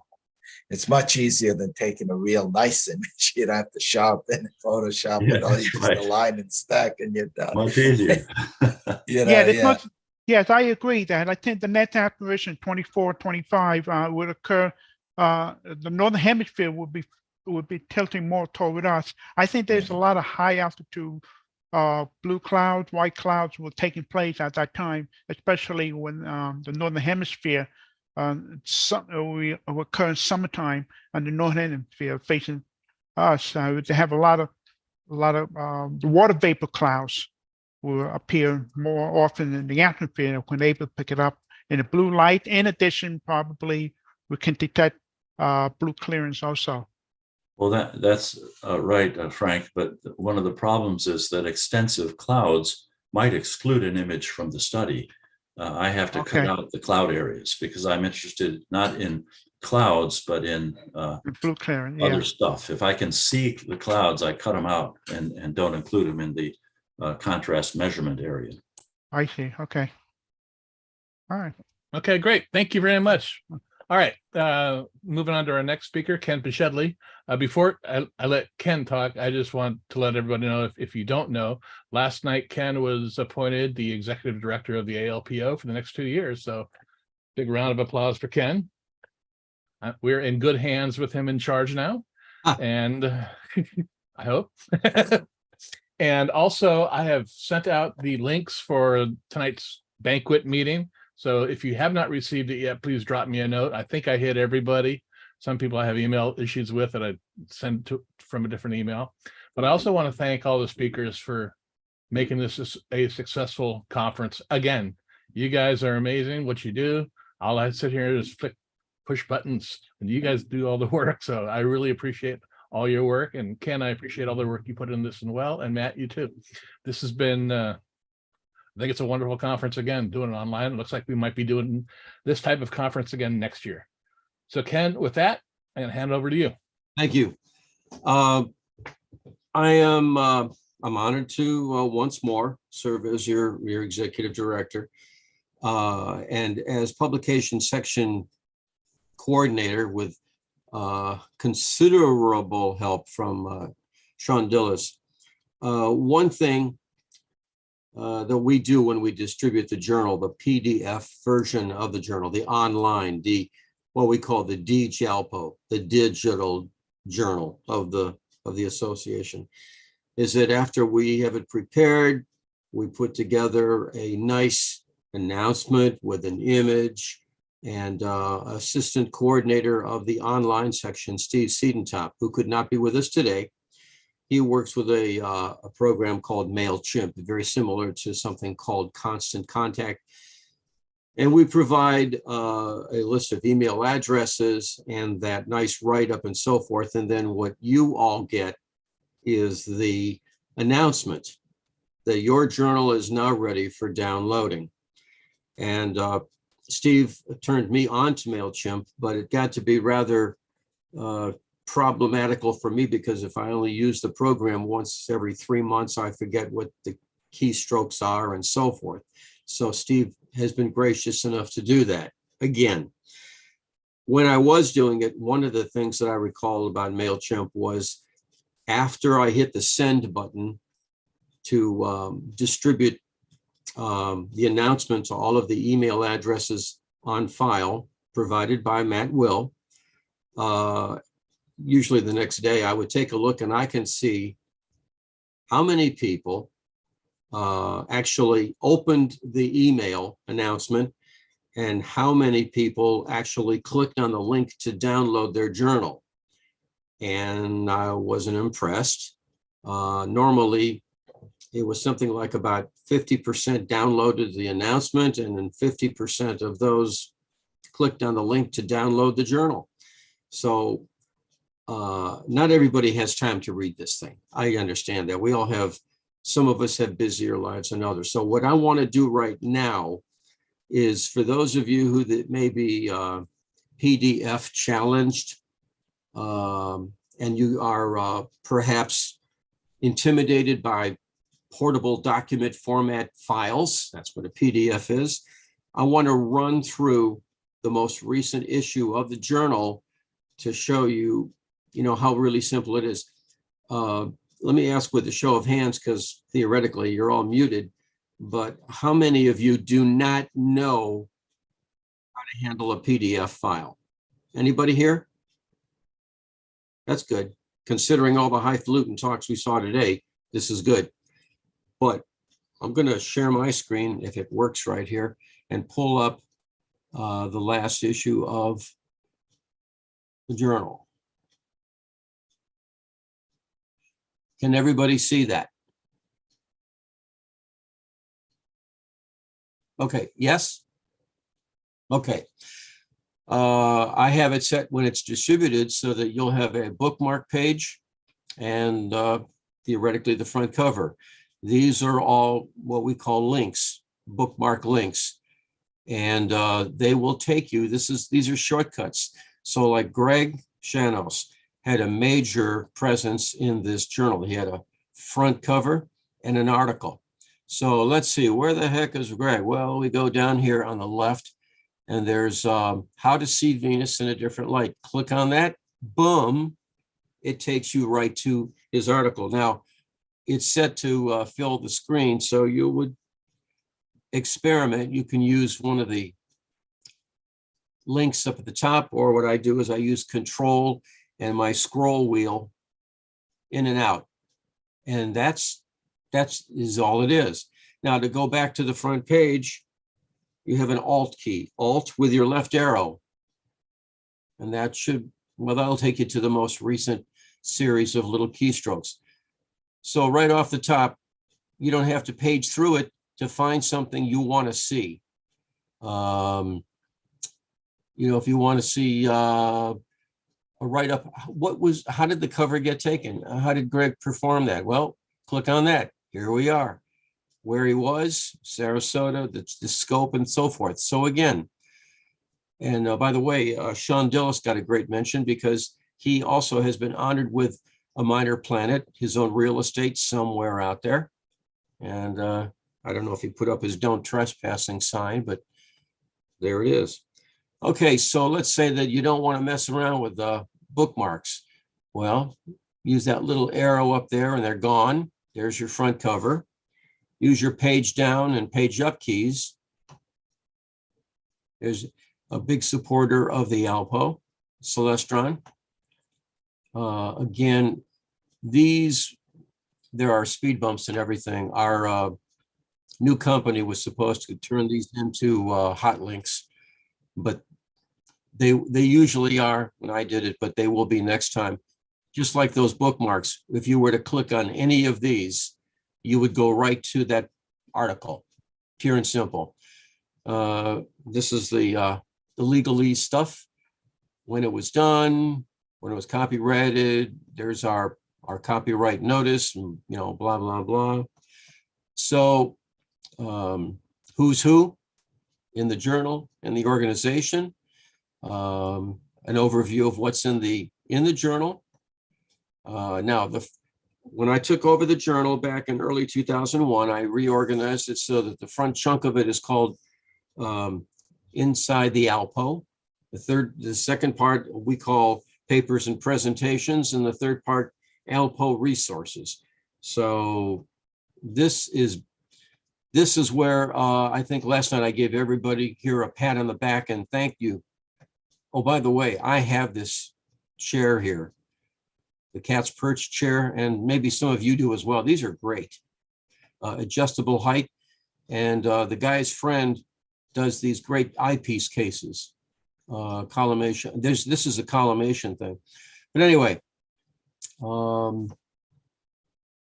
these are the section reports. My philosophy is that I want the reader to see what the organization is all about before they get into the various papers and presentations. So I hope that you use this, especially stuff like this, the table of the ephemerides of comets, say that 5 times fast, that Carl puts together and gets through that. Again, this is important stuff. Now, I'll look back at the strolling astronomer that Carl does 75 years ago, very basic. 50 years ago, Elmer J. Reese did a thing. And then 25 years ago, which really doesn't seem that long ago, it was just in the 90s. Now we get into the papers and presentations, and this issue, Bob Lunsford, you're there out there, Bob, did a nice, great preview on observing or trying to observe the Perseids. We're going to have a great time this year. The moon is not going to be a problem. Some great images. All of this is very elementary, so, you know, I hope you enjoy it. Kim Hay does this, even though it, you know, I credit it to Rick Hill. I'm going to make sure that's taken care of with both of them. And again, here's your rotation. There's, in this case, it's 2260 through 63. Specs on the rotations, images by various amateurs out there, some of whom are ALPO members and some aren't. And again, you can zoom in to see, you know, what is that about? Oh, fuck. Yeah. Okay.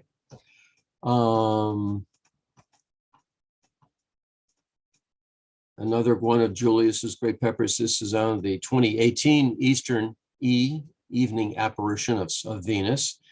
And then this is something, Western versus Eastern. And this really applies to both of the inferior planets, Mercury and Venus. And again, the gallery, and these are just a sample of the thousands of images of anything on the gallery and on the ALPO website. When we get to references, these various things that are links, you can click on any of these and they'll take you to that link. You know, this one here, I'm not going to do it, but it'll take you right to that issue of the journal. Okay. And now here's Greg's great paper. I hope we've done you justice, Greg. And oh yeah, very good. Thank you. Okay. All you need is wheels on that chair. And Raffaellina of Italy is our, okay, let's see, Lunar Domes Program coordinator, Lunar Domes Studies Program coordinator. The lunar section is really composed of various programs: the Topographical Studies Program, the Lunar Dome Studies Program, what we used to call the LPI program, I guess, is that what it was? And the BAA now calls it something else.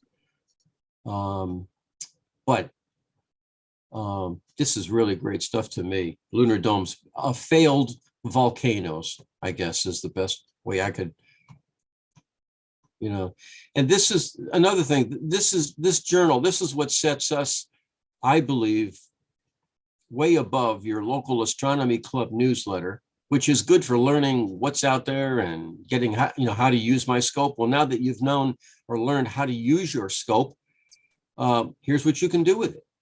You can do this kind of stuff.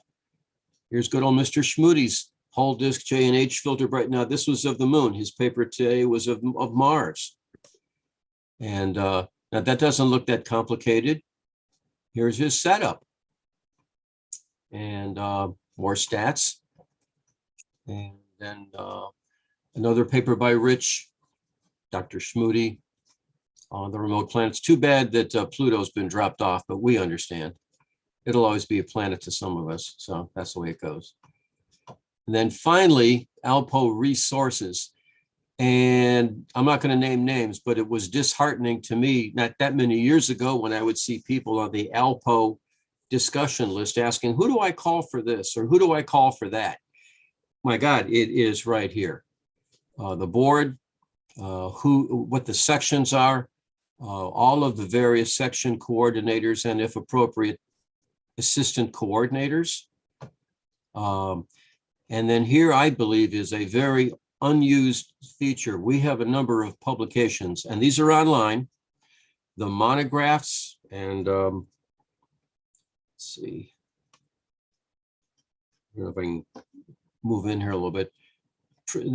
Proceedings of the journal, proceedings of the association.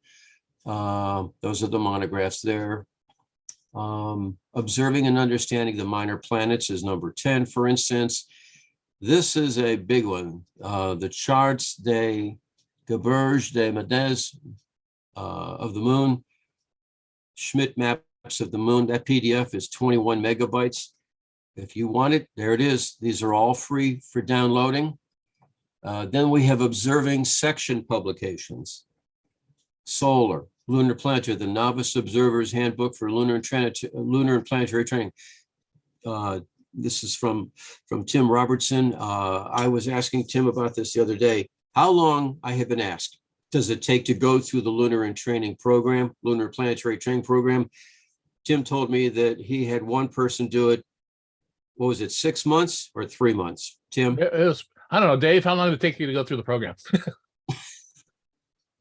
One guy took several years, yeah, and one guy took 6 months. Yeah. It all depends on how much time you have to donate to it. That's it. Lunar Planetary Handbook there.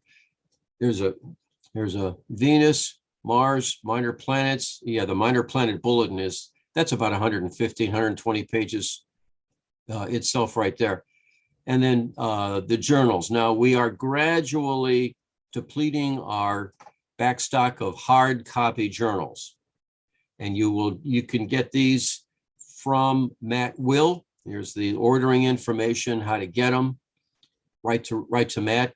They're priced at $4 for each hard copy. Right now, the farthest back we go is volume 16. Matt, do you have any comments about these hard copies?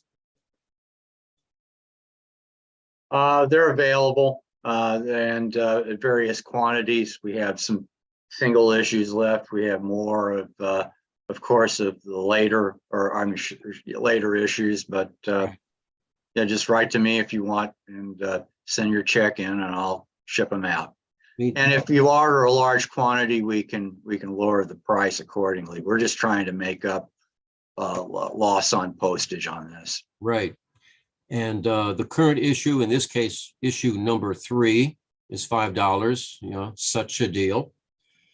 And then finally, membership application, $22 for 4 issues of the D Journal, the D JALPO, such a deal. And the outside back cover, Sky and Telescope, has been our first advertiser since, I think, 1960.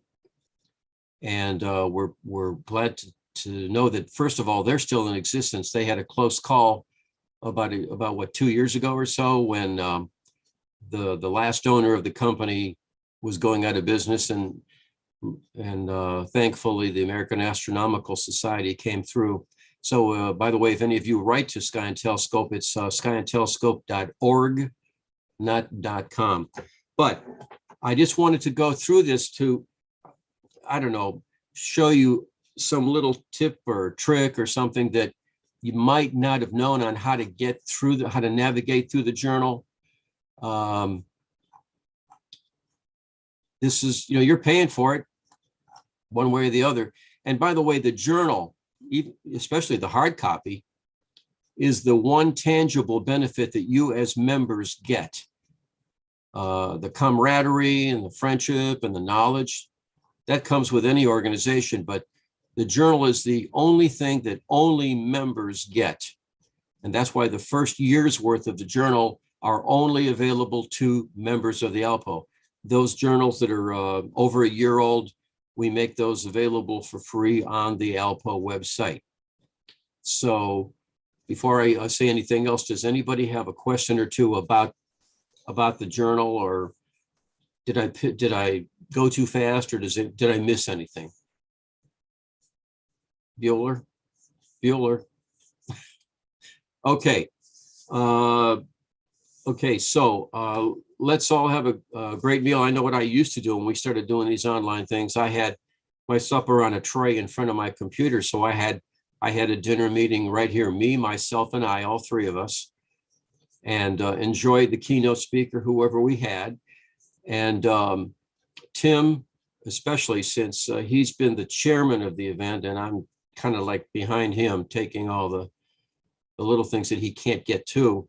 If any of you, and we do hope there are some of you at least that have any suggestions on next year's conference, maybe you have a suggestion on a keynote speaker or a topic or something you did like or did not like, especially, we can't fix if we don't know it's broken. Maybe nothing is broken. I don't know, but let Tim know, especially if you want to see anything done differently or you want to reinforce what's done properly, but let Tim know. And if you want to help out in years to come, and if you want to give a paper, you're more than welcome. I mean, yes. I'd like to expand this a little bit too, if we get more speakers. So definitely. cometman@cometman.net. Okay. So 7 o'clock, Tim will be in charge of the evening, or what's left of it. And please come back, check your email for the link for the keynote speech at 7 p.m. Eastern, and whatever time it is for you, wherever you live. And Trevor, thank you very much for your great service. I saw that 60 Minutes Australia video they did of you some years ago. What a guy. All right, that'll do it for this afternoon session. Like I said, I have sent out the links to the Zoom meeting. If you have not received it by now, please drop me a note and I will get it out to you. But I think I hit everybody this time, and I want to thank everybody again for attending. You guys are great, and the organization's great, and we're doing good. So I will see you all later. Take care. Thanks. Hey, bye. Bye. I want to say bye to everybody. I won't be able to make the talk tonight. I'll be at my own meeting. We'll miss you. But I think we'll try to get the YouTube on and watch it. All right. Yeah, it'll be on YouTube tonight. So okay. So good meeting. Thank you.